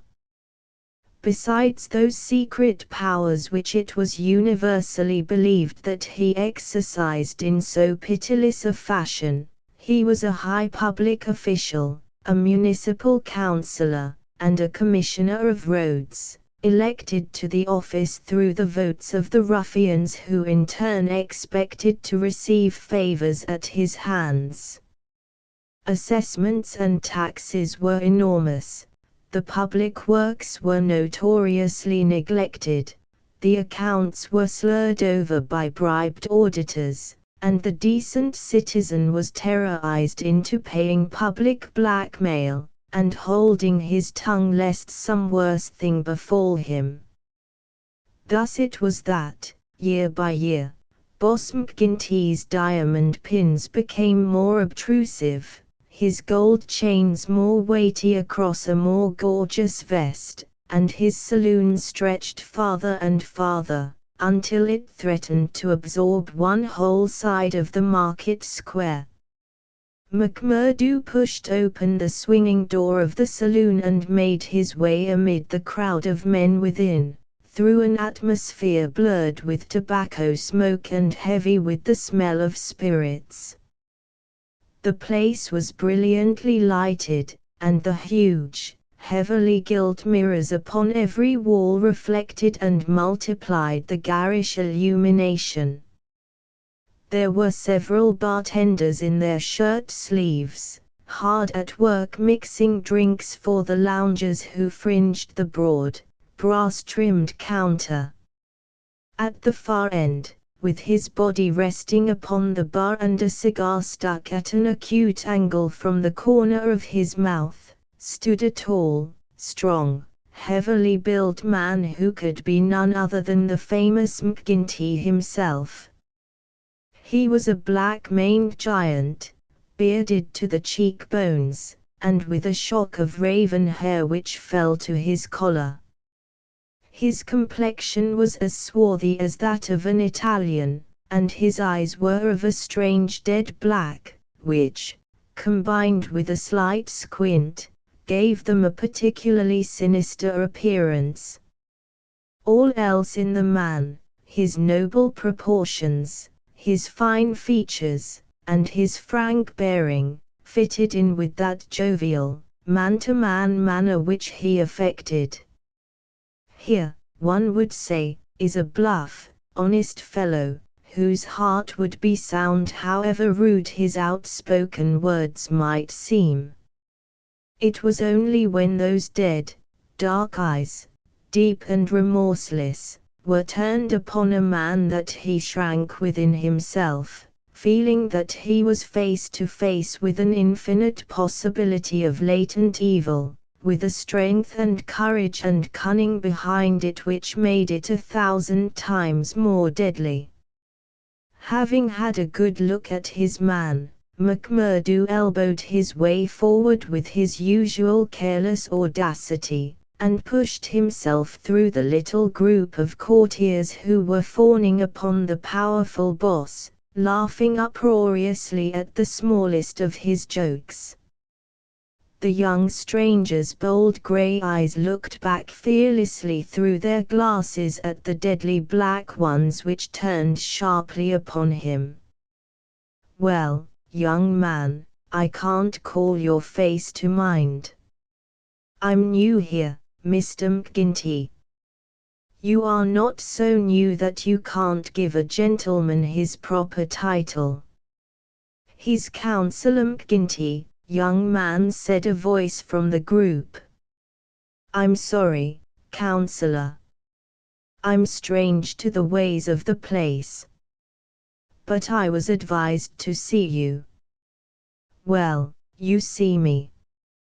This is all there is. What do you think of me?"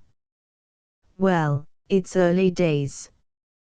If your heart is as big as your body, and your soul as fine as your face, then I'd ask for nothing better," said McMurdo.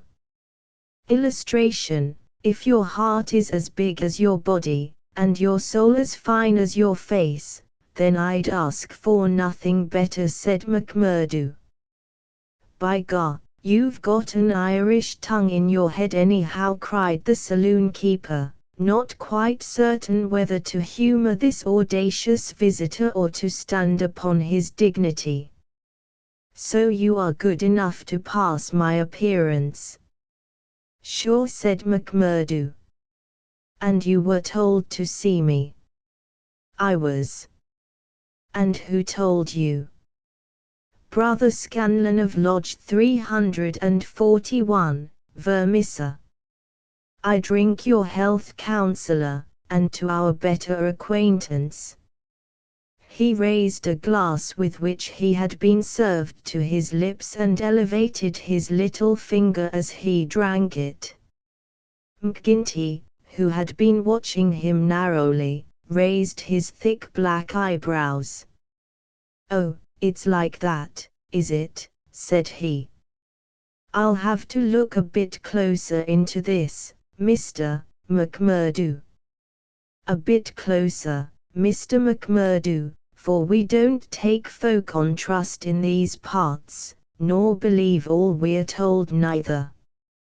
Come in here for a moment, behind the bar." There was a small room there, lined with barrels. McGinty carefully closed the door, and then seated himself on one of them, biting thoughtfully on his cigar and surveying his companion with those disquieting eyes. For a couple of minutes he sat in complete silence. McMurdo bore the inspection cheerfully, one hand in his coat pocket, the other twisting his brown moustache.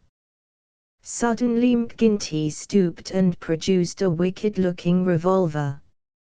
"See here, my joker," said he, "if I thought you were playing any game on us, it would be short work for you." "This is a strange welcome," McMurdo answered with some dignity, "for the bodymaster of a lodge of freemen to give to a stranger brother." "Eh, but it's just that same that you have to prove," said McGinty, "and God help you if you fail." "Where were you made?" "Lodge 29, Chicago." "When?" "June 24, 1872. "What bodymaster?" "James H. Scott." "Who is your district ruler?" "Bartholomew Wilson." You seem glib enough in your tests. What are you doing here?" "Working, the same as you, but a poorer job." "You have your back answer quick enough." "Yes, I was always quick of speech." "Are you quick of action?" "I have had that name among those that knew me best." "Well, we may try you sooner than you think. Have you heard anything of the lodge in these parts?" "I've heard that it takes a man to be a brother." "True for you, Mr. McMurdo. Why did you leave Chicago?" I'm damned if I tell you that. McGinty opened his eyes. He was not used to being answered in such fashion, and it amused him. Why won't you tell me? Because no brother may tell another a lie. Then the truth is too bad to tell. You can put it that way if you like. See here, mister, you can't expect me, as bodymaster, to pass into the lodge a man for whose past he can't answer. McMurdo looked puzzled. Then he took a worn newspaper cutting from an inner pocket. You wouldn't squeal on a fellow, said he. I'll wipe my hand across your face if you say such words to me, cried McGinty hotly. You are right, Counselor, said McMurdo meekly. I should apologize. I spoke without thought. Well, I know that I am safe in your hands. Look at that clipping. McGinty glanced his eyes over the account of the shooting of one Jonas Pinto, in the Lake Saloon, Market Street, Chicago, in the New Year week of 1874. Your work, he asked, as he handed back the paper. McMurdo nodded. Why did you shoot him? I was helping Uncle Sam to make dollars. Maybe mine were not as good gold as his, but they looked as well and were cheaper to make. This man Pinto helped me to shove the queer, to do what? Well, it means to pass the dollars out into circulation. Then he said he would split. Maybe he did split. I didn't wait to see. I just killed him and lighted out for the coal country. Why the coal country? 'Cause I'd read in the papers that they weren't too particular in those parts. McGinty laughed. You were first a coiner and then a murderer, and you came to these parts because you thought you'd be welcome. That's about the size of it, McMurdo answered. Well, I guess you'll go far. Say, can you make those dollars yet? McMurdo took half a dozen from his pocket. Those never passed the Philadelphia Mint, said he. You don't say. McGinty held them to the light in his enormous hand, which was hairy as a gorilla's. I can see no difference. Gah! You'll be a mighty useful brother, I'm thinking. We can do with a bad man or two among us, friend McMurdo, for there are times when we have to take our own part. We'd soon be against the wall if we didn't shove back at those that were pushing us. Well, I guess I'll do my share of shoving with the rest of the boys. You seem to have a good nerve. You didn't squirm when I shoved this gun at you. It was not me that was in danger. Who then? It was you, Counselor. McMurdo drew a cocked pistol from the side pocket of his pea jacket. I was covering you all the time. I guess my shot would have been as quick as yours. By God! McGinty flushed an angry red and then burst into a roar of laughter. Say, we've had no such holy terror come to hand this many a year. I reckon the lodge will learn to be proud of you. Well, what the hell do you want? And can't I speak alone with a gentleman for 5 minutes, but you must butt in on us? The bartender stood abashed. I'm sorry, Counselor, but it's Ted Baldwin. He says he must see you this very minute. The message was unnecessary, for the set, cruel face of the man himself was looking over the servant's shoulder. He pushed the bartender out and closed the door on him. So said he with a furious glance at McMurdo, "You got here first, did you? I've a word to say to you, counselor, about this man." "Then say it here and now before my face," cried McMurdo. "I'll say it at my own time, in my own way." "Tut! Tut!" said McGinty, getting off his barrel. "This will never do. We have a new brother here, Baldwin, and it's not for us to greet him in such fashion. Hold out your hand, man, and make it up." "Never!" cried Baldwin in a fury. "I've offered to fight him if he thinks I have wronged him," said McMurdo. "I'll fight him with fists, or, if that won't satisfy him, I'll fight him any other way he chooses. Now, I'll leave it to you, counselor, to judge between us as a bodymaster should."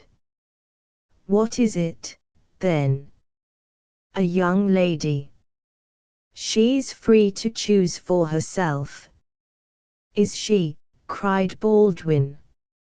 "As between two brothers of the lodge I should say that she was," said the boss. "Oh, that's your ruling, is it?" "Yes, it is, Ted Baldwin," said McGinty, with a wicked stare. "Is it you that would dispute it?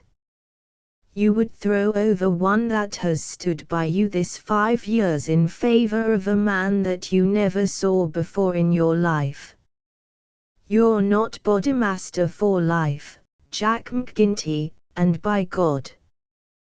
When next it comes to a vote, the counselor sprang at him like a tiger. His hand closed round the other's neck, and he hurled him back across one of the barrels. In his mad fury he would have squeezed the life out of him if McMurdo had not interfered. "Easy, counselor. For heaven's sake, go easy," he cried, as he dragged him back. McGinty released his hold, and Baldwin, cowed and shaken, gasping for breath, and shivering in every limb, as one who has looked over the very edge of death, sat up on the barrel over which he had been hurled. "You've been asking for it this many a day, Ted Baldwin, now you've got it," cried McGinty, his huge chest rising and falling. "Maybe you think if I was voted down from bodymaster you would find yourself in my shoes.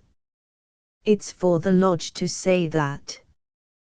But so long as I am the chief I'll have no man lift his voice against me or my rulings." "I have nothing against you," mumbled Baldwin, feeling his throat. "Well, then," cried the other, relapsing in a moment into a bluff joviality, "we are all good friends again and there's an end of the matter." He took a bottle of champagne down from the shelf and twisted out the cork. "See now," he continued, as he filled 3 high glasses. "Let us drink the quarrelling toast of the lodge. After that, as you know, there can be no bad blood between us. Now, then, the left hand on the apple of my throat. I say to you, Ted Baldwin, what is the offense, sir?" "The clouds are heavy," answered Baldwin, "but they will forever brighten. And this I swear." The men drank their glasses, and the same ceremony was performed between Baldwin and McMurdo. "There," cried McGinty, rubbing his hands. "That's the end of the black blood. You come under lodge discipline if it goes further, and that's a heavy hand in these parts, as Brother Baldwin knows, and as you will damn soon find out, Brother McMurdo, if you ask for trouble." "Faith, I'd be slow to do that," said McMurdo. He held out his hand to Baldwin. "I'm quick to quarrel and quick to forgive. It's my hot Irish blood, they tell me. But it's over for me, and I bear no grudge." Baldwin had to take the proffered hand, for the baleful eye of the terrible boss was upon him. But his sullen face showed how little the words of the other had moved him. McGinty clapped them both on the shoulders. "Tut! These girls! These girls!" he cried. "To think that the same petticoats should come between two of my boys! It's the devil's own luck. Well, it's the colleen inside of them that must settle the question, for it's outside the jurisdiction of a bodymaster, and the Lord be praised for that. We have enough on us, without the women as well. You'll have to be affiliated to Lodge 341, Brother McMurdo. We have our own ways and methods, different from Chicago.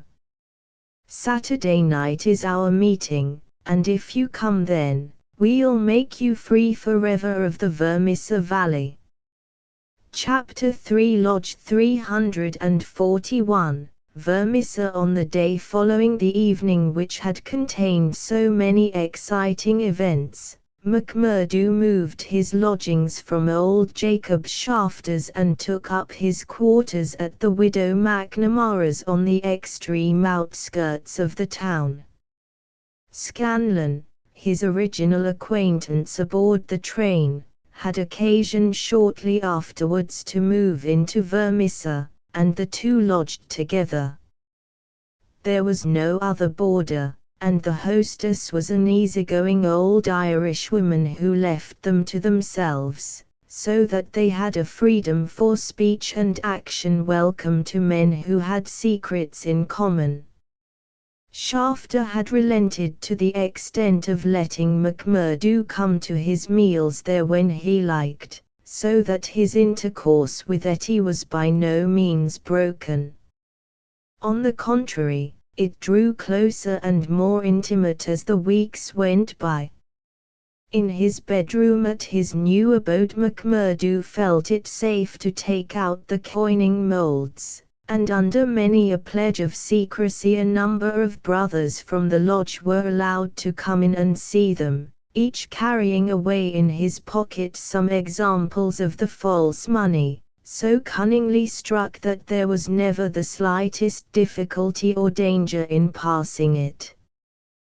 Why, with such a wonderful art at his command, McMurdo should condescend to work at all was a perpetual mystery to his companions, though he made it clear to anyone who asked him that if he lived without any visible means it would very quickly bring the police upon his track. One policeman was indeed after him already, but the incident, as luck would have it, did the adventurer a great deal more good than harm. After the first introduction there were few evenings when he did not find his way to McGinty's saloon, there to make closer acquaintance with the boys, which was the jovial title by which the dangerous gang who infested the place were known to one another. His dashing manner and fearlessness of speech made him a favorite with them all, while the rapid and scientific way in which he polished off his antagonist in an all-in barroom scrap earned the respect of that rough community. Another incident, however, raised him even higher in their estimation. Just at the crowded hour one night, the door opened and a man entered with the quiet blue uniform and peaked cap of the mine police. This was a special body raised by the railways and colliery owners to supplement the efforts of the ordinary civil police, who were perfectly helpless in the face of the organized ruffianism which terrorized the district. There was a hush as he entered, and many a curious glance was cast at him, but the relations between policemen and criminals are peculiar in some parts of the States, and McGinty himself, standing behind his counter, showed no surprise when the policeman enrolled himself among his customers. "A straight whiskey, for the night is bitter," said the police officer. "I don't think we have met before, Counselor." "You'll be the new captain," said McGinty. "That's so. We're looking to you, Counselor, and to the other leading citizens, to help us in upholding law and order in this township. Captain Marvin is my name." "We'd do better without you, Captain Marvin," said McGinty coldly, "for we have our own police of the township, and no need for any imported goods. What are you but the paid tool of the capitalists, hired by them to club or shoot your poorer fellow citizen?" "Well, well, we won't argue about that," said the police officer good-humoredly. "I expect we all do our duty same as we see it, but we can't all see it the same."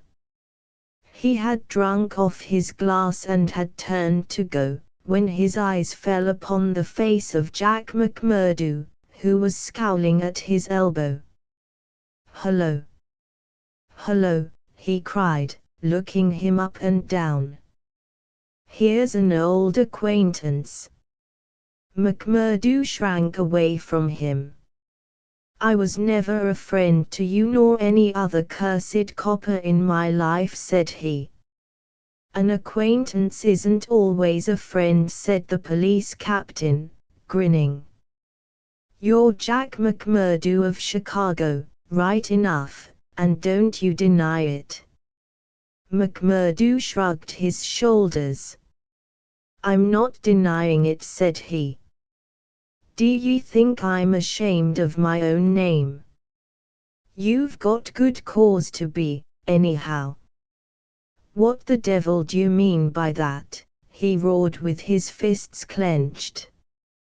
"No, no, Jack, bluster won't do with me. I was an officer in Chicago before ever I came to this darned coal bunker, and I know a Chicago crook when I see one." McMurdo's face fell. "Don't tell me that you're Marvin of the Chicago Central," he cried. "Just the same old Teddy Marvin, at your service. We haven't forgotten the shooting of Jonas Pinto up there. I never shot him." "Did you not? That's good impartial evidence, ain't it? Well, his death came in uncommon handy for you, or they would have had you for shoving the queer. Well, we can let that be bygones, for, between you and me, and perhaps I'm going further than my duty in saying it, they could get no clear case against you, and Chicago's open to you tomorrow. I'm very well where I am. Well, I've given you the pointer, and you're a sulky dog not to thank me for it." "Well, I suppose you mean well, and I do thank you," said McMurdo in no very gracious manner. "It's mum with me so long as I see you living on the straight," said the captain.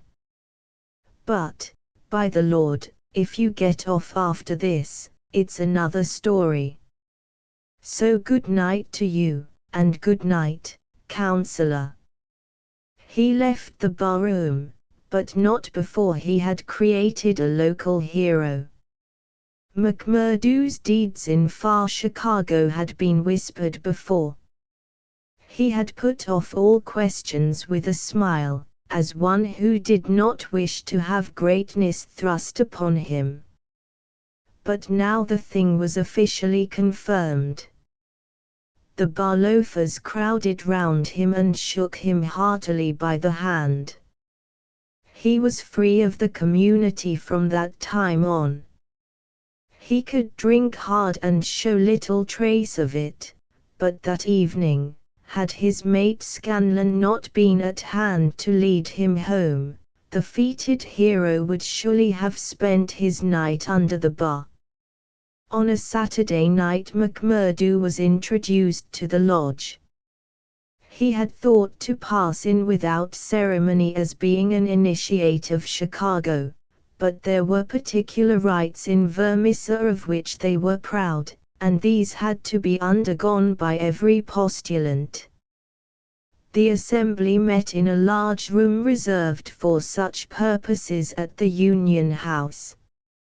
Some 60 members assembled at Vermissa, but that by no means represented the full strength of the organization, for there were several other lodges in the valley, and others across the mountains on each side, who exchanged members when any serious business was afoot, so that a crime might be done by men who were strangers to the locality. Altogether there were not less than 500 scattered over the coal district.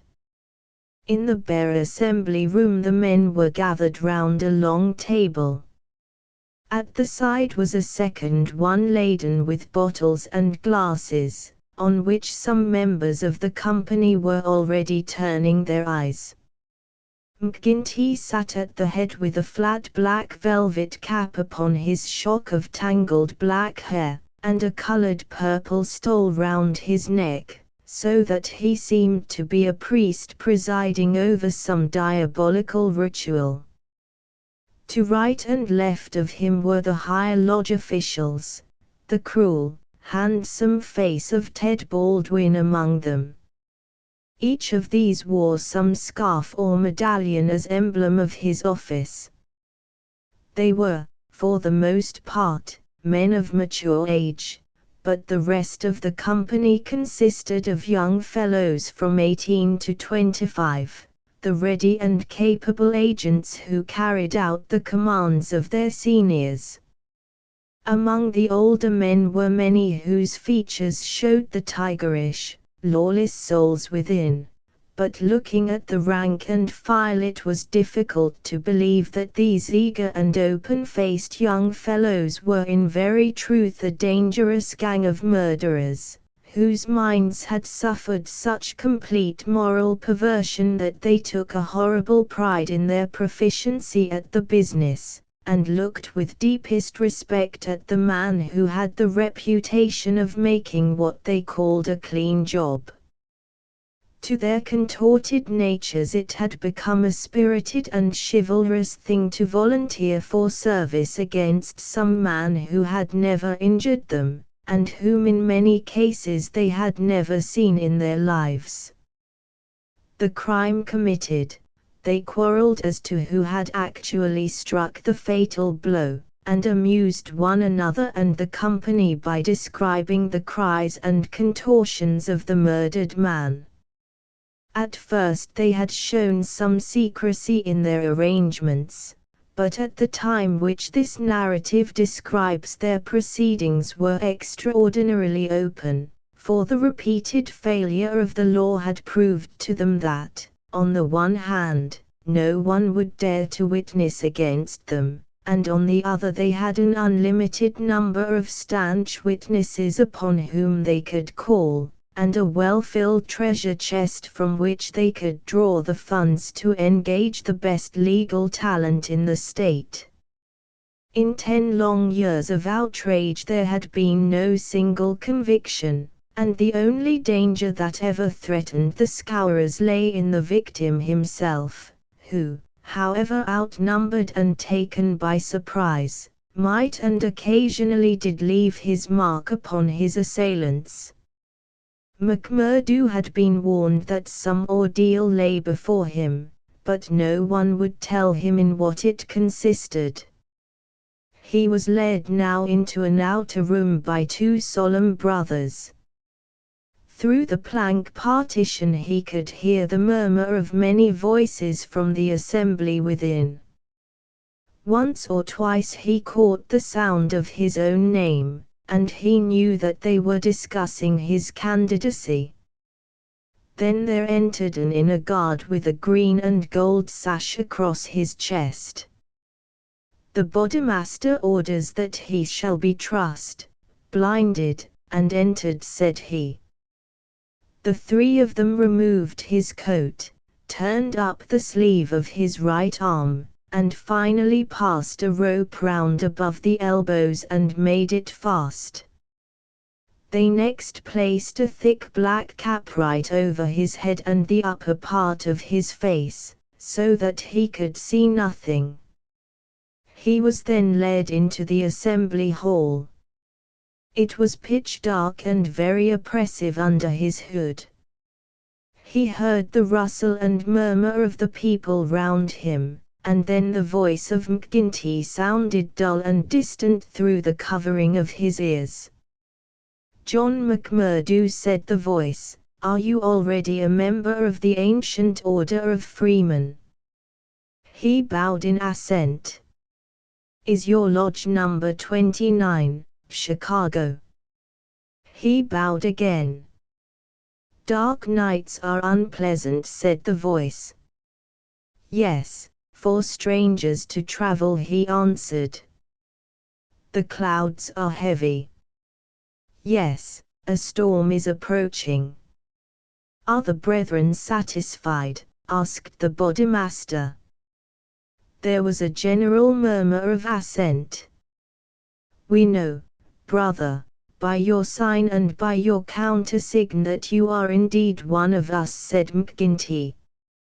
"We would have you know, however, that in this county and in other counties of these parts we have certain rights, and also certain duties of our own which call for good men. Are you ready to be tested?"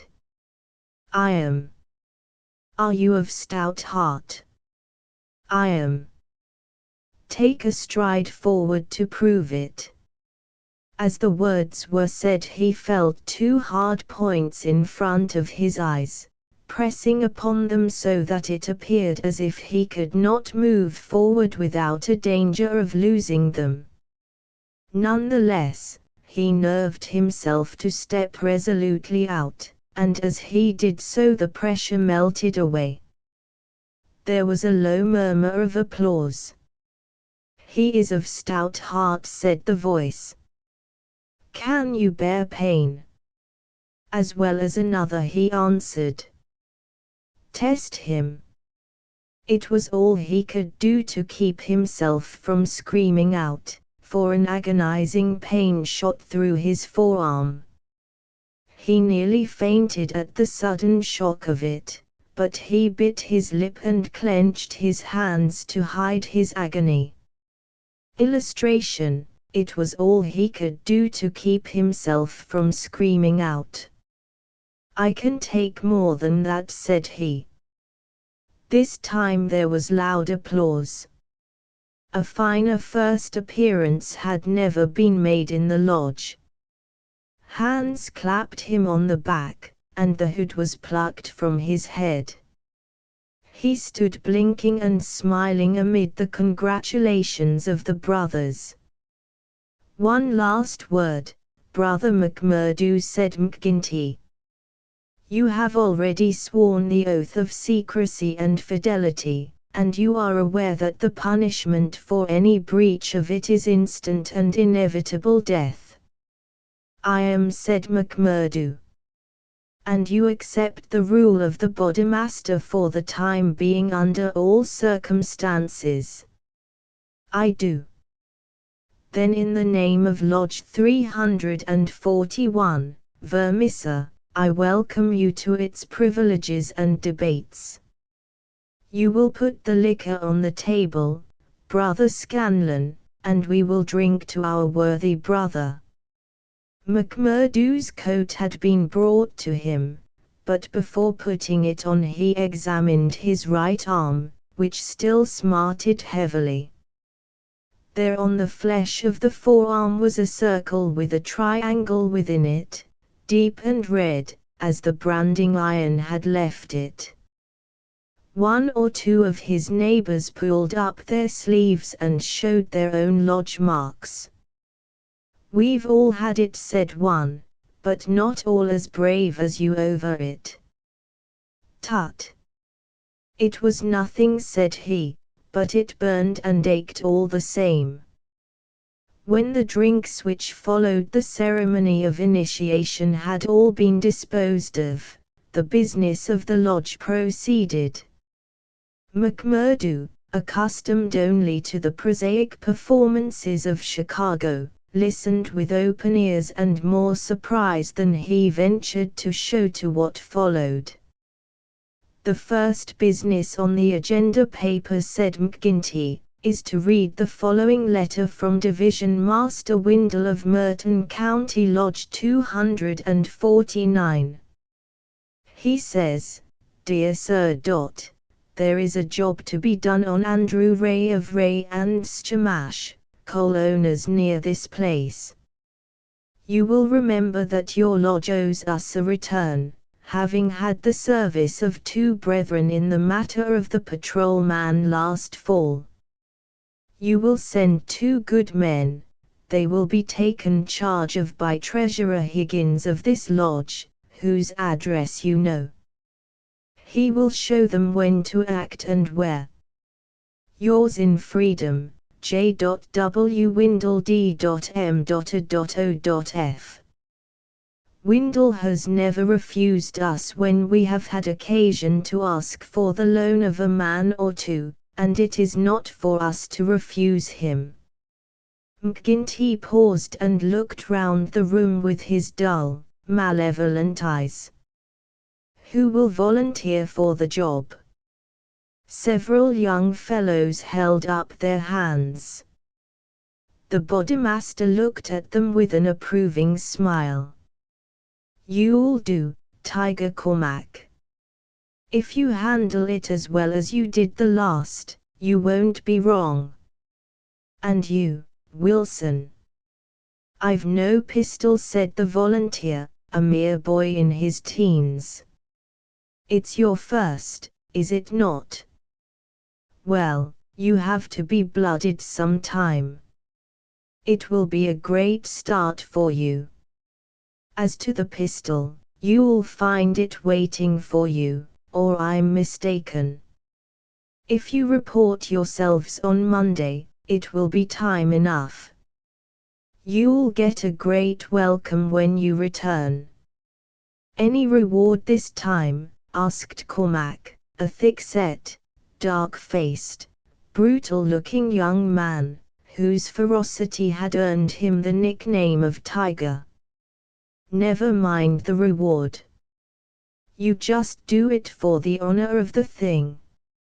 Maybe when it is done there will be a few odd dollars at the bottom of the box." "What has the man done?" asked young Wilson.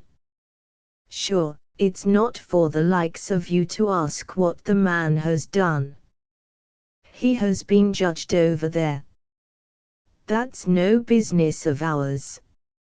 All we have to do is to carry it out for them, same as they would for us. Speaking of that, 2 brothers from the Merton Lodge are coming over to us next week to do some business in this quarter." "Who are they?" asked someone. "Faith, it is wiser not to ask.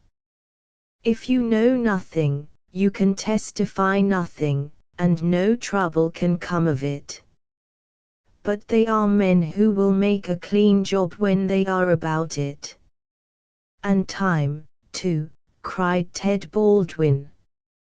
"Folk are getting out of hand in these parts. It was only last week that 3 of our men were turned off by Foreman Blaker. It's been owing him a long time, and he'll get it full and proper." Get what? McMurdo whispered to his neighbor. The business end of a buckshot cartridge, cried the man with a loud laugh. What think you of our ways, brother?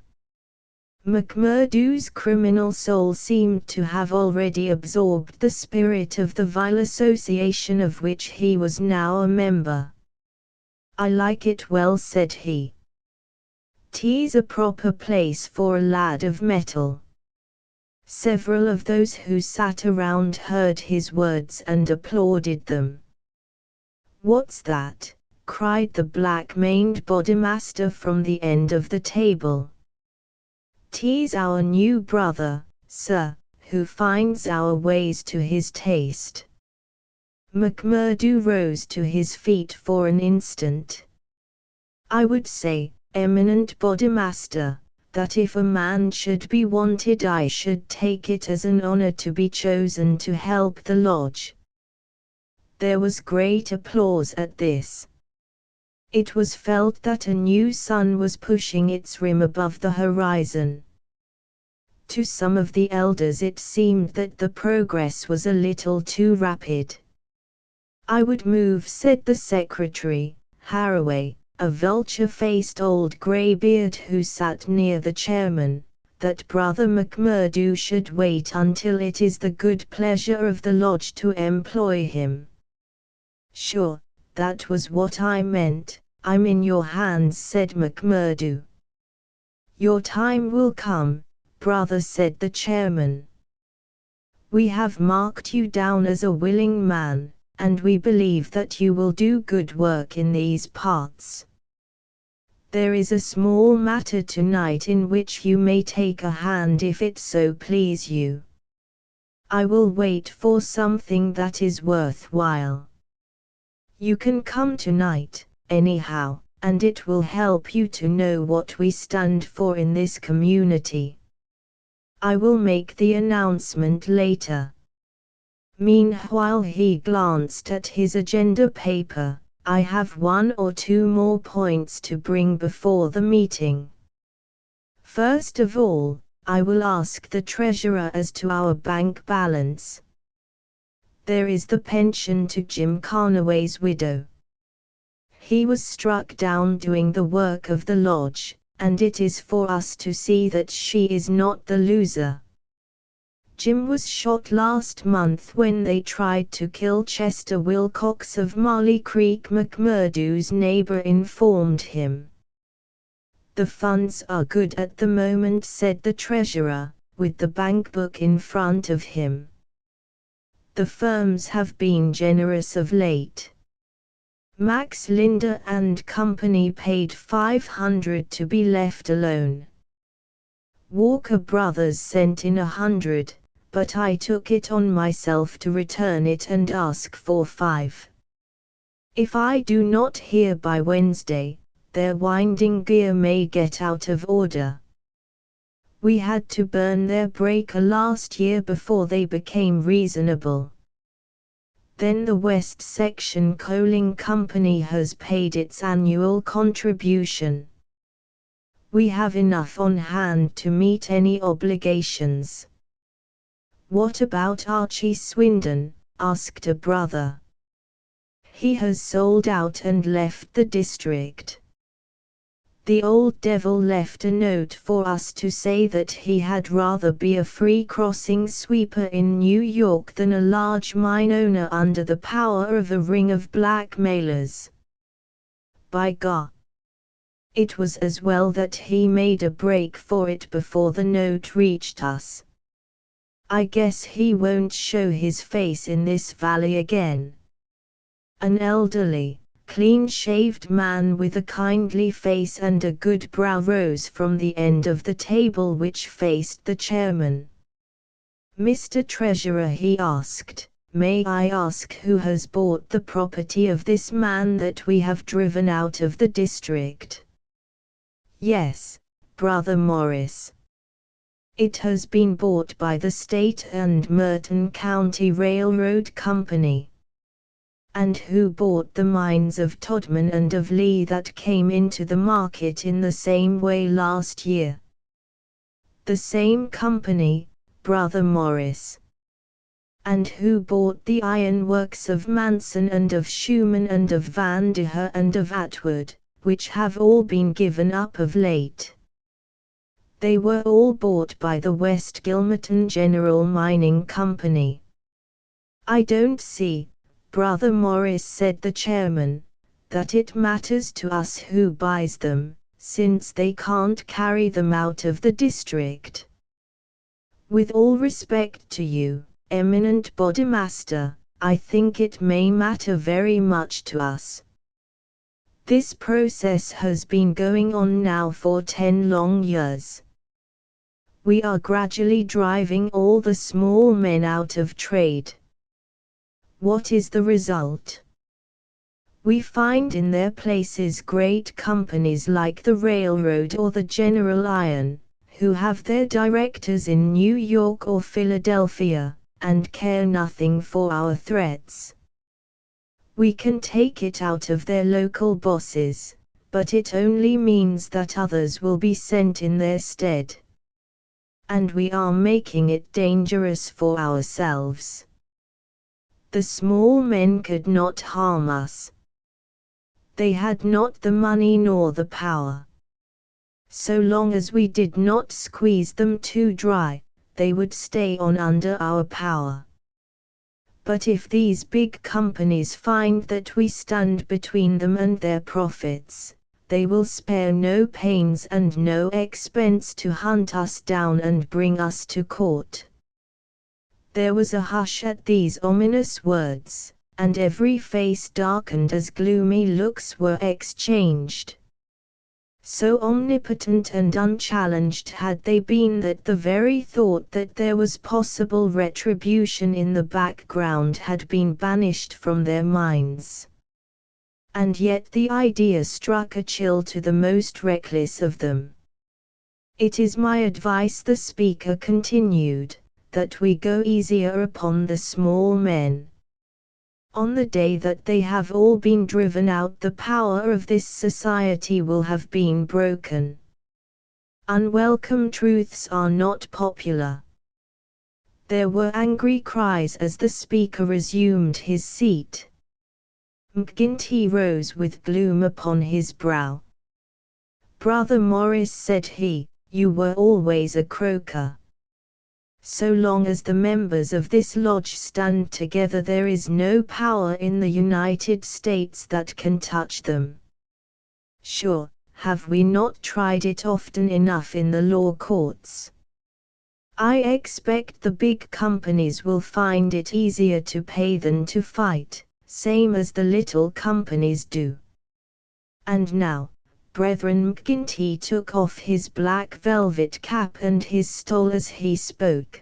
This lodge has finished its business for the evening, save for one small matter which may be mentioned when we are parting. The time has now come for fraternal refreshment and for harmony. Strange indeed is human nature. Here were these men, to whom murder was familiar, who again and again had struck down the father of the family, some man against whom they had no personal feeling, without one thought of compunction or of compassion for his weeping wife or helpless children, and yet the tender or pathetic in music could move them to tears. McMurdo had a fine tenor voice, and if he had failed to gain the goodwill of the lodge before, it could no longer have been withheld after he had thrilled them with I'm Sitting on the Stile, Mary and On the Banks of Allan Water. In his very first night the new recruit had made himself one of the most popular of the brethren, marked already for advancement and high office. There were other qualities needed, however, besides those of good fellowship, to make a worthy freeman, and of these he was given an example before the evening was over. The whiskey bottle had passed round many times, and the men were flushed and ripe for mischief when their bodymaster rose once more to address them. "Boys," said he, "there's one man in this town that wants trimming up, and it's for you to see that he gets it. I'm speaking of James Stanger of the Herald. You've seen how he's been opening his mouth against us again." There was a murmur of assent, with many a muttered oath. McGinty took a slip of paper from his waistcoat pocket. "Law and order. That's how he heads it. Reign of terror in the coal and iron district.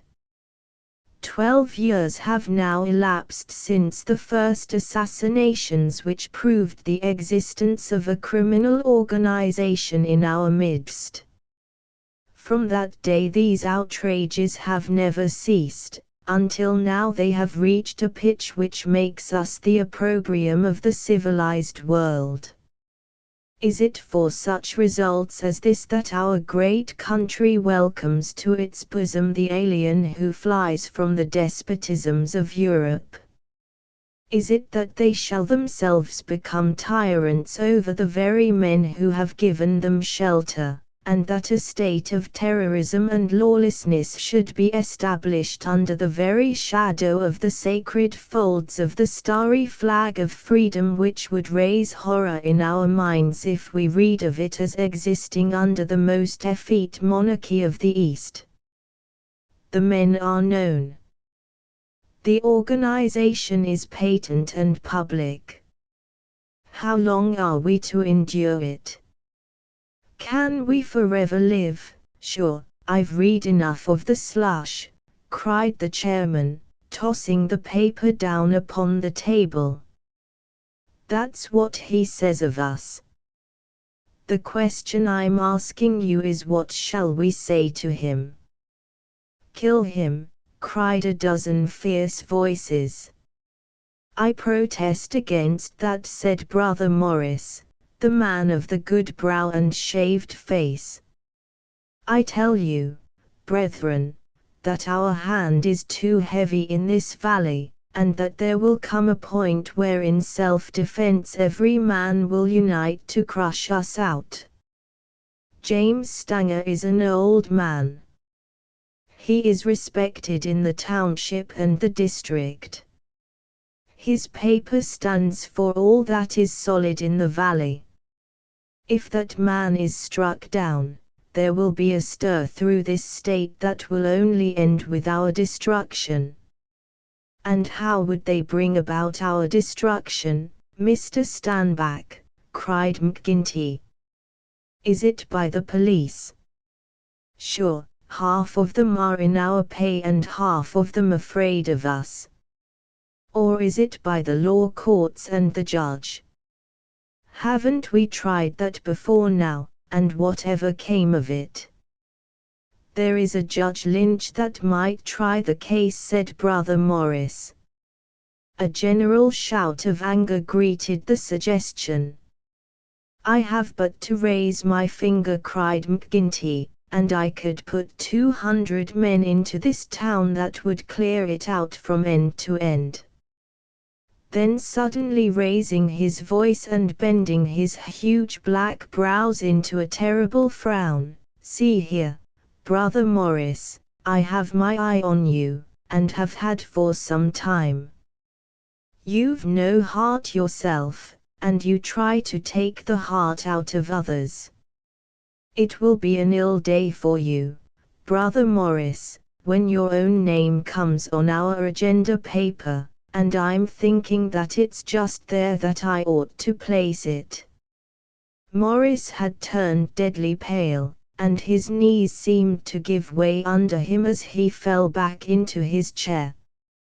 He raised his glass in his trembling hand and drank before he could answer. "I apologize, eminent bodymaster, to you and to every brother in this lodge if I have said more than I should. I am a faithful member, you all know that, and it is my fear lest evil come to the lodge which makes me speak in anxious words. But I have greater trust in your judgment than in my own, eminent bodymaster, and I promise you that I will not offend again." The bodymaster's scowl relaxed as he listened to the humble words. "Very good, Brother Morris. It's myself that would be sorry if it were needful to give you a lesson. But so long as I am in this chair we shall be a united lodge in word and in deed. And now, boys," he continued, looking round at the company, "I'll say this much, that if Stanger got his full deserts there would be more trouble than we need ask for. These editors hang together, and every journal in the state would be crying out for police and troops. But I guess you can give him a pretty severe warning. Will you fix it, Brother Baldwin?" "Sure," said the young man eagerly. "How many will you take?" "Half a dozen, and 2 to guard the door." "You'll come, Gower, and you, Mansell, and you, Scanlon, and the 2 Willabers." "I promised the new brother he should go," said the chairman. Ted Baldwin looked at McMurdo with eyes which showed that he had not forgotten nor forgiven. "Well, he can come if he wants," he said in a surly voice. "That's enough. The sooner we get to work the better." The company broke up with shouts and yells and snatches of drunken song. The bar was still crowded with revelers, and many of the brethren remained there. The little band who had been told off for duty passed out into the street, proceeding in 2s and 3s along the sidewalk so as not to provoke attention. It was a bitterly cold night, with a half-moon shining brilliantly in a frosty, star-spangled sky. The men stopped and gathered in a yard which faced a high building. The words, "Vermissa Herald," were printed in gold lettering between the brightly lit windows. From within came the clanking of the printing press. "Here," you said Baldwin to McMurdo, "you can stand below at the door and see that the road is kept open for us. Arthur Willoughby can stay with you. You others come with me. Have no fears, boys, for we have a dozen witnesses that we are in the Union Bar at this very moment." It was nearly midnight, and the street was deserted save for 1 or 2 revelers upon their way home. The party crossed the road, and, pushing open the door of the newspaper office, Baldwin and his men rushed in and up the stair which faced them. McMurdo and another remained below. From the room above came a shout, a cry for help, and then the sound of trampling feet and of falling chairs. An instant later a grey-haired man rushed out on the landing. He was seized before he could get farther, and his spectacles came tinkling down to McMurdo's feet. There was a thud and a groan. He was on his face, and half a dozen sticks were clattering together as they fell upon him. He writhed, and his long, thin limbs quivered under the blows.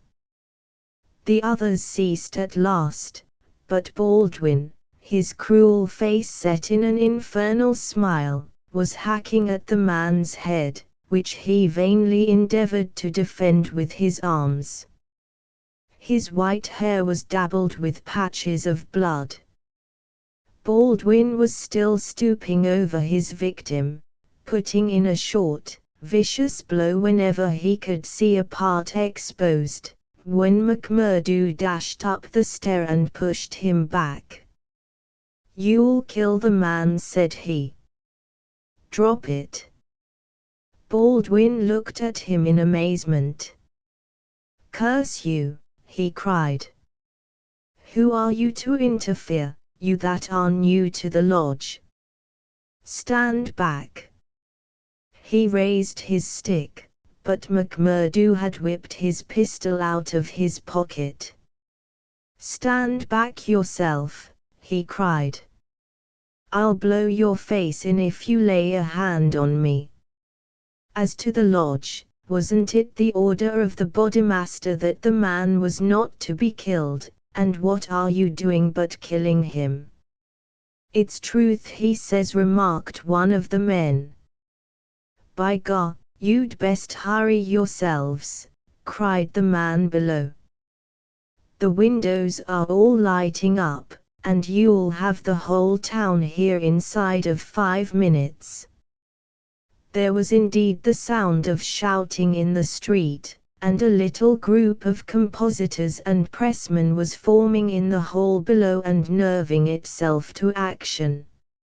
Leaving the limp and motionless body of the editor at the head of the stair, the criminals rushed down and made their way swiftly along the street. Having reached the Union House, some of them mixed with the crowd in McGinty's saloon, whispering across the bar to the boss that the job had been well carried through. Others, and among them McMurdo, broke away into side streets, and so by devious paths to their own homes. Chapter 4: The Valley of Fear. When McMurdo awoke next morning, he had good reason to remember his initiation into the lodge. His head ached with the effect of the drink, and his arm, where he had been branded, was hot and swollen. Having his own peculiar source of income, he was irregular in his attendance at his work, so he had a late breakfast, and remained at home for the morning writing a long letter to a friend. Afterwards he read the Daily Herald. In a special column put in at the last moment he read, "Outrage at the Herald office, editor seriously injured." It was a short account of the facts with which he was himself more familiar than the writer could have been. It ended with the statement, "The matter is now in the hands of the police, but it can hardly be hoped that their exertions will be attended by any better results than in the past. Some of the men were recognized, and there is hope that a conviction may be obtained." The source of the outrage was, it need hardly be said, that infamous society which has held this community in bondage for so long a period, and against which the Herald has taken so uncompromising a stand.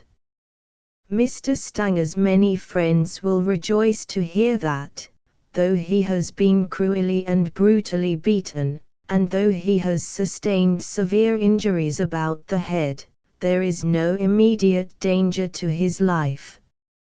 Below it stated that a guard of police, armed with Winchester rifles, had been requisitioned for the defense of the office. McMurdo had laid down the paper, and was lighting his pipe with a hand which was shaky from the excesses of the previous evening, when there was a knock outside, and his landlady brought to him a note which had just been handed in by a lad. It was unsigned, and ran thus, "I should wish to speak to you, but would rather not do so in your house. You will find me beside the flagstaff upon Miller Hill. If you will come there now, I have something which it is important for you to hear and for me to say." McMurdo read the note twice with the utmost surprise, for he could not imagine what it meant or who was the author of it. Had it been in a feminine hand, he might have imagined that it was the beginning of one of those adventures which had been familiar enough in his past life. But it was the writing of a man, and of a well-educated one, too. Finally, after some hesitation, he determined to see the matter through. Miller Hill is an ill-kept public park in the very center of the town. In summer it is a favorite resort of the people, but in winter it is desolate enough. From the top of it one has a view not only of the whole straggling, grimy town, but of the winding valley beneath, with its scattered mines and factories blackening the snow on each side of it, and of the wooded and white-capped ranges flanking it. McMurdo strolled up the winding path hedged in with evergreens until he reached the deserted restaurant which forms the center of summer gaiety. Beside it was a bare flagstaff, and underneath it a man, his hat drawn down and the collar of his overcoat turned up. When he turned his face, McMurdo saw that it was Brother Morris, he who had incurred the anger of the bodymaster the night before. The lodge sign was given and exchanged as they met. "I wanted to have a word with you, Mr. McMurdo," said the older man, speaking with a hesitation which showed that he was on delicate ground. "It was kind of you to come. Why did you not put your name to the note?" "One has to be cautious, mister. One never knows in times like these how a thing may come back to one. One never knows either who to trust or who not to trust. Surely one may trust brothers of the lodge." "No, no, not always," cried Morris with vehemence. "Whatever we say, even what we think, seems to go back to that man McGinty." "Look here," said McMurdo sternly. "It was only last night, as you know well, that I swore good faith to our bodymaster. Would you be asking me to break my oath?" "If that is the view you take," said Morris sadly, "I can only say that I am sorry I gave you the trouble to come and meet me. Things have come to a bad pass when two free citizens cannot speak their thoughts to each other." McMurdo, who had been watching his companion very narrowly, relaxed somewhat in his bearing. "Sure, I spoke for myself only," said he. "I am a newcomer, as you know, and I am strange to it all. It is not for me to open my mouth, Mr. Morris, and if you think well to say anything to me I am here to hear it." "And to take it back to Boss McGinty," said Morris bitterly. "Indeed, then, you do me injustice there," cried McMurdo. "For myself I am loyal to the lodge, and so I tell you straight. But I would be a poor creature if I were to repeat to any other what you might say to me in confidence. It will go no further than me, though I warn you that you may get neither help nor sympathy." "I have given up looking for either the one or the other," said Morris. "I may be putting my very life in your hands by what I say, but, bad as you are, and it seemed to me last night that you were shaping to be as bad as the worst, still you are new to it, and your conscience cannot yet be as hardened as theirs. That was why I thought to speak with you." "Well, what have you to say?" "If you give me away, may a curse be on you." "Sure, I said I would not." "I would ask you, then, when you joined the Freeman's Society in Chicago and swore vows of charity and fidelity, did ever it cross your mind that you might find it would lead you to crime?" "If you call it crime," McMurdo answered.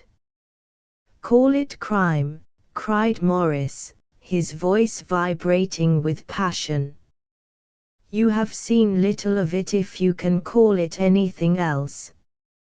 Was it crime last night when a man old enough to be your father was beaten till the blood dripped from his white hairs?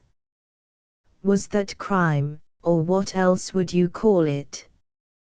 There are some would say it was war, said McMurdo, a war of two classes with all in, so that each struck as best it could.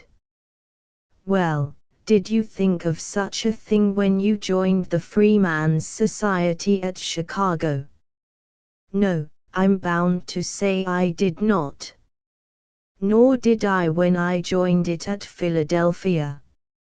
It was just a benefit club and a meeting place for one's fellows.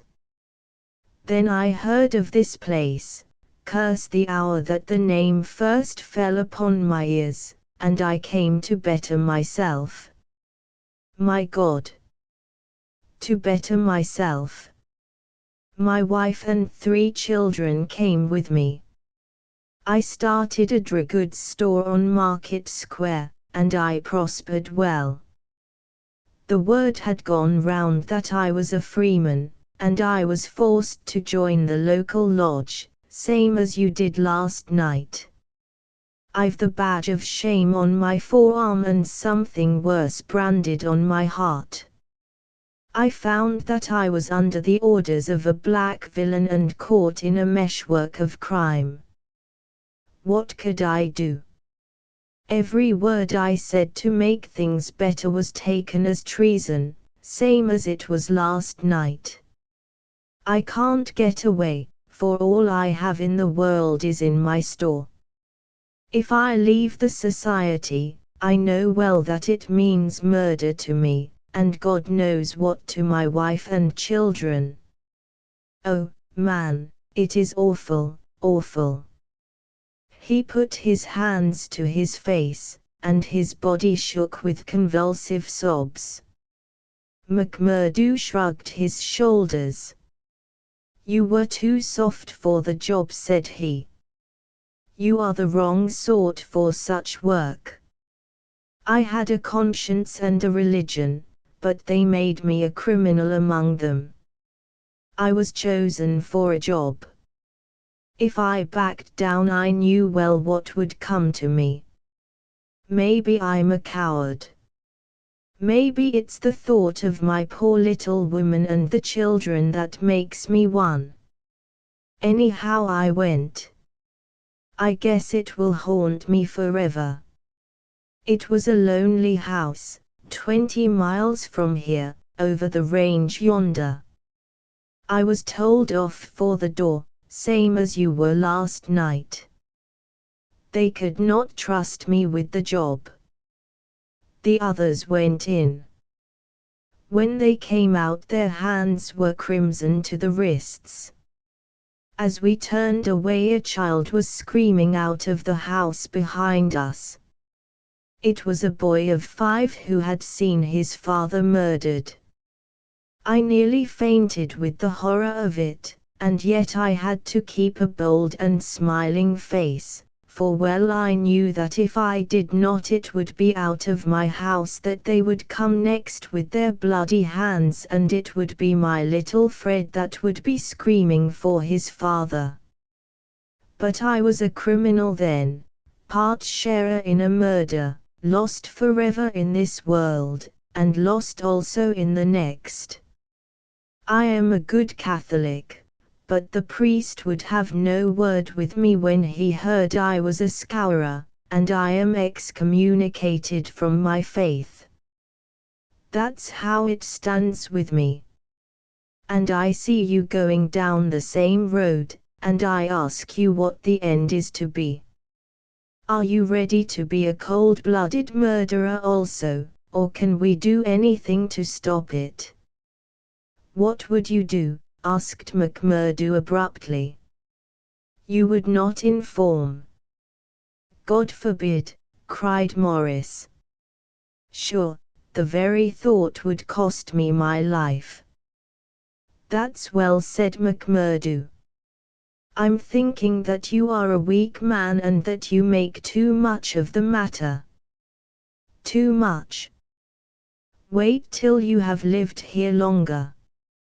Look down the valley. See the cloud of 100 chimneys that overshadows it. I tell you that the cloud of murder hangs thicker and lower than that over the heads of the people. It is the valley of fear, the valley of death. The terror is in the hearts of the people from the dusk to the dawn. Wait, young man, and you will learn for yourself. Well, I'll let you know what I think when I have seen more, said McMurdo carelessly. What is very clear is that you are not the man for the place, and that the sooner you sell out, if you only get a dime a dollar for what the business is worth, the better it will be for you. What you have said is safe with me, but, by God, if I thought you were an informer, no, no, cried Morris piteously. Well, let it rest at that. I'll bear what you have said in mind, and maybe some day I'll come back to it. I expect you meant kindly by speaking to me like this. Now I'll be getting home. One word before you go, said Morris. We may have been seen together. They may want to know what we have spoken about. Ah, that's well thought of. I offer you a clerkship in my store. And I refuse it. That's our business. Well, so long, Brother Morris, and may you find things go better with you in the future. That same afternoon, as McMurdo sat smoking, lost in thought beside the stove of his sitting room, the door swung open and its framework was filled with the huge figure of Boss McGinty. He passed the sign, and then seating himself opposite to the young man he looked at him steadily for some time, a look which was as steadily returned. I'm not much of a visitor, Brother McMurdo, he said at last. I guess I am too busy over the folk that visit me. But I thought I'd stretch a point and drop down to see you in your own house. I'm proud to see you here, Councillor McMurdo answered heartily, bringing his whiskey bottle out of the cupboard. It's an honor that I had not expected. How's the arm? Asked the boss. McMurdo made a wry face. Well, I'm not forgetting it, he said, but it's worth it. Yes, it's worth it, the other answered, to those that are loyal and go through with it and are a help to the lodge. What were you speaking to Brother Morris about on Miller Hill this morning? The question came so suddenly that it was well that he had his answer prepared. He burst into a hearty laugh. Morris didn't know I could earn a living here at home. He shan't know either, for he has got too much conscience for the likes of me. But he's a good-hearted old chap. It was his idea that I was at a loose end, and that he would do me a good turn by offering me a clerkship in a dry goods store. Oh, that was it. Yes, that was it. And you refused it. Sure. Couldn't I earn 10 times as much in my own bedroom with 4 hours' work? That's so. But I wouldn't get about too much with Morris. Why not? Well, I guess because I tell you not. That's enough for most folk in these parts. It may be enough for most folk, but it ain't enough for me, Councillor, said McMurdo boldly. If you are a judge of men, You'll know that. The swarthy giant glared at him, and his hairy paw closed for an instant round the glass as though he would hurl it at the head of his companion. Then he laughed in his loud, boisterous, insincere fashion. "You're a queer card, for sure," said he. "Well, if you want reasons, I'll give them. Did Morris say nothing to you against the lodge?" "No, nor against me." "No, well, that's because he daren't trust you. But in his heart he is not a loyal brother. We know that well.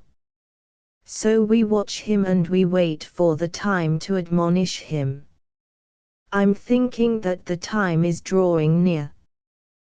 There's no room for scabby sheep in our pen. But if you keep company with a disloyal man, we might think that you were disloyal, too. See? There's no chance of my keeping company with him, for I dislike the man," McMurdo answered. "As to being disloyal, if it was any man but you he would not use the word to me twice." "Well, that's enough," said McGinty, draining off his glass. "I came down to give you a word in season, and you've had it." "I'd like to know," said McMurdo, "how you ever came to learn that I had spoken with Morris at all." McGinty laughed. "It's my business to know what goes on in this township," said he. "I guess you'd best reckon on my hearing all that passes. Well, time's up, and I'll just say, but his lever-taking was cut short in a very unexpected fashion. With a sudden crash the door flew open, and 3 frowning, intent faces glared in at them from under the peaks of police caps. McMurdo sprang to his feet and half drew his revolver, but his arm stopped midway as he became conscious that 2 Winchester rifles were leveled at his head. A man in uniform advanced into the room, a 6-shooter in his hand. It was Captain Marvin, once of Chicago, and now of the Mine Constabulary. He shook his head with a half-smile at McMurdo. "I thought you'd be getting into trouble, Mr. Crooked McMurdo of Chicago," said he. "Can't keep out of it, can you? Take your hat and come along with us. I guess you'll pay for this, Captain Marvin," said McGinty. "Who are you, I'd like to know, to break into a house in this fashion and molest honest, law-abiding men? You're standing out in this deal, Counselor McGinty," said the police captain. "We are not out after you, but after this man McMurdo. It is for you to help, not to hinder us in our duty.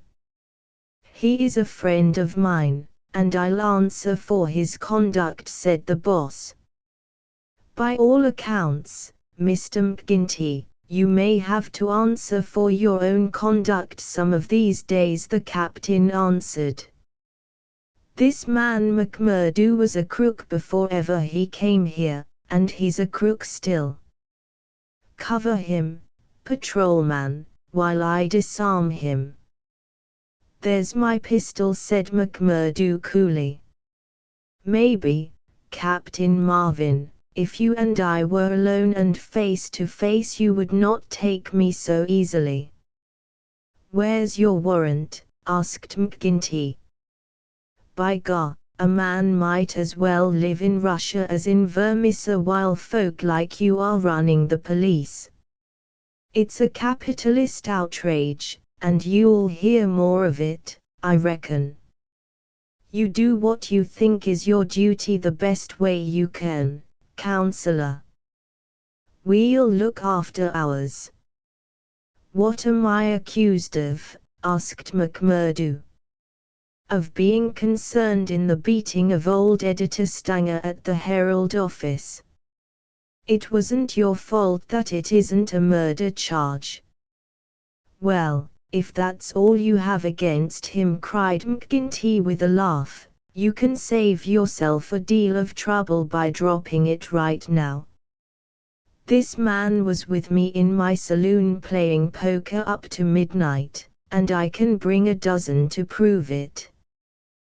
That's your affair, and I guess you can settle it in court tomorrow. Meanwhile, come on, McMurdo, and come quietly if you don't want a gun across your head. You stand wide, Mr. McGinty, for I warn you I will stand no resistance when I am on duty. So determined was the appearance of the captain that both McMurdo and his boss were forced to accept the situation. The latter managed to have a few whispered words with the prisoner before they parted. What about? He jerked his thumb upward to signify the coining plant. All right, whispered McMurdo, who had devised a safe hiding place under the floor. I'll bid you goodbye, said the boss, shaking hands. I'll see Riley the lawyer and take the defense upon myself. Take my word for it that they won't be able to hold you. I wouldn't bet on that.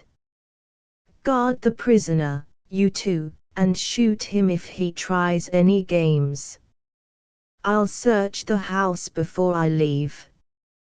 He did so, but apparently found no trace of the concealed plant. When he had descended, he and his men escorted McMurdo to headquarters. Darkness had fallen, and a keen blizzard was blowing so that the streets were nearly deserted, but a few loiterers followed the group, and emboldened by invisibility shouted imprecations at the prisoner. Lynch the cursed scourer, they cried. Lynch him. They laughed and jeered as he was pushed into the police station. After a short, formal examination from the inspector in charge, he was put into the common cell. Here he found Baldwin and 3 other criminals of the night before, all arrested that afternoon and waiting their trial next morning. But even within this inner fortress of the law, the long arm of the freeman was able to extend. Late at night there came a jailer with a straw bundle for their bedding, out of which he extracted 2 bottles of whiskey, some glasses, and a pack of cards. They spent a hilarious night, without an anxious thought as to the ordeal of the morning. Nor had they cause, as the result was to show. The magistrate could not possibly, on the evidence, have held them for a higher court. On the one hand, the compositors and pressmen were forced to admit that the light was uncertain, that they were themselves much perturbed, and that it was difficult for them to swear to the identity of the assailants, although they believed that the accused were among them. Cross-examined by the clever attorney who had been engaged by McGinty, they were even more nebulous in their evidence. The injured man had already deposed that he was so taken by surprise by the suddenness of the attack that he could state nothing beyond the fact that the first man who struck him wore a moustache. He added that he knew them to be scourers, since no one else in the community could possibly have any enmity to him, and he had long been threatened on account of his outspoken editorials. On the other hand, it was clearly shown by the united and unfaltering evidence of 6 citizens, including that high municipal official, Councillor McGinty, that the men had been at a card party at the Union House until an hour very much later than the commission of the outrage. Needless to say that they were discharged with something very near to an apology from the bench for the inconvenience to which they had been put, together with an implied censure of Captain Marvin and the police for their officious zeal. The verdict was greeted with loud applause by a court in which McMurdo saw many familiar faces. Brothers of the lodge smiled and waved. But there were others who sat with compressed lips and brooding eyes as the men filed out of the dock.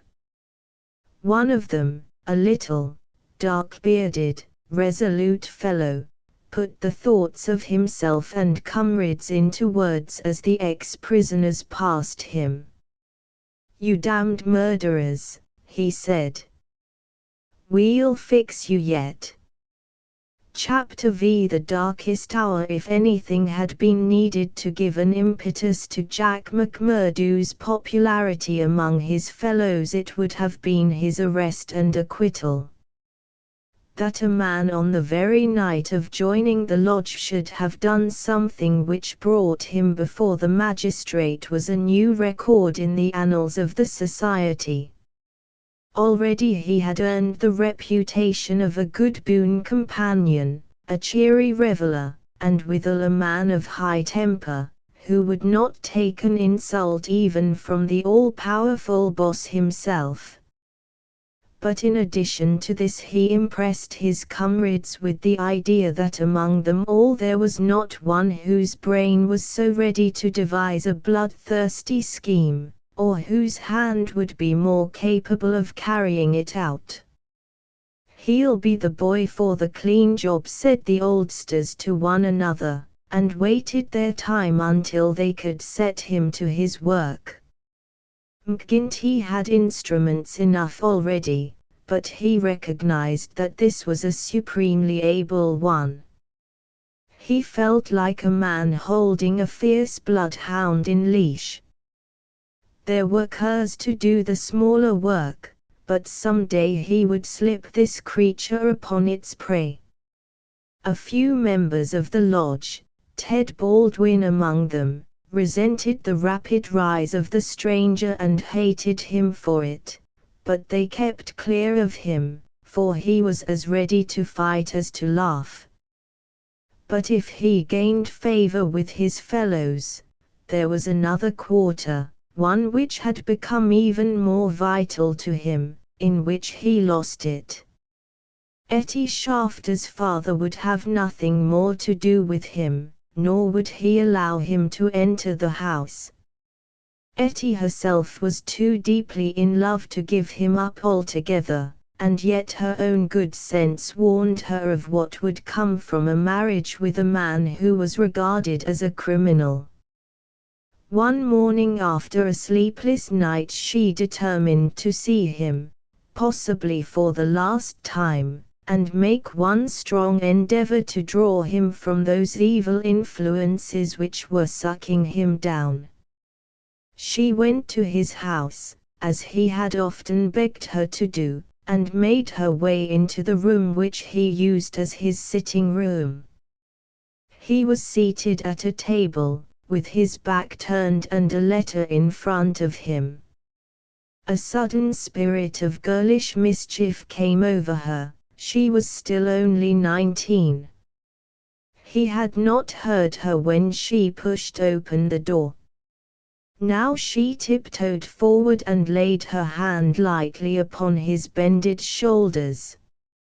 If she had expected to startle him, she certainly succeeded, but only in turn to be startled herself.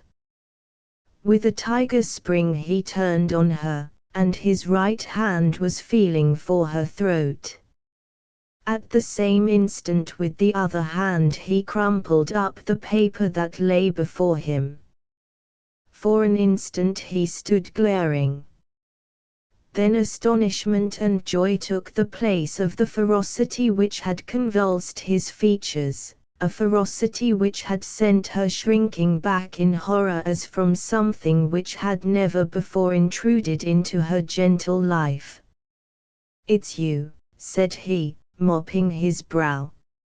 "And to think that you should come to me, heart of my heart, and I should find nothing better to do than to want to strangle you. Come then, darling," and he held out his arms, "let me make it up to you." But she had not recovered from that sudden glimpse of guilty fear which she had read in the man's face. All her woman's instinct told her that it was not the mere fright of a man who is startled. Guilt, that was it, guilt and fear. "What's come over you, Jack?" she cried. "Why were you so scared of me?" "Oh, Jack, if your conscience was at ease, you would not have looked at me like that." "Sure, I was thinking of other things, and when you came tripping so lightly on those fairy feet of yours, no, it was more than that, Jack." Then a sudden suspicion seized her. "Let me see that letter you were writing." "Ah, Etty, I couldn't do that." Her suspicions became certainties. "It's to another woman," she cried. "I know it. Why else should you hold it from me? Was it to your wife that you were writing?" "How am I to know that you are not a married man, you, a stranger, that nobody knows?" "I am not married, Etty. See now, I swear it. You're the only one woman on earth to me. By the cross of Christ I swear it." He was so white with passionate earnestness that she could not but believe him. "Well, then," she cried, "why will you not show me the letter?" "I'll tell you, Akushla," said he. "I'm under oath not to show it, and just as I wouldn't break my word to you, so I would keep it to those who hold my promise. It's the business of the lodge, and even to you it's secret.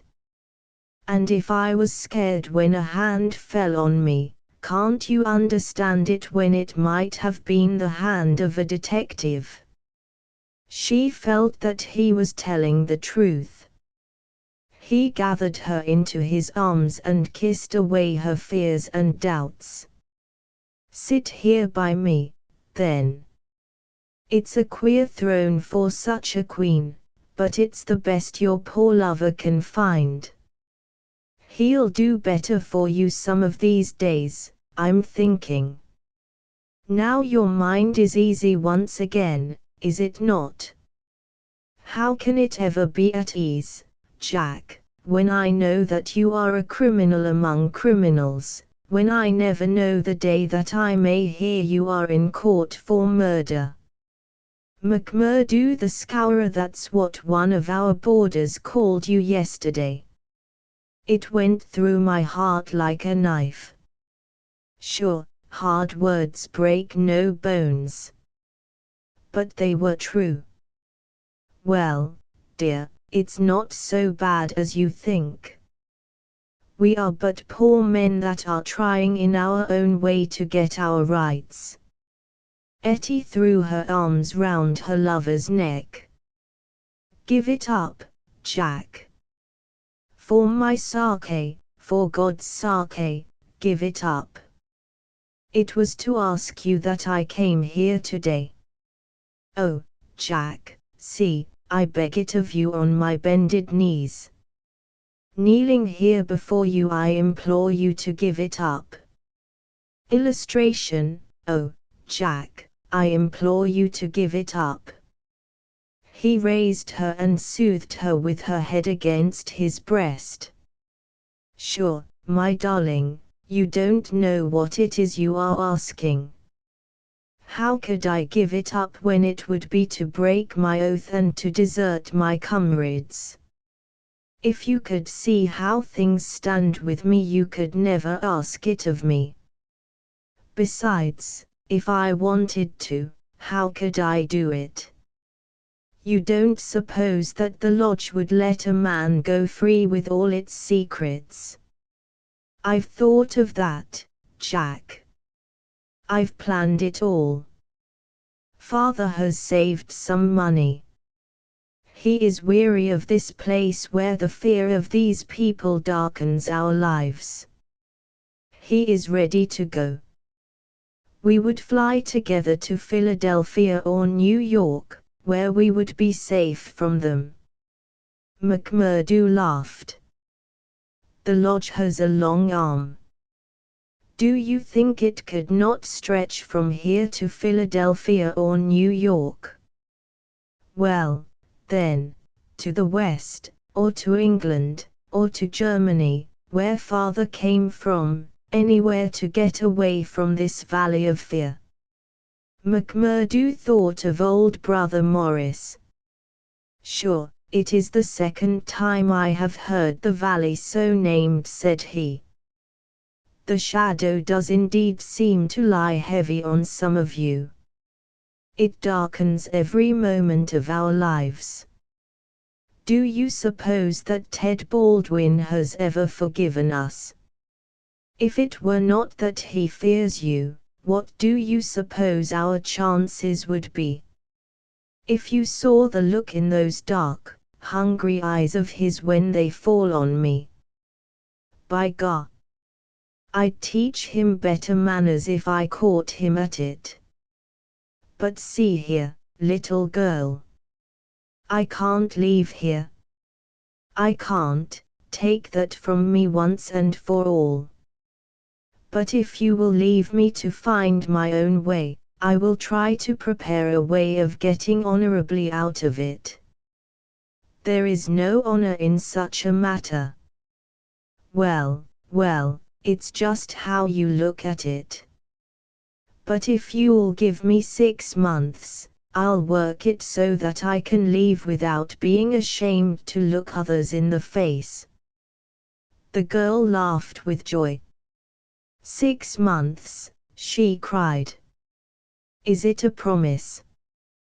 Well, it may be 7 or 8. But within a year at the furthest we will leave the valley behind us. It was the most that Etty could obtain, and yet it was something. There was this distant light to illuminate the gloom of the immediate future. She returned to her father's house more light-hearted than she had ever been since Jack McMurdo had come into her life. It might be thought that as a member, all the doings of the society would be told to him, but he was soon to discover that the organization was wider and more complex than the simple lodge. Even Boss McGinty was ignorant as to many things, for there was an official named the county delegate, living at Hobson's Patch farther down the line, who had power over several different lodges which he wielded in a sudden and arbitrary way. Only once did McMurdo see him, a sly, little grey-haired rat of a man, with a slinking gait and a sidelong glance which was charged with malice. Evans Pott was his name, and even the great boss of Vermissa felt towards him something of the repulsion and fear which the huge Danton may have felt for the puny but dangerous Robespierre. One day Scanlon, who was McMurdo's fellow boarder, received a note from McGinty enclosing one from Evans Pott, which informed him that he was sending over 2 good men, Lawler and Andrews, who had instructions to act in the neighborhood, though it was best for the cause that no particulars as to their objects should be given. Would the bodymaster see to it that suitable arrangements be made for their lodgings and comfort until the time for action should arrive? McGinty added that it was impossible for anyone to remain secret at the Union House, and that, therefore, he would be obliged if McMurdo and Scanlon would put the strangers up for a few days in their boarding house. The same evening the two men arrived, each carrying his gripsack. Lawler was an elderly man, shrewd, silent, and self-contained, clad in an old black frock coat, which with his soft felt hat and ragged, grizzled beard gave him a general resemblance to an itinerant preacher. His companion Andrews was little more than a boy, frank-faced and cheerful, with the breezy manner of one who is out for a holiday and means to enjoy every minute of it. Both men were total abstainers, and behaved in all ways as exemplary members of the society, with the one simple exception that they were assassins who had often proved themselves to be most capable instruments for this association of murder. Lawler had already carried out 14 commissions of the kind, and Andrews 3. They were, as McMurdo found, quite ready to converse about their deeds in the past, which they recounted with the half-bashful pride of men who had done good and unselfish service for the community. They were reticent, however, as to the immediate job in hand. They chose us because neither I nor the boy here drink, Lawler explained. They can count on us saying no more than we should. You must not take it amiss, but it is the orders of the county delegate that we obey. Sure, we are all in it together, said Scanlon, McMurdo's mate, as the four sat together at supper. That's true enough, and we'll talk till the cows come home of the killing of Charlie Williams or of Simon Bird, or any other job in the past. But till the work is done we say nothing. There are half a dozen about here that I have a word to say to, said McMurdo, with an oath. I suppose it isn't Jack Knox of Iron Hill that you are after. I'd go some way to see him get his deserts. No, it's not him yet. Or Herman Strauss. No, nor him either. Well, if you won't tell us we can't make you, but I'd be glad to know. Lawler smiled and shook his head. He was not to be drawn.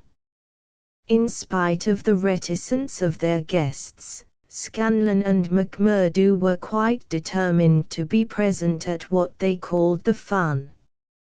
When, therefore, at an early hour one morning McMurdo heard them creeping down the stairs, he awakened Scanlon, and the two hurried on their clothes.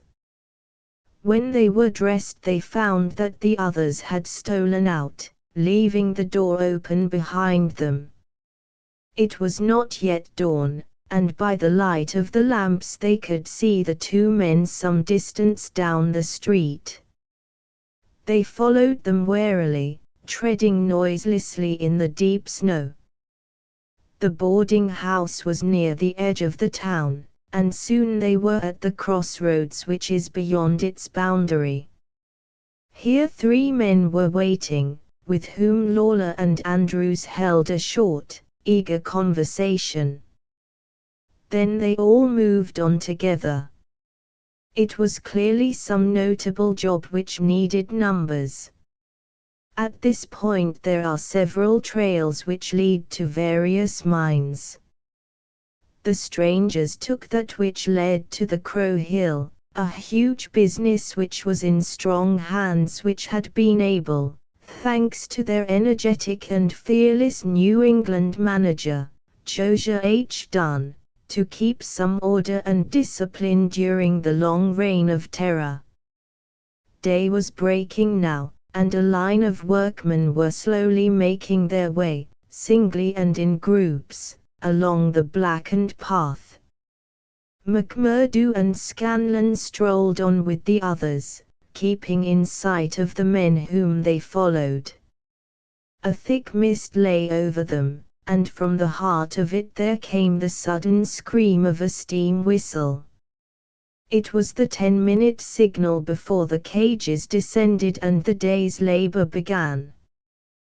When they reached the open space round the mine shaft, there were 100 miners waiting, stamping their feet and blowing on their fingers, for it was bitterly cold. The strangers stood in a little group under the shadow of the engine house. Scanlon and McMurdo climbed a heap of slag from which the whole scene lay before them. They saw the mine engineer, a great bearded Scotchman named Menzies, come out of the engine house and blow his whistle for the cages to be lowered.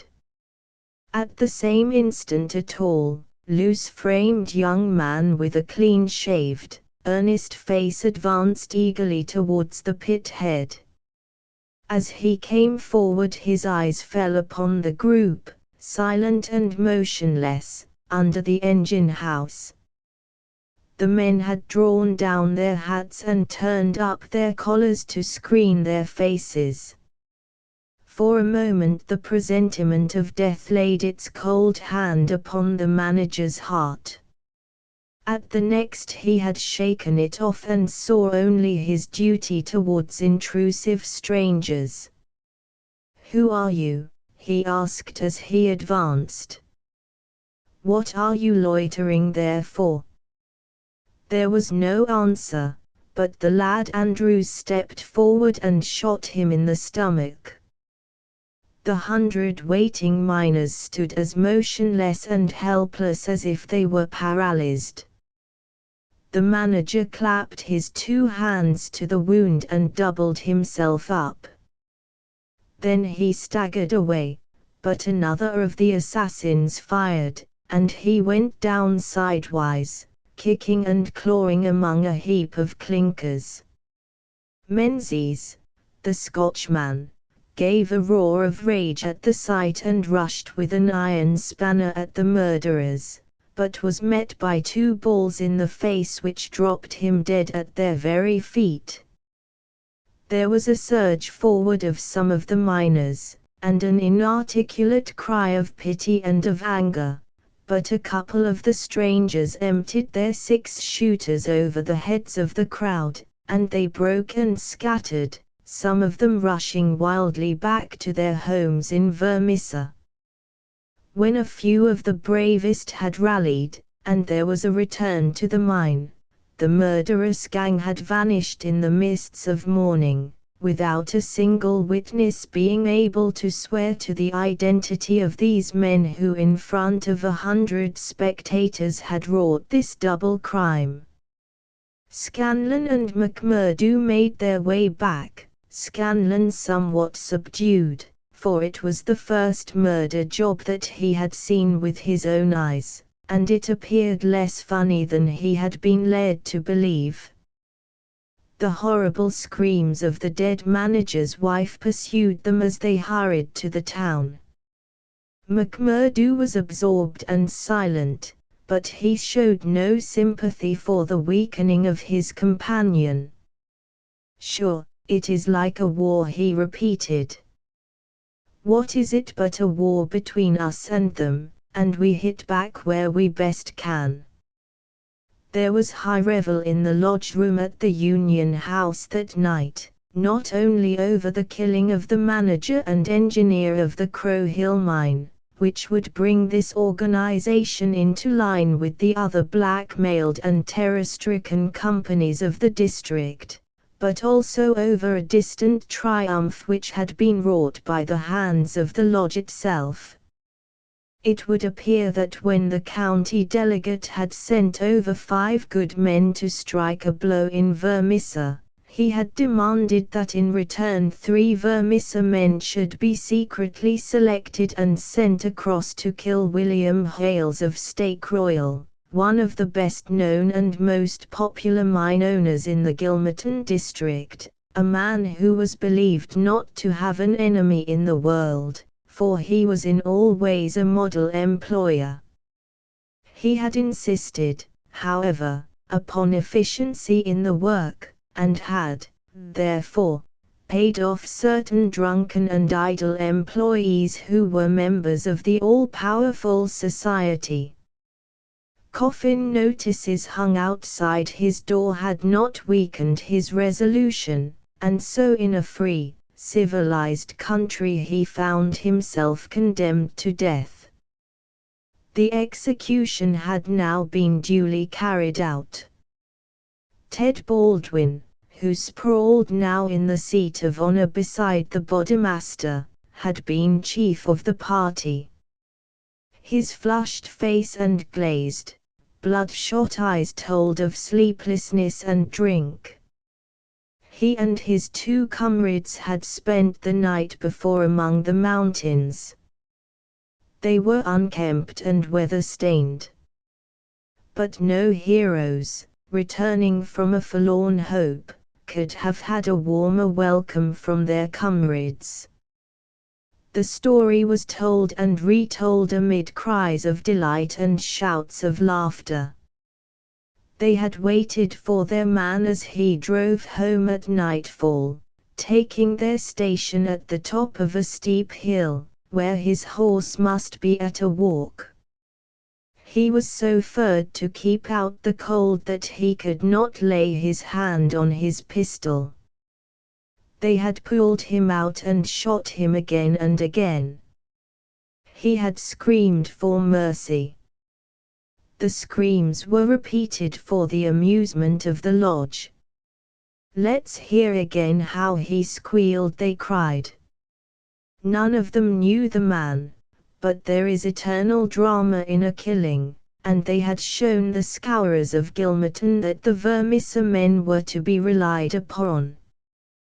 There had been one contretemps, for a man and his wife had driven up while they were still emptying their revolvers into the silent body. It had been suggested that they should shoot them both, but they were harmless folk who were not connected with the mines, so they were sternly bidden to drive on and keep silent, lest a worse thing befall them. And so the blood-mottled figure had been left as a warning to all such hard-hearted employers, and the three noble avengers had hurried off into the mountains where unbroken nature comes down to the very edge of the furnaces and the slag heaps. Here they were, safe and sound, their work well done, and the plaudits of their companions in their ears. It had been a great day for the scourers. The shadow had fallen even darker over the valley.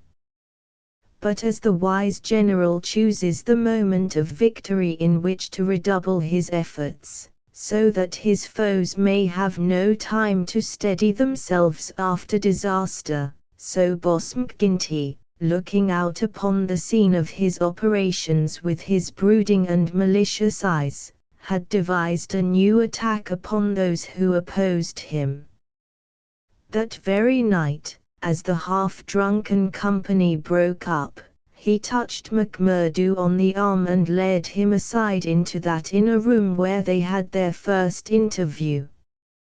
"See here, my lad," said he, "I've got a job that's worthy of you at last.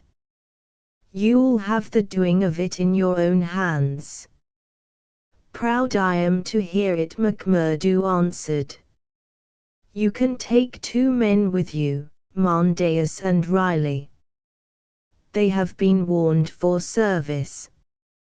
We'll never be right in this district until Chester Wilcox has been settled, and you'll have the thanks of every lodge in the coal fields if you can down him. I'll do my best, anyhow. Who is he, and where shall I find him?" McGinty took his eternal half-chewed, half-smoked cigar from the corner of his mouth, and proceeded to draw a rough diagram on a page torn from his notebook. "He's the chief foreman of the Iron Dike Company.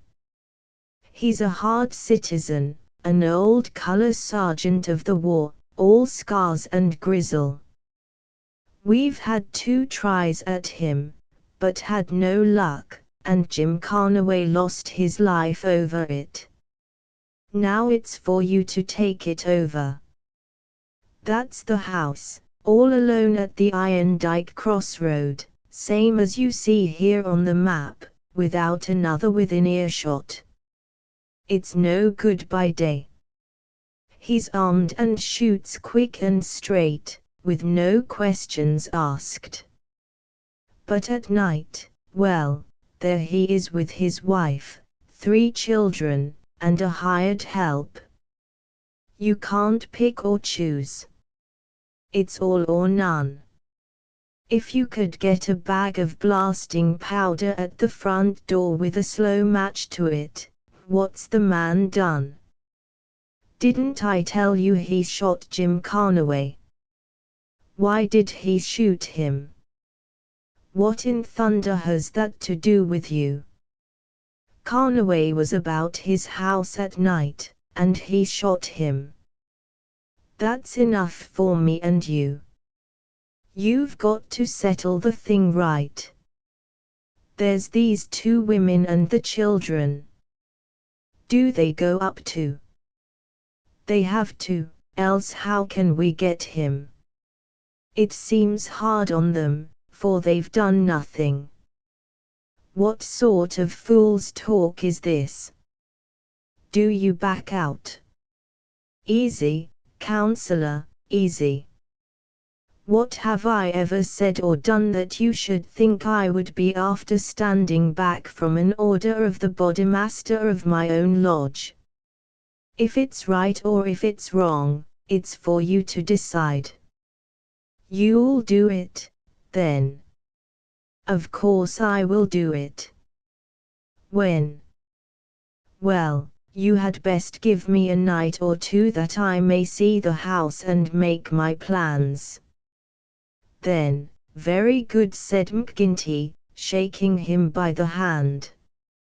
I leave it with you. It will be a great day when you bring us the news. It's just the last stroke that will bring them all to their knees. McMurdo thought long and deeply over the commission which had been so suddenly placed in his hands.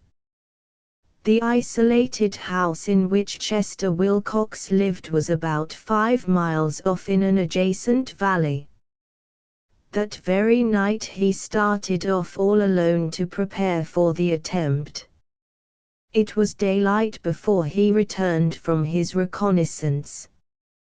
Next day he interviewed his 2 subordinates, Mondeus and Riley, reckless youngsters who were as elated as if it were a deer hunt. 2 nights later they met outside the town, all 3 armed, and one of them carrying a sack stuffed with the powder which was used in the quarries. It was 2 in the morning before they came to the lonely house. The night was a windy one, with broken clouds drifting swiftly across the face of a 3/4 moon. They had been warned to be on their guard against bloodhounds, so they moved forward cautiously, with their pistols cocked in their hands. But there was no sound save the howling of the wind, and no movement but the swaying branches above them. McMurdo listened at the door of the lonely house, but all was still within. Then he leaned the powder bag against it, ripped a hole in it with his knife, and attached the fuse. When it was well alight he and his 2 companions took to their heels, and were some distance off, safe and snug in a sheltering ditch, before the shattering roar of the explosion, with the low, deep rumble of the collapsing building, told them that their work was done. No cleaner job had ever been carried out in the blood-stained annals of the society. But alas, that work so well organized and boldly carried out should all have gone for nothing. Warned by the fate of the various victims, and knowing that he was marked down for destruction, Chester Wilcox had moved himself and his family only the day before to some safer and less known quarters, where a guard of police should watch over them. It was an empty house which had been torn down by the gunpowder, and the grim old colour sergeant of the war was still teaching discipline to the miners of Irondyke. "Leave him to me," said McMurdo. "He's my man, and I'll get him sure if I have to wait a year for him." A vote of thanks and confidence was passed in full lodge, and so for the time the matter ended. When a few weeks later it was reported in the papers that Wilcox had been shot at from an ambuscade, it was an open secret that McMurdo was still at work upon his unfinished job. Such were the methods of the Society of Freemen, and such were the deeds of the Scourers by which they spread their rule of fear over the great and rich district which was for so long a period haunted by their terrible presence. Why should these pages be stained by further crimes? Have I not said enough to show the men and their methods? These deeds are written in history, and there are records wherein one may read the details of them. There one may learn of the shooting of policemen Hunt and Evans because they had ventured to arrest 2 members of the society, a double outrage planned at the Vermissa Lodge and carried out in cold blood upon 2 helpless and disarmed men. There also one may read of the shooting of Mrs. Larby when she was nursing her husband, who had been beaten almost to death by orders of Boss McGinty.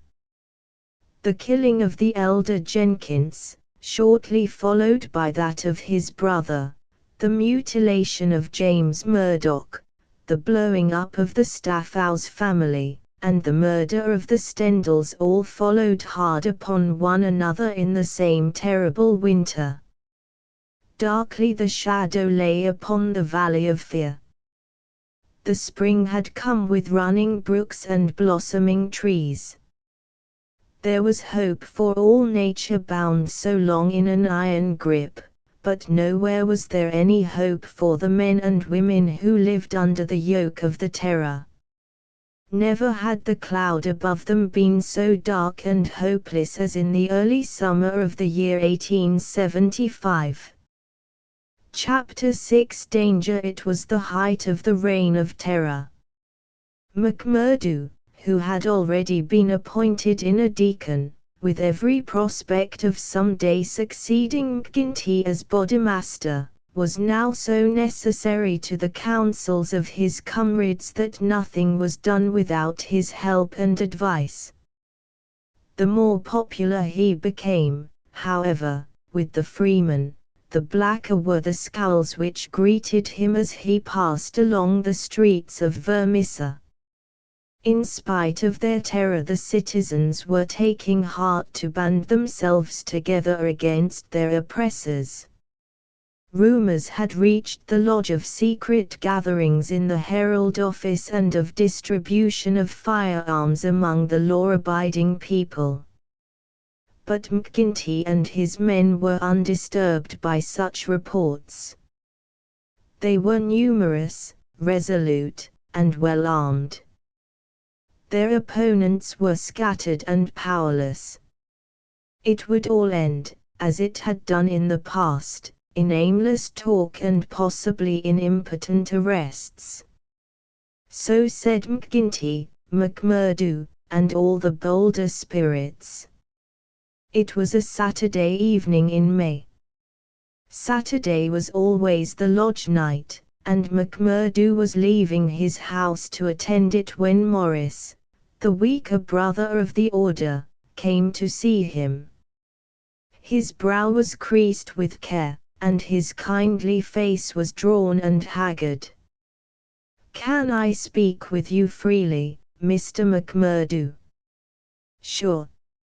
I can't forget that I spoke my heart to you once, and that you kept it to yourself, even though the boss himself came to ask you about it. What else could I do if you trusted me? It wasn't that I agreed with what you said. I know that well. But you are the one that I can speak to and be safe. I've a secret here. He put his hand to his breast, and it is just burning the life out of me. I wish it had come to any one of you but me. If I tell it, it will mean murder, for sure. If I don't, it may bring the end of us all. God help me, but I am near out of my wits over it. McMurdo looked at the man earnestly. He was trembling in every limb. He poured some whiskey into a glass and handed it to him. "That's the physic for the likes of you," said he. "Now let me hear of it." Morris drank, and his white face took a tinge of color.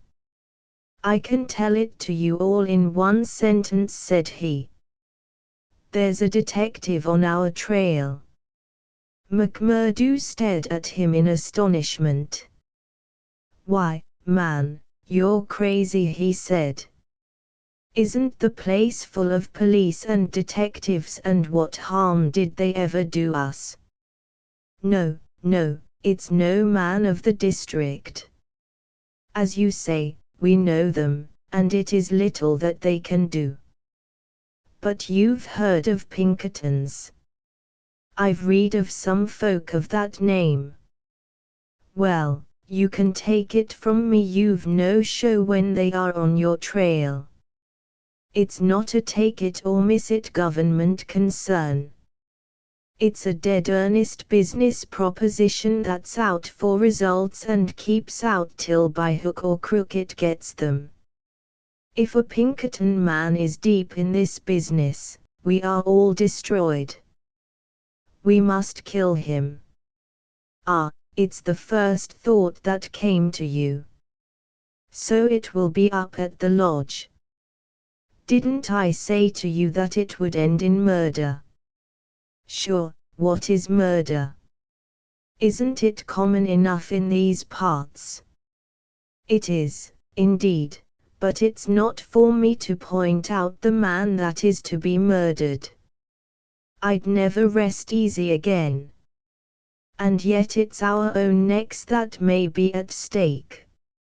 In God's name, what shall I do?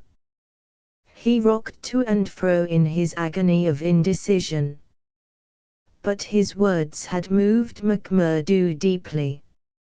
It was easy to see that he shared the other's opinion as to the danger, and the need for meeting it. He gripped Morris's shoulder and shook him in his earnestness. "See here, man," he cried, and he almost screeched the words in his excitement. "You won't gain anything by sitting keening like an old wife at a wake. Let's have the facts. Who is the fellow? Where is he? How did you hear of him? Why did you come to me?" "I came to you, for you are the one man that would advise me. I told you that I had a store in the East before I came here.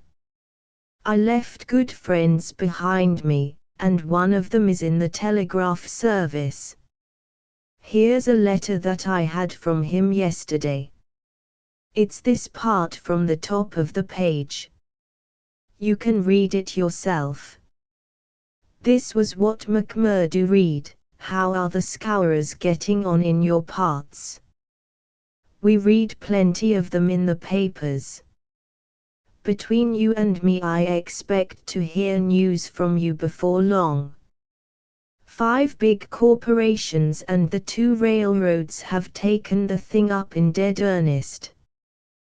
They mean it, and you can bet they'll get there. They are right deep down into it. Pinkerton has taken hold under their orders, and his best man, Birdie Edwards, is operating. The thing has got to be stopped right now. Now read the postscript. Of course, what I give you is what I learned in business, so it goes no further. It's a queer cipher that you handle by the yard every day and can get no meaning from. McMurdo sat in silence for some time, with the letter in his listless hands.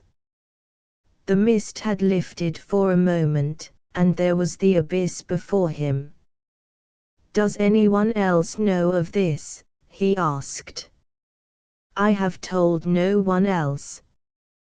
But this man, your friend, has he any other person that he would be likely to write to?" "Well, I dare say he knows one or two more."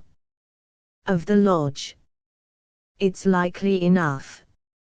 I was asking because it is likely that he may have given some description of this fellow Birdie Edwards, then we could get on his trail." "Well, it's possible. But I should not think he knew him. He is just telling me the news that came to him by way of business. How would he know this Pinkerton man?" McMurdo gave a violent start. "By God," he cried, "I've got him! What a fool I was not to know it! Lord! But we're in luck. We will fix him before he can do any harm. See here, Morris, will you leave this thing in my hands?" "Sure, if you will only take it off mine." "I'll do that. You can stand right back and let me run it. Even your name need not be mentioned. I'll take it all on myself, as if it were to me that this letter has come. Will that content you?" "It's just what I would ask." "Then leave it at that and keep your head shut. Now I'll get down to the lodge, and we'll soon make old man Pinkerton sorry for himself. You wouldn't kill this man. The less you know, friend Morris, the easier your conscience will be, and the better you will sleep.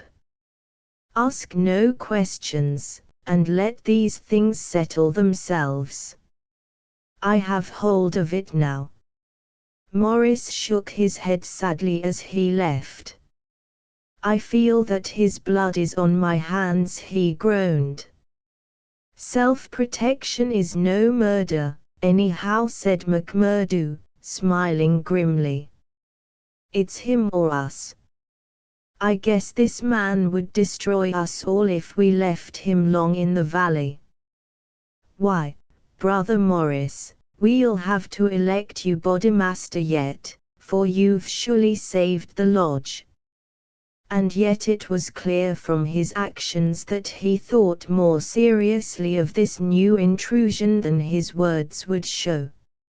It may have been his guilty conscience, it may have been the reputation of the Pinkerton organization, it may have been the knowledge that great, rich corporations had set themselves the task of clearing out the scourers, but, whatever his reason, his actions were those of a man who is preparing for the worst. Every paper which would incriminate him was destroyed before he left the house. After that he gave a long sigh of satisfaction, for it seemed to him that he was safe.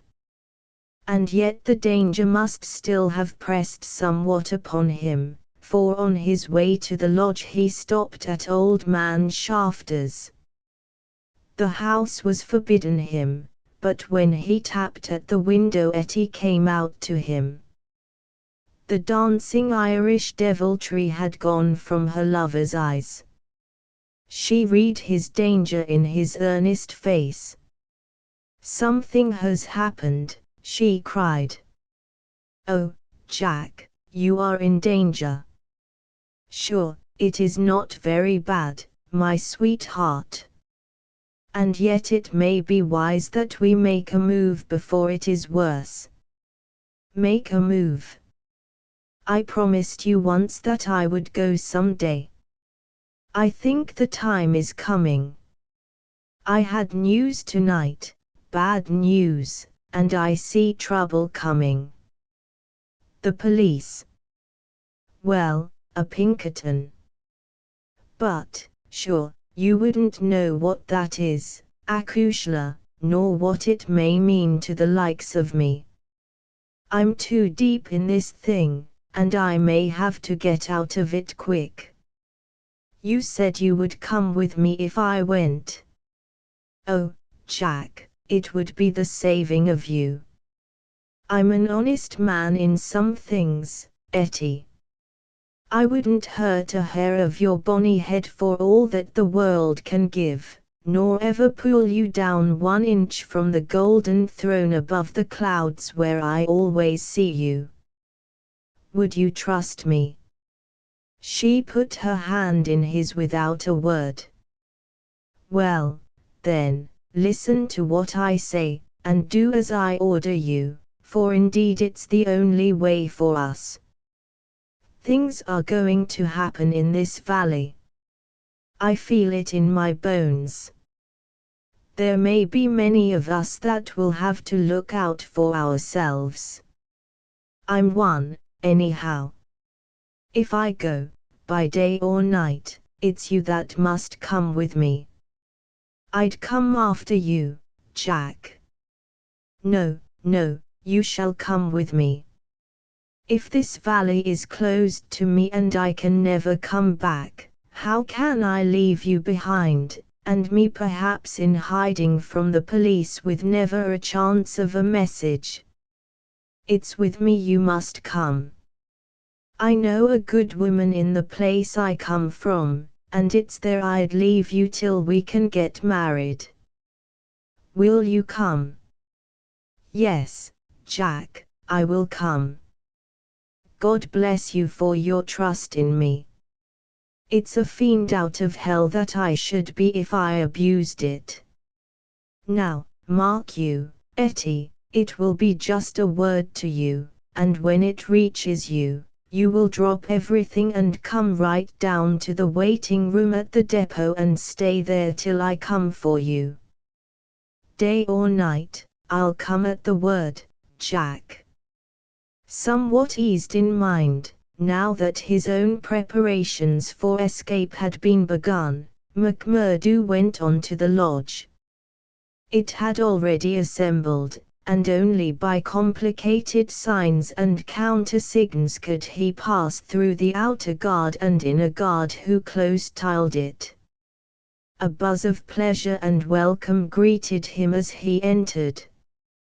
The long room was crowded, and through the haze of tobacco smoke he saw the tangled black mane of the bodymaster, the cruel, unfriendly features of Baldwin, the vulture face of Haraway, the secretary, and a dozen more who were among the leaders of the lodge. He rejoiced that they should all be there to take counsel over his news. "Indeed, it's glad we are to see you, brother," cried the chairman. "There's business here that wants a Solomon in judgment to set it right." "It's Lander and Egan," explained his neighbor as he took his seat. "They both claim the head money given by the lodge for the shooting of Old Man Crab over at Stylestown, and who's to say which fired the bullet?" McMurdo rose in his place and raised his hand. The expression of his face froze the attention of the audience. There was a dead hush of expectation. "Eminent Bodymaster," he said, in a solemn voice, "I claim urgency." "Brother McMurdo claims urgency," said McGinty. "It's a claim that by the rules of this lodge takes precedence. Now brother, we attend you. McMurdo took the letter from his pocket. Eminent Bodymaster and brethren, he said, I am the bearer of ill news this day, but it is better that it should be known and discussed, than that a blow should fall upon us without warning which would destroy us all. I have information that the most powerful and richest organizations in this state have bound themselves together for our destruction, and that at this very moment there is a Pinkerton detective, one Birdie Edwards, at work in the valley collecting the evidence which may put a rope round the necks of many of us, and send every man in this room into a felon's cell. That is the situation for the discussion of which I have made a claim of urgency. There was a dead silence in the room. It was broken by the chairman. What is your evidence for this, Brother McMurdo? He asked. It is in this letter which has come into my hands, said McMurdo. He read the passage aloud. It is a matter of honor with me that I can give no further particulars about the letter, nor put it into your hands, but I assure you that there is nothing else in it which can affect the interests of the lodge. I put the case before you as it has reached me. Let me say, Mr. Chairman, said one of the older brethren, that I have heard of Birdie Edwards, and that he has the name of being the best man in the Pinkerton service. Does anyone know him by sight? Asked McGinty. Yes, said McMurdo, I do. There was a murmur of astonishment through the hall. I believe we hold him in the hollow of our hands, he continued with an exulting smile upon his face. If we act quickly and wisely, we can cut this thing short. If I have your confidence and your help, it is little that we have to fear. What have we to fear, anyhow? What can he know of our affairs? You might say so if all were as stanch as you, Counselor. But this man has all the millions of the capitalists at his back. Do you think there is no weaker brother among all our lodges that could not be bought? He will get at our secrets, maybe has got them already. There's only one sure cure. That he never leaves the valley, said Baldwin. McMurdo nodded. Good for you, Brother Baldwin, he said. You and I have had our differences, but you have said the true word tonight. Where is he, then? Where shall we know him? Eminent Bodymaster, said McMurdo, earnestly, I would put it to you that this is too vital a thing for us to discuss in open lodge. God forbid that I should throw a doubt on anyone here, but if so much as a word of gossip got to the ears of this man, there would be an end of any chance of our getting him. I would ask the lodge to choose a trustee committee, Mr. Chairman, yourself, if I might suggest it, and Brother Baldwin here, and 5 more. Then I can talk freely of what I know and of what I advise should be done. The proposition was at once adopted, and the committee chosen. Besides the chairman and Baldwin, there were the vulture-faced secretary, Haraway, Tiger Cormac, the brutal young assassin, Carter, the treasurer, and the brothers Willoughby, fearless and desperate men who would stick at nothing. The usual revelry of the lodge was short and subdued, for there was a cloud upon the men's spirits, and many there for the first time began to see the cloud of avenging law drifting up in that serene sky under which they had dwelled so long. The horrors they had dealt out to others had been so much a part of their settled lives that the thought of retribution had become a remote one, and so seemed the more startling now that it came so closely upon them. They broke up early and left their leaders to their council. "Now, McMurdo," said McGinty when they were alone. The 7 men sat frozen in their seats. "I said just now that I knew Bertie Edwards," McMurdo explained. "I need not tell you that he is not here under that name. He's a brave man, but not a crazy one. He passes under the name of Steve Wilson, and he is lodging at Hobson's Patch." "How do you know this?" "Because I fell into talk with him. I thought little of it at the time, nor would have given it a second thought but for this letter, but now I'm sure it's the man. I met him on the cars when I went down the line on Wednesday, a hard case if ever there was one. He said he was a reporter. I believed it for the moment. Wanted to know all he could about the Scourers and what he called the outrages for a New York paper. Asked me every kind of question so as to get something. You bet I was giving nothing away. I'd pay for it and pay well," said he, "if I could get some stuff that would suit my editor." I said what I thought would please him best, and he handed me a $20 bill for my information. "There's 10 times that for you," said he, "if you can find me all that I want." "What did you tell him, then?" "Any stuff I could make up." "How do you know he wasn't a newspaper man?" "I'll tell you. He got out at Hobson's Patch, and so did I. I chanced into the telegraph bureau, and he was leaving it. See here," said the operator after he'd gone out, "I guess we should charge double rates for this." "I guess you should," said I. He had filled the form with stuff that might have been Chinese, for all we could make of it.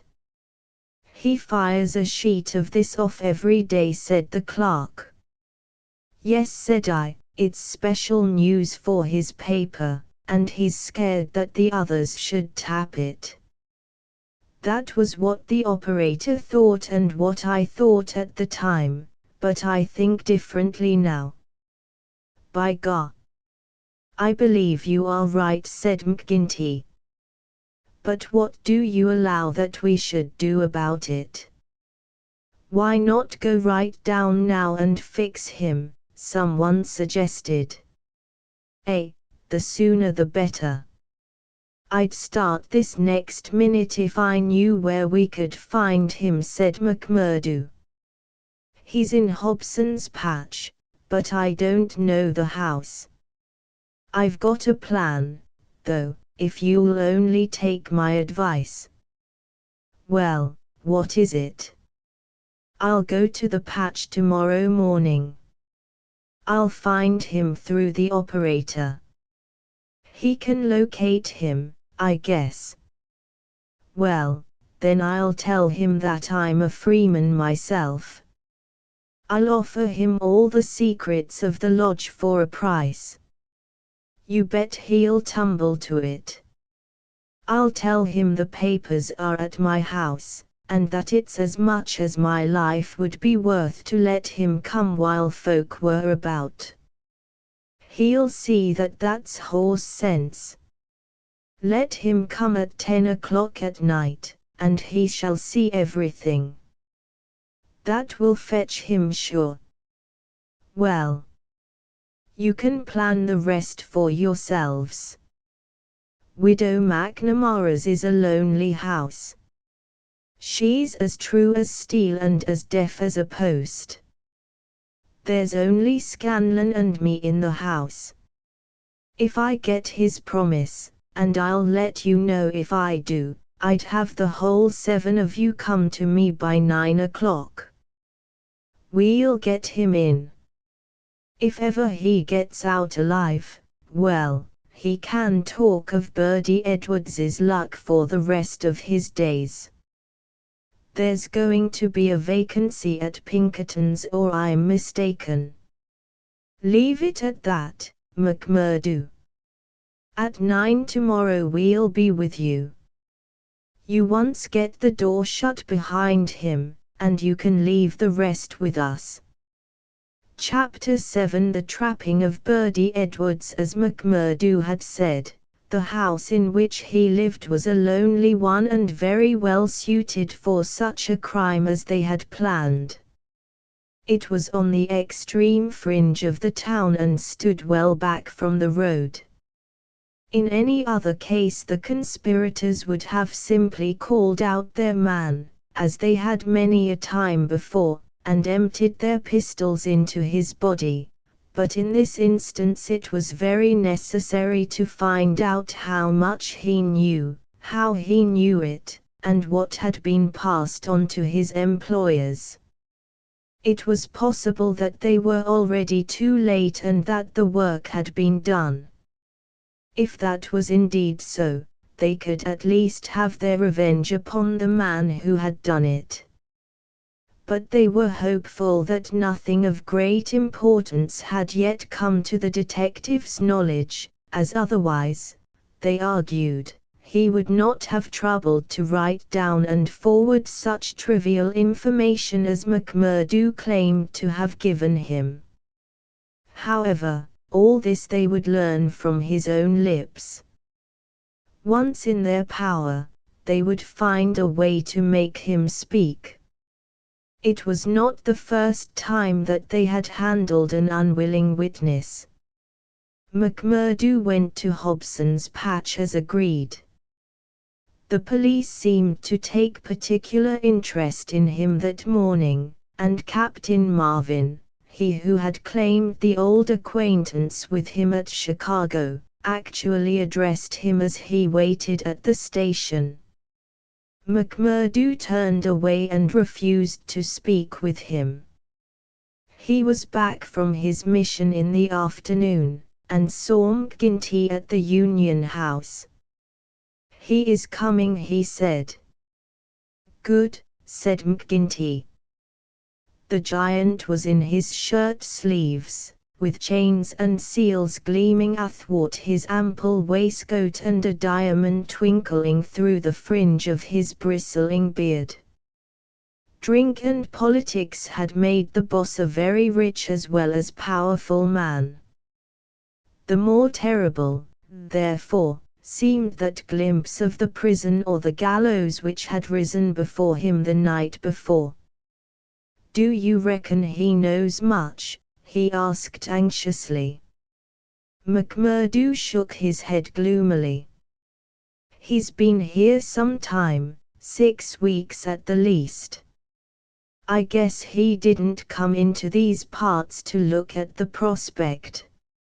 If he has been working among us all that time with the railroad money at his back, I should expect that he has got results, and that he has passed them on."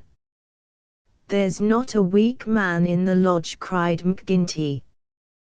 "True as steel, every man of them. And yet, by the Lord, there is that skunk Morris. What about him? If any man gives us away, it would be he. I've a mind to send a couple of the boys round before evening to give him a beating up and see what they can get from him." "Well, there would be no harm in that," McMurdo answered. "I won't deny that I have a liking for Morris and would be sorry to see him come to harm. He has spoken to me once or twice over lodge matters, and though he may not see them the same as you or I, he never seemed the sort that squeals. But still it is not for me to stand between him and you. I'll fix the old devil, said McGinty with an oath. I've had my eye on him this year past. Well, you know best about that, McMurdo answered. But whatever you do must be tomorrow, for we must lie low until the Pinkerton affair is settled up. We can't afford to set the police buzzing, today of all days. True for you, said McGinty. And we'll learn from Bertie Edwards himself where he got his news if we have to cut his heart out first.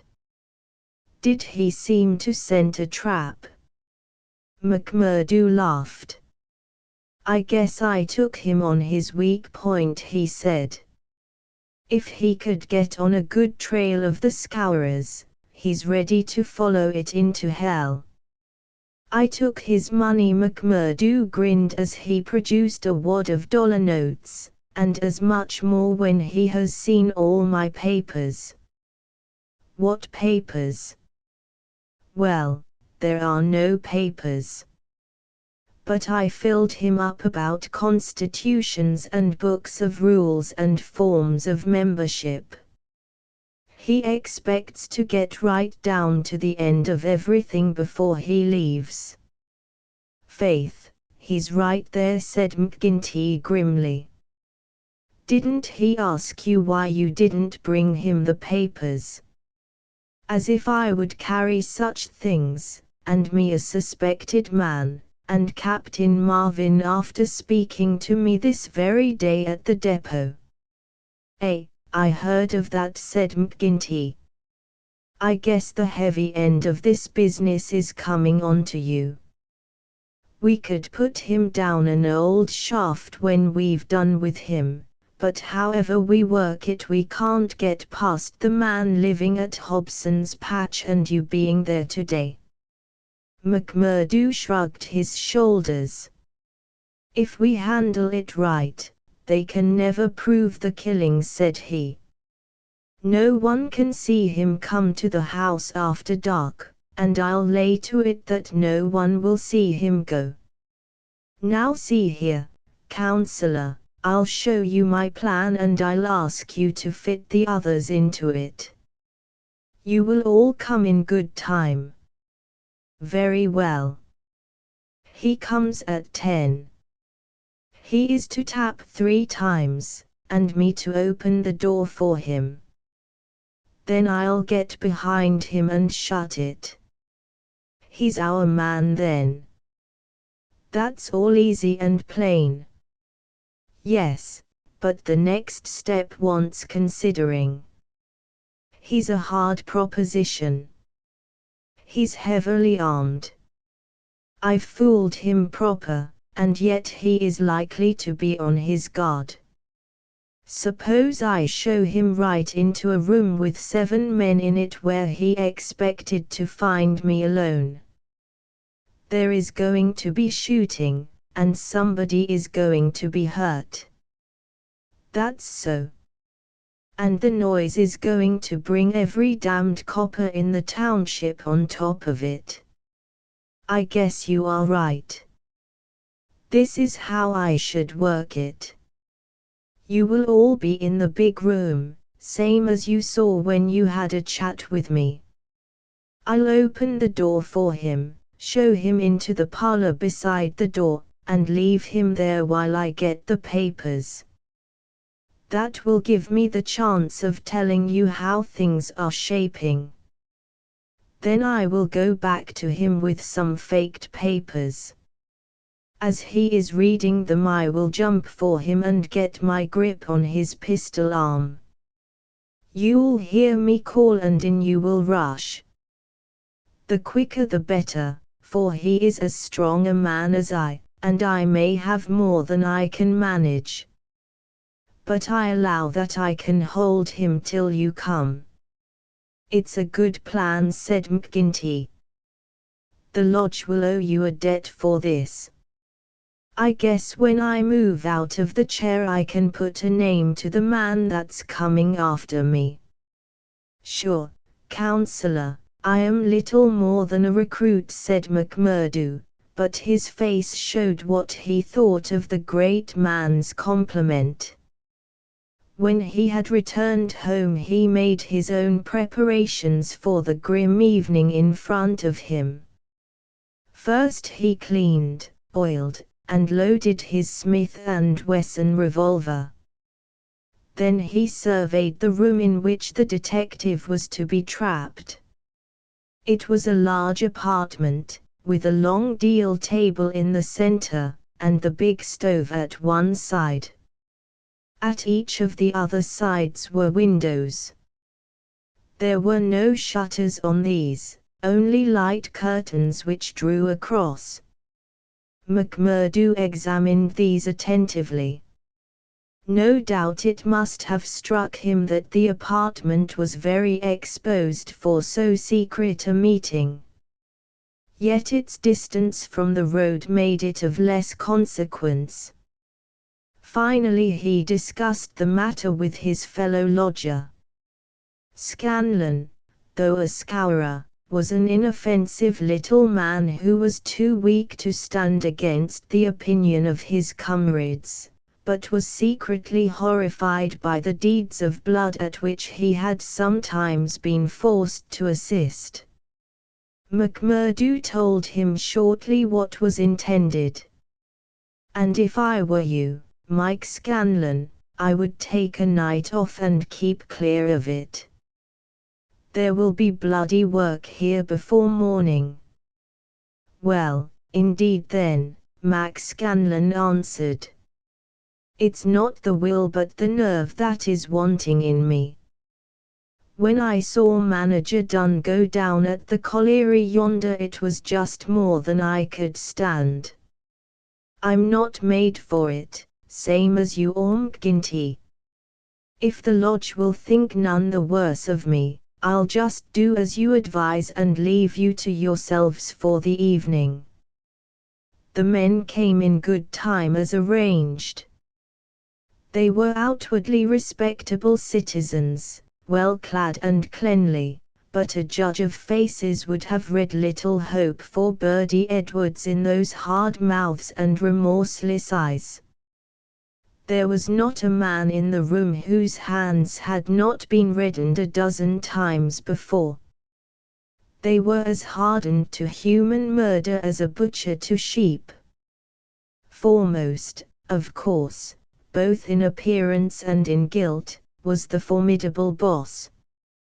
Haraway, the secretary, was a lean, bitter man with a long, scraggy neck and nervous, jerky limbs, a man of incorruptible fidelity where the finances of the order were concerned, and with no notion of justice or honesty to anyone beyond. The treasurer, Carter, was a middle-aged man, with an impassive, rather sulky expression, and a yellow parchment skin. He was a capable organizer, and the actual details of nearly every outrage had sprung from his plotting brain. The two Willabers were men of action, tall, lithe young fellows with determined faces, while their companion, Tiger Cormac, a heavy, dark youth, was feared even by his own comrades for the ferocity of his disposition. These were the men who assembled that night under the roof of McMurdo for the killing of the Pinkerton detective. Their host had placed whiskey upon the table, and they had hastened to prime themselves for the work before them. Baldwin and Cormac were already half drunk, and the liquor had brought out all their ferocity. Cormac placed his hands on the stove for an instant. It had been lighted, for the nights were still cold. "That will do," said he, with an oath. Said Baldwin, catching his meaning. "If he is strapped to that, we will have the truth out of him." "We'll have the truth out of him, never fear," said McMurdo. He had nerves of steel, this man, for though the whole weight of the affair was on him, his manner was as cool and unconcerned as ever. The others marked it and applauded. "You are the one to handle him," said the boss approvingly. "Not a warning will he get till your hand is on his throat. It's a pity there are no shutters to your windows." McMurdo went from one to the other and drew the curtains tighter. "Sure no one can spy upon us now. It's close upon the hour. Maybe he won't come. Maybe he'll get a sniff of danger," said the secretary. "He'll come, never fear," McMurdo answered. "He is as eager to come as you can be to see him. Hark to that!" They all sat like wax figures, some with their glasses arrested halfway to their lips. 3 loud knocks had sounded at the door. "Hush!"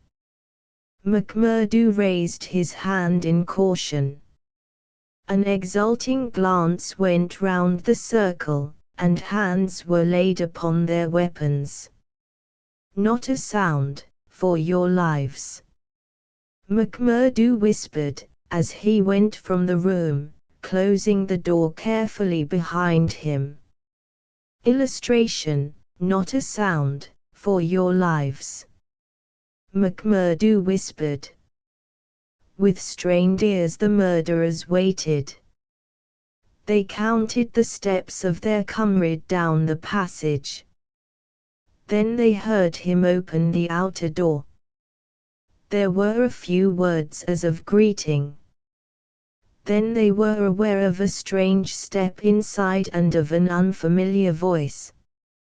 An instant later came the slam of the door and the turning of the key in the lock. Their prey was safe within the trap. Tiger Cormac laughed horribly, and Boss McGinty clapped his great hand across his mouth. "Be quiet, you fool," he whispered. "You'll be the undoing of us yet." There was a mutter of conversation from the next room. It seemed interminable. Then the door opened, and McMurdo appeared, his finger upon his lip. He came to the end of the table and looked round at them. A subtle change had come over him. His manner was as of one who has great work to do. His face had set into granite firmness. His eyes shone with a fierce excitement behind his spectacles. He had become a visible leader of men. They stared at him with eager interest, but he said nothing. Still with the same singular gaze he looked from man to man. "Well," cried Boss McGinty at last. "Is he here? Is Birdie Edwards here?" "Yes," McMurdo answered slowly. "Birdie Edwards is here. I am Birdie Edwards." There were 10 seconds after that brief speech during which the room might have been empty, so profound was the silence. The hissing of a kettle upon the stove rose sharp and strident to the ear. 7 white faces, all turned upward to this man who dominated them, were set motionless with utter terror. Then, with a sudden shivering of glass, a bristle of glistening rifle barrels broke through each window, while the curtains were torn from their hangings. At the sight Boss McGinty gave the roar of a wounded bear and plunged for the half-opened door. A leveled revolver met him there with the stern blue eyes of Captain Marvin of the Mine Police gleaming behind the sights. The boss recoiled and fell back into his chair. "You're safer there, counselor," said the man whom they had known as McMurdo. "And you, Baldwin," if you don't take your hand off your pistol, you'll cheat the hangman yet. Pull it out, or by the Lord that made me, there, that will do. There are 40 armed men round this house, and you can figure it out for yourself what chance you have. Take their pistols, Marvin. There was no possible resistance under the menace of those rifles. The men were disarmed. Sulky, sheepish, and amazed, they still sat round the table.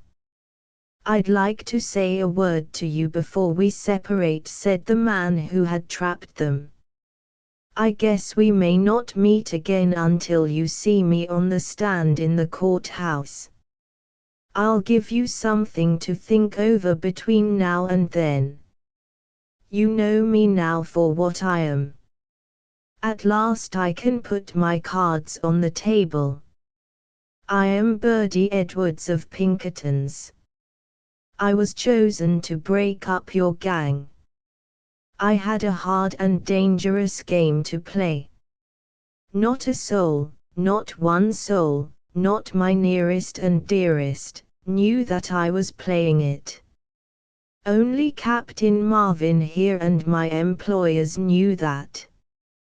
But it's over tonight, thank God, and I am the winner." The 7 pale, rigid faces looked up at him. There was unappeasable hatred in their eyes. He read the relentless threat. "Maybe you think that the game is not over yet. Well, I take my chance of that. Anyhow, some of you will take no further hand, and there are 60 more besides yourselves that will see a jail this night. I'll tell you this, that when I was put upon this job I never believed there was such a society as yours. I thought it was paper talk, and that I would prove it so. They told me it was to do with the freemen, so I went to Chicago and was made one. Then I was surer than ever that it was just paper talk, for I found no harm in the society, but a deal of good. Still, I had to carry out my job, and I came to the coal valleys. When I reached this place I learned that I was wrong and that it wasn't a dime novel after all. So I stayed to look after it. I never killed a man in Chicago. I never minted $1 in my life. Those I gave you were as good as any others, but I never spent money better. But I knew the way into your good wishes, and so I pretended to you that the law was after me. It all worked just as I thought.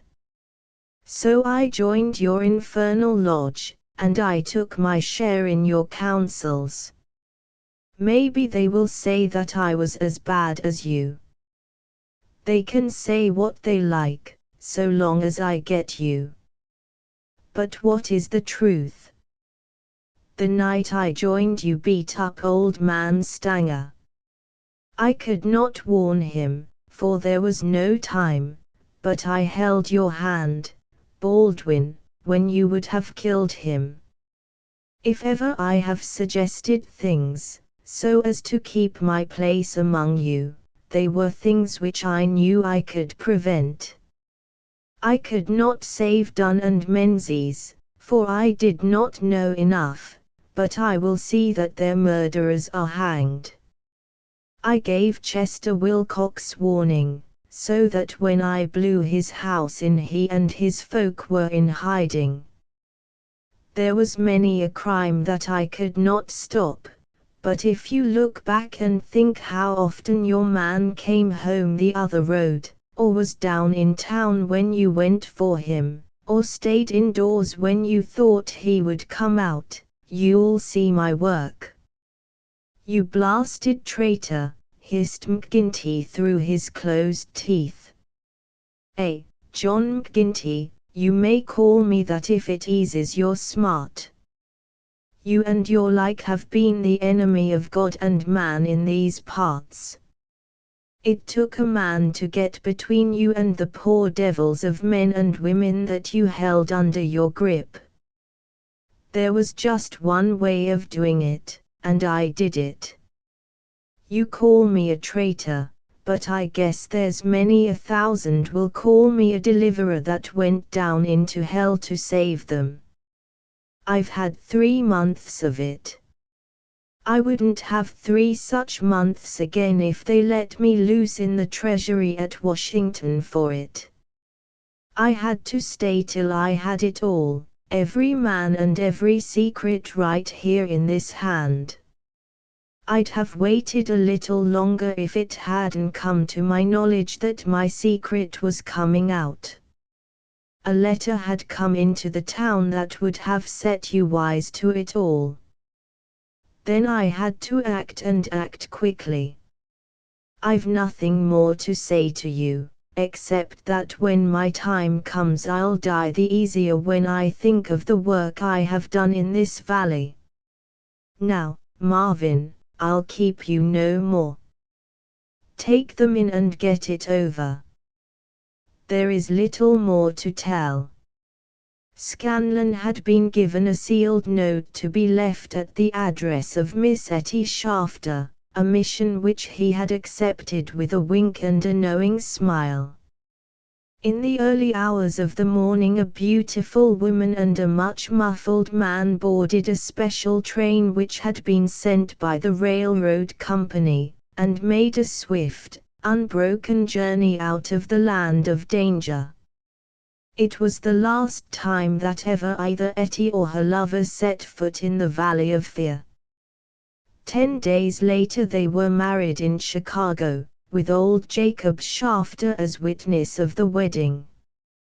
The trial of the Scourers was held far from the place where their adherents might have terrified the guardians of the law. In vain they struggled. In vain the money of the lodge, money squeezed by blackmail out of the whole countryside, was spent like water in the attempt to save them.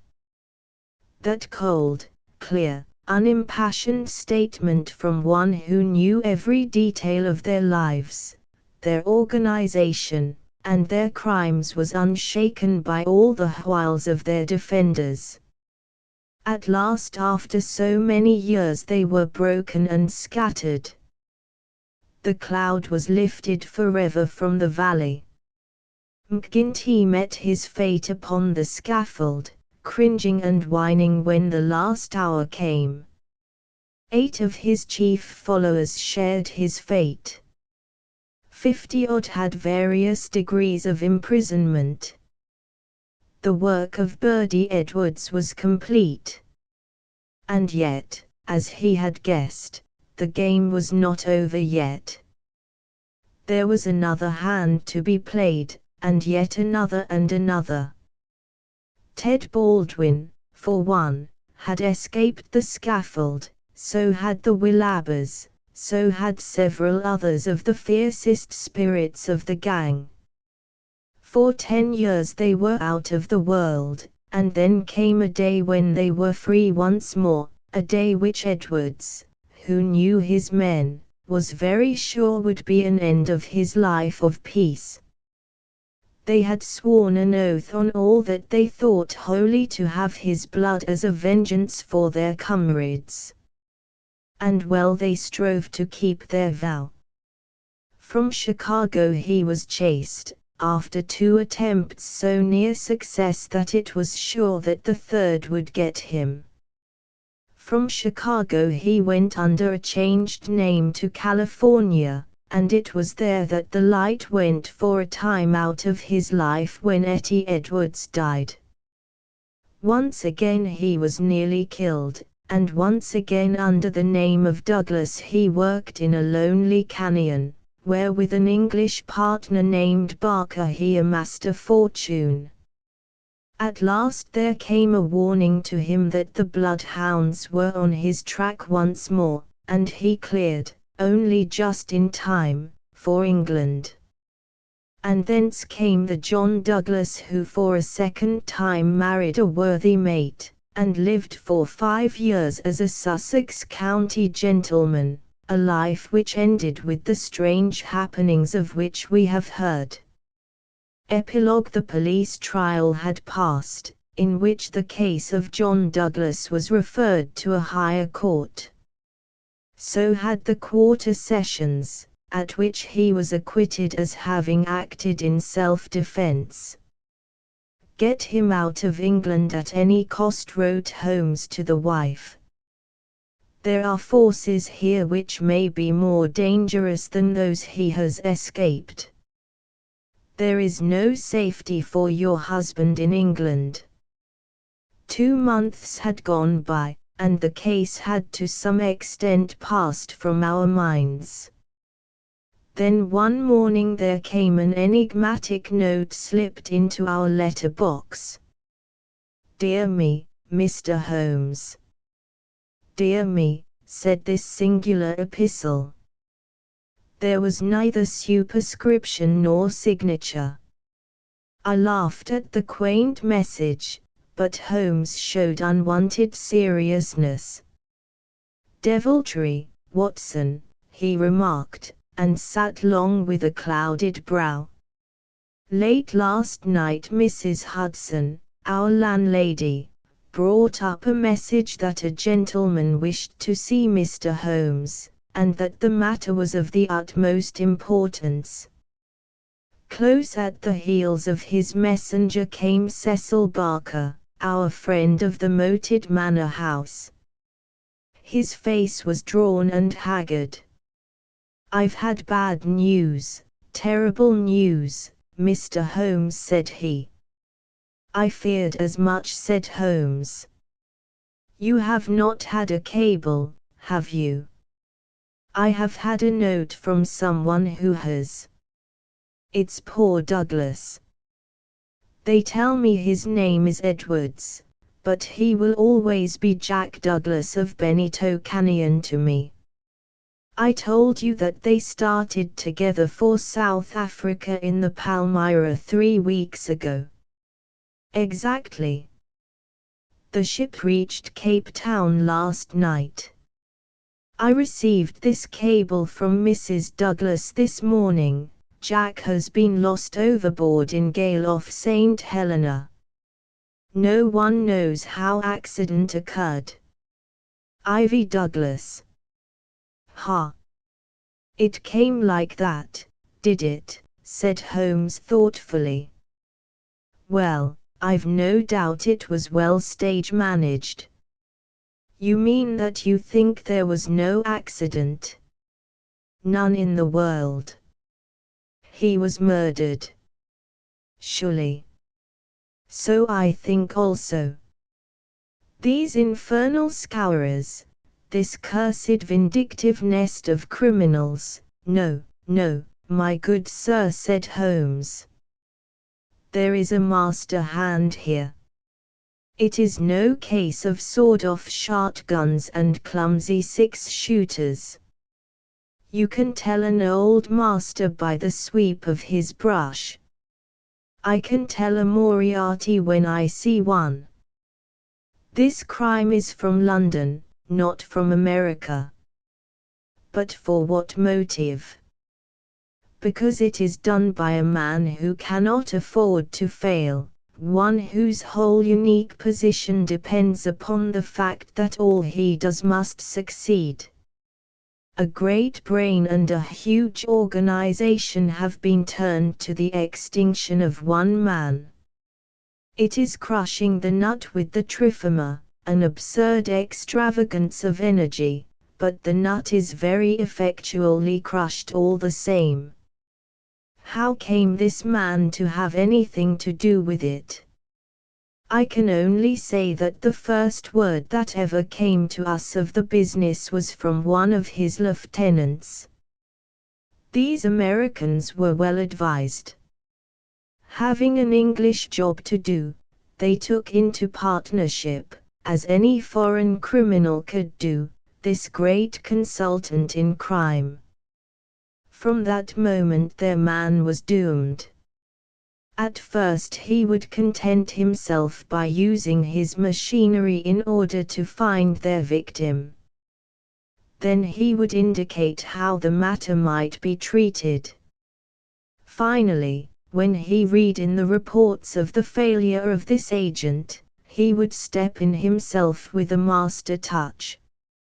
You heard me warn this man at Burlstone Manor House that the coming danger was greater than the past. Was I right? Barker beat his head with his clenched fist in his impotent anger. Do not tell me that we have to sit down under this. Do you say that no one can ever get level with this king devil? No, I don't say that, said Holmes, and his eyes seemed to be looking far into the future. I don't say that he can't be beat. But you must give me time, you must give me time. We all sat in silence for some minutes while those fateful eyes still strained to pierce the veil. Asterisk asterisk asterisk end of the Project Gutenberg ebook The Valley of Fear asterisk asterisk asterisk updated editions will replace the previous one, the old editions will be renamed. Creating the works from print editions not protected by U.S. copyright law means that no one owns a United States copyright in these works, so the Foundation, and you, can copy and distribute it in the United States without permission and without paying copyright royalties. Special rules, set forth in the general terms of use part of this license, apply to copying and distributing Project Gutenberg trademark symbol electronic works to protect the Project Gutenberg trademark symbol concept and trademark. Project Gutenberg is a registered trademark, and may not be used if you charge for an ebook, except by following the terms of the trademark license, including paying royalties for use of the Project Gutenberg trademark. If you do not charge anything for copies of this ebook, complying with the trademark license is very easy. You may use this ebook for nearly any purpose such as creation of derivative works, reports, performances and research. Project Gutenberg ebooks may be modified and printed and given away. You may do practically anything in the United States with ebooks not protected by U.S. copyright law. Redistribution is subject to the trademark license, especially commercial redistribution.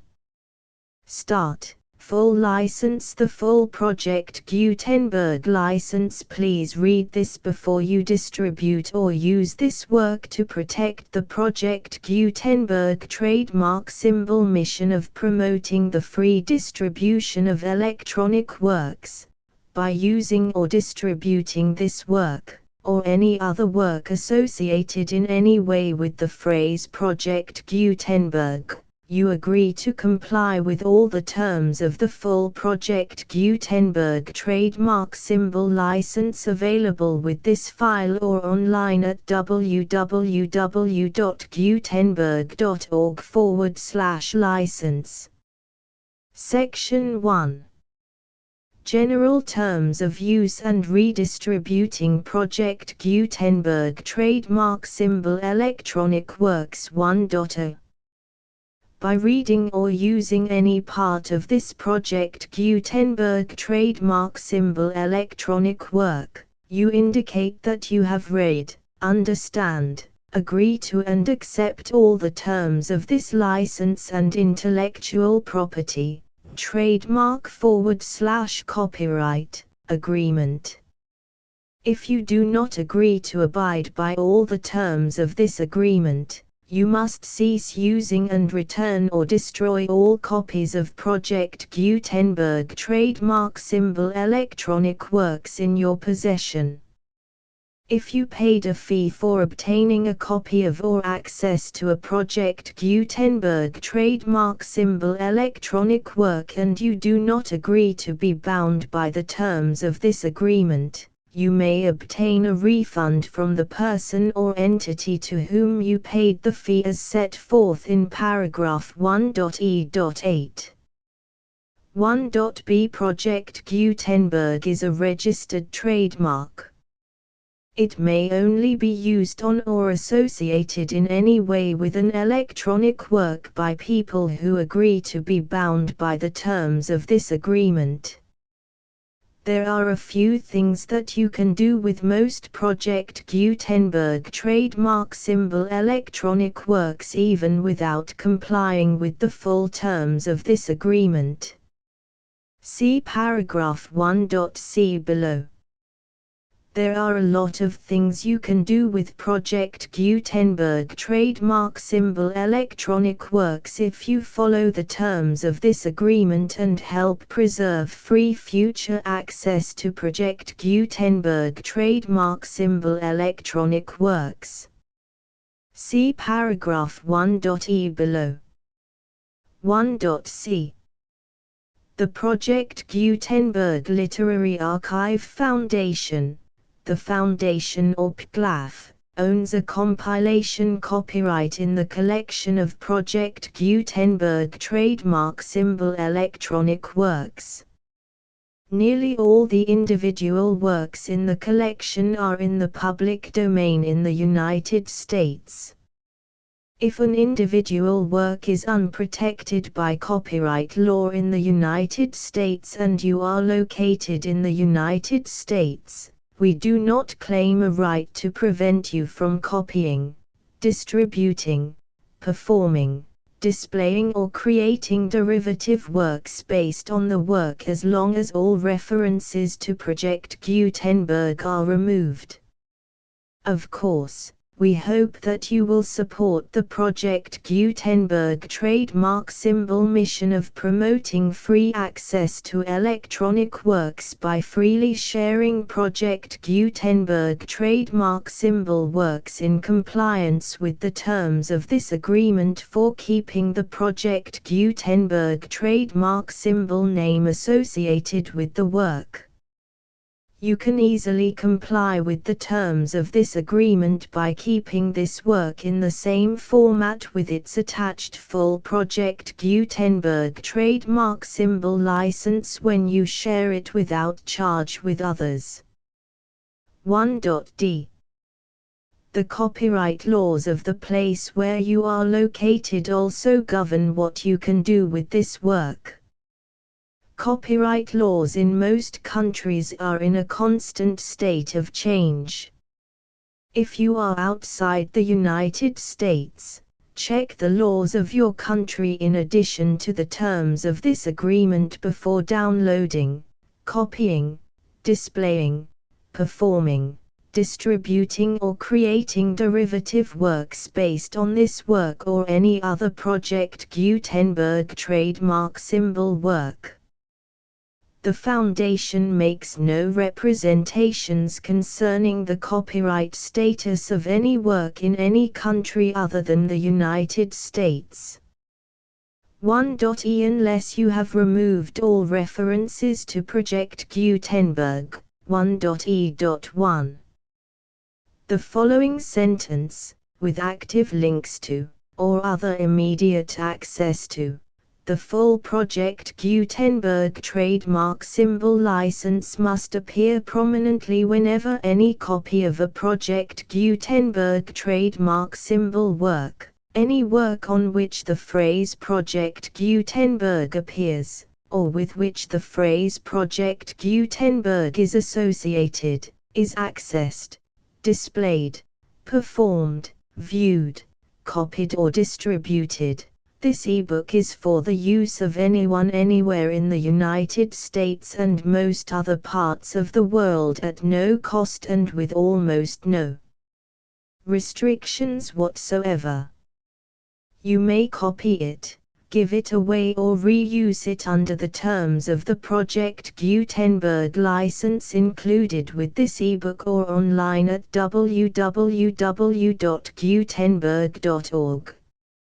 If you are not located in the United States, you will have to check the laws of the country where you are located before using this ebook.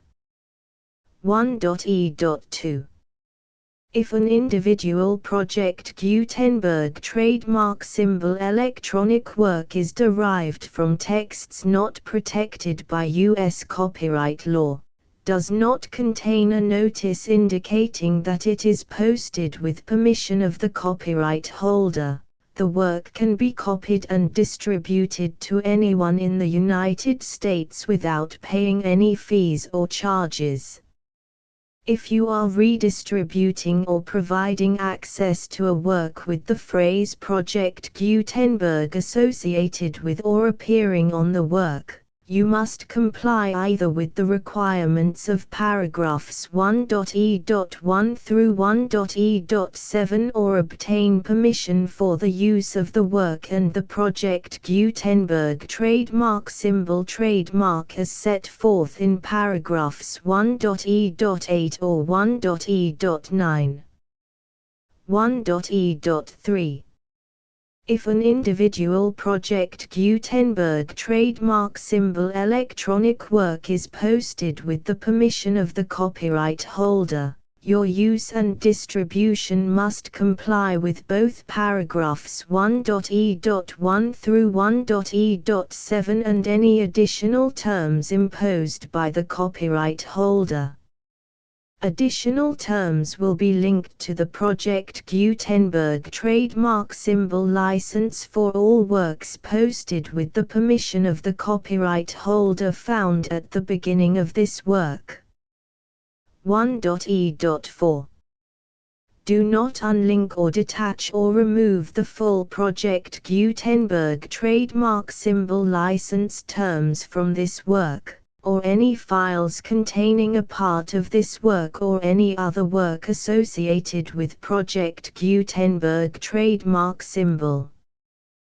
1.e.5 Do not copy, display, perform, distribute or redistribute this electronic work, or any part of this electronic work, without prominently displaying the sentence set forth in paragraph 1.e.1 with active links or immediate access to the full terms of the Project Gutenberg trademark symbol license. 1.e.6 You may convert to and distribute this work in any binary, compressed, marked up, non-proprietary or proprietary form, including any word processing or hypertext form.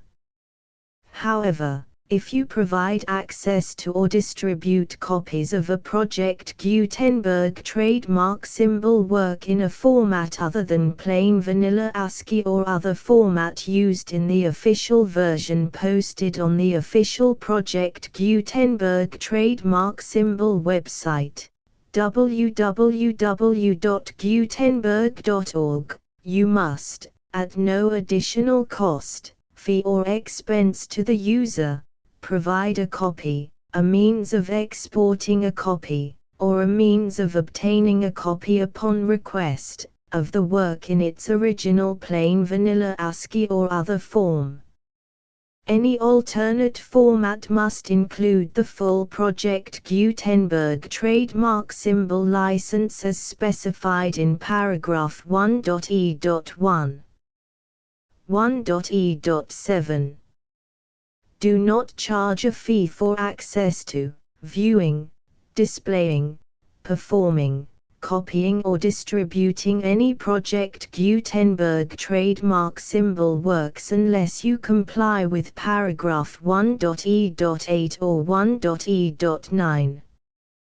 1.e.8 You may charge a reasonable fee for copies of or providing access to or distributing Project Gutenberg trademark symbol electronic works provided that You pay a royalty fee of 20% of the gross profits you derive from the use of Project Gutenberg trademark symbol works calculated using the method you already use to calculate your applicable taxes. The fee is owed to the owner of the Project Gutenberg trademark symbol trademark, but he has agreed to donate royalties under this paragraph to the Project Gutenberg Literary Archive Foundation. Royalty payments must be paid within 60 days following each date on which you prepare, or are legally required to prepare, your periodic tax returns. Royalty payments should be clearly marked as such and sent to the Project Gutenberg Literary Archive Foundation at the address specified in Section 4. Information about donations to the Project Gutenberg Literary Archive Foundation. You provide a full refund of any money paid by a user who notifies you in writing, or by email, within 30 days of receipt that he does not agree to the terms of the full Project Gutenberg trademark symbol license. You must require such a user to return or destroy all copies of the works possessed in a physical medium and discontinue all use of and all access to other copies of Project Gutenberg trademark symbol works. You provide, in accordance with paragraph 1.f.3, a full refund of any money paid for a work or a replacement copy, if a defect in the electronic work is discovered and reported to you within 90 days of receipt of the work. You comply with all other terms of this agreement for free distribution of Project Gutenberg trademark symbol works. 1.e.9. If you wish to charge a fee or distribute a Project Gutenberg trademark symbol electronic work or group of works on different terms than are set forth in this agreement, you must obtain permission in writing from the Project Gutenberg Literary Archive Foundation, the manager of the Project Gutenberg trademark symbol trademark. Contact the Foundation as set forth in Section 3 below. 1.f1.f.1. Project Gutenberg volunteers and employees expend considerable effort to identify, do copyright research on, transcribe and proofread works not protected by U.S. copyright law in creating the Project Gutenberg trademark symbol collection. Despite these efforts, Project Gutenberg trademark symbol electronic works, and the medium on which they may be stored, may contain defects such as, but not limited to, incomplete, inaccurate or corrupt data, transcription errors, a copyright or other intellectual property infringement, a defective or damaged disk or other medium, a computer virus, or computer codes that damage or cannot be read by your equipment. 1.f.2.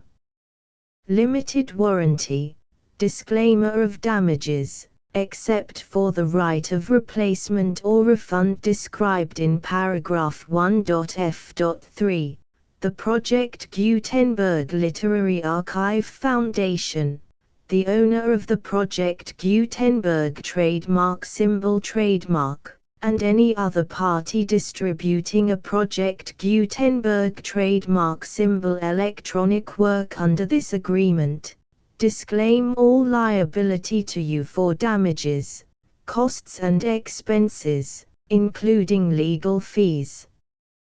You agree that you have no remedies for negligence, strict liability, breach of warranty or breach of contract except those provided in paragraph 1.f.3.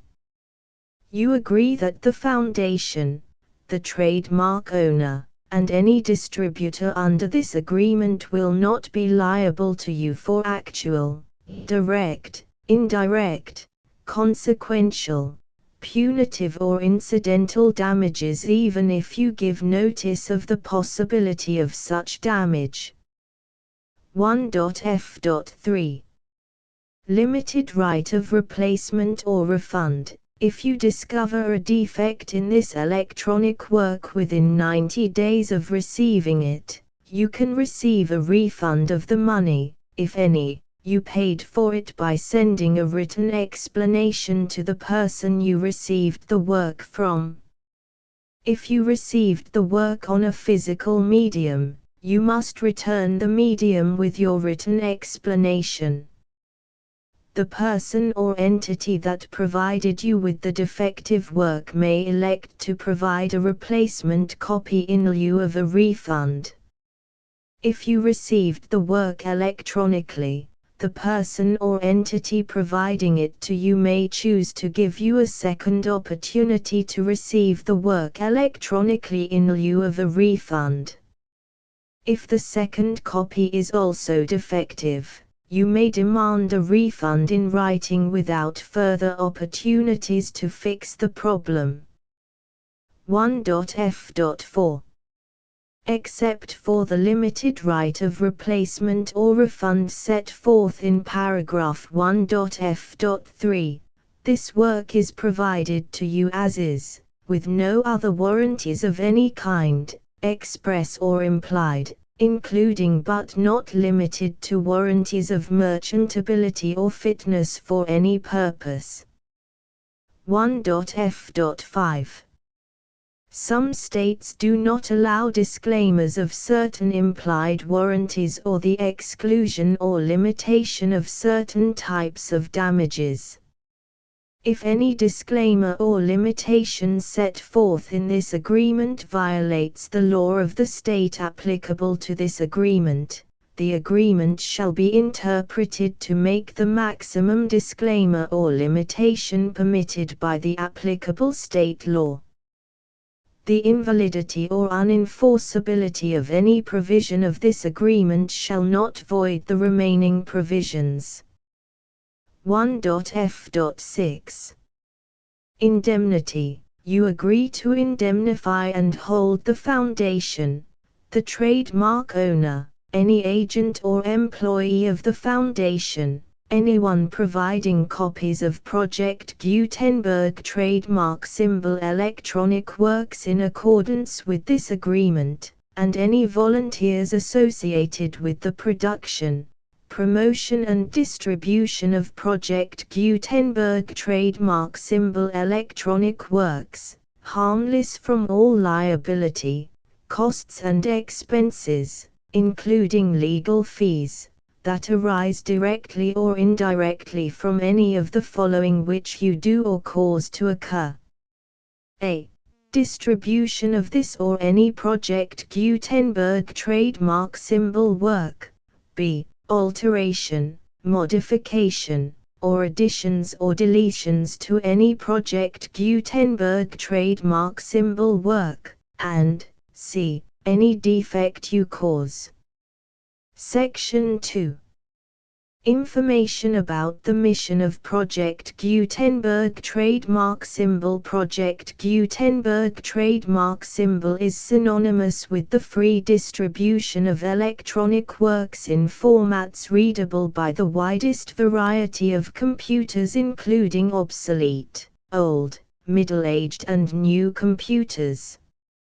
It exists because of the efforts of hundreds of volunteers and donations from people in all walks of life. Volunteers and financial support to provide volunteers with the assistance they need are critical to reaching Project Gutenberg trademark symbol's goals and ensuring that the Project Gutenberg trademark symbol collection will remain freely available for generations to come. In 2001, The Project Gutenberg Literary Archive Foundation was created to provide a secure and permanent future for Project Gutenberg trademark symbol and future generations. To learn more about the Project Gutenberg Literary Archive Foundation and how your efforts and donations can help, see sections 3 and 4 and the Foundation information page at www.gutenberg.org. Section 3. Information about the Project Gutenberg Literary Archive Foundation. The Project Gutenberg Literary Archive Foundation is a non-profit 501(c)(3) educational corporation organized under the laws of the state of Mississippi and granted tax-exempt status by the Internal Revenue Service. The Foundation's IN or Federal Tax Identification Number is 64-6221541. Contributions to the Project Gutenberg Literary Archive Foundation are tax-deductible to the full extent permitted by U.S. federal laws and your state's laws. The Foundation's business office is located at 809 North 1500 West, Salt Lake City, UT 84116, 801, 596-1887. Email contact links and up-to-date contact information can be found at the Foundation's website and official page at www.gutenberg.org/contact section 4.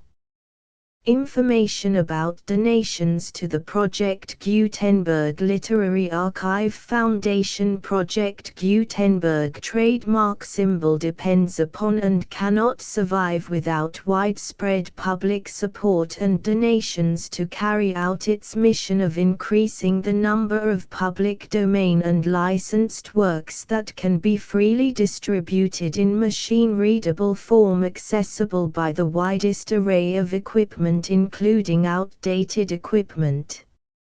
Many small donations, $1 to $5,000, are particularly important to maintaining tax-exempt status with the IRS. The Foundation is committed to complying with the laws regulating charities and charitable donations in all 50 states of the United States. Compliance requirements are not uniform and it takes a considerable effort, much paperwork and many fees to meet and keep up with these requirements. We do not solicit donations in locations where we have not received written confirmation of compliance. To send donations or determine the status of compliance for any particular state, visit www.gutenberg.org/donate. While we cannot and do not solicit contributions from states where we have not met the solicitation requirements, we know of no prohibition against accepting unsolicited donations from donors in such states who approach us with offers to donate. International donations are gratefully accepted, but we cannot make any statements concerning tax treatment of donations received from outside the United States. U.S. laws alone swamp our small staff. Please check the Project Gutenberg web pages for current donation methods and addresses. Donations are accepted in a number of other ways including checks, online payments and credit card donations. To donate, please visit www.gutenberg.org/donate. Section 5. General information about Project Gutenberg trademark symbol electronic works. Professor Michael S. Hart was the originator of the Project Gutenberg trademark symbol concept of a library of electronic works that could be freely shared with anyone. For 40 years, he produced and distributed Project Gutenberg trademark symbol ebooks with only a loose network of volunteer support. Project Gutenberg trademark symbol ebooks are often created from several printed editions, all of which are confirmed as not protected by copyright in the US unless a copyright notice is included. Thus, we do not necessarily keep ebooks in compliance with any particular paper edition. Most people start at our website, which has the main PG search facility, www.gutenberg.org. This website includes information about Project Gutenberg trademark symbol, including how to make donations to the Project Gutenberg Literary Archive Foundation, how to help produce our new ebooks, and how to subscribe to our email newsletter to hear about new ebooks.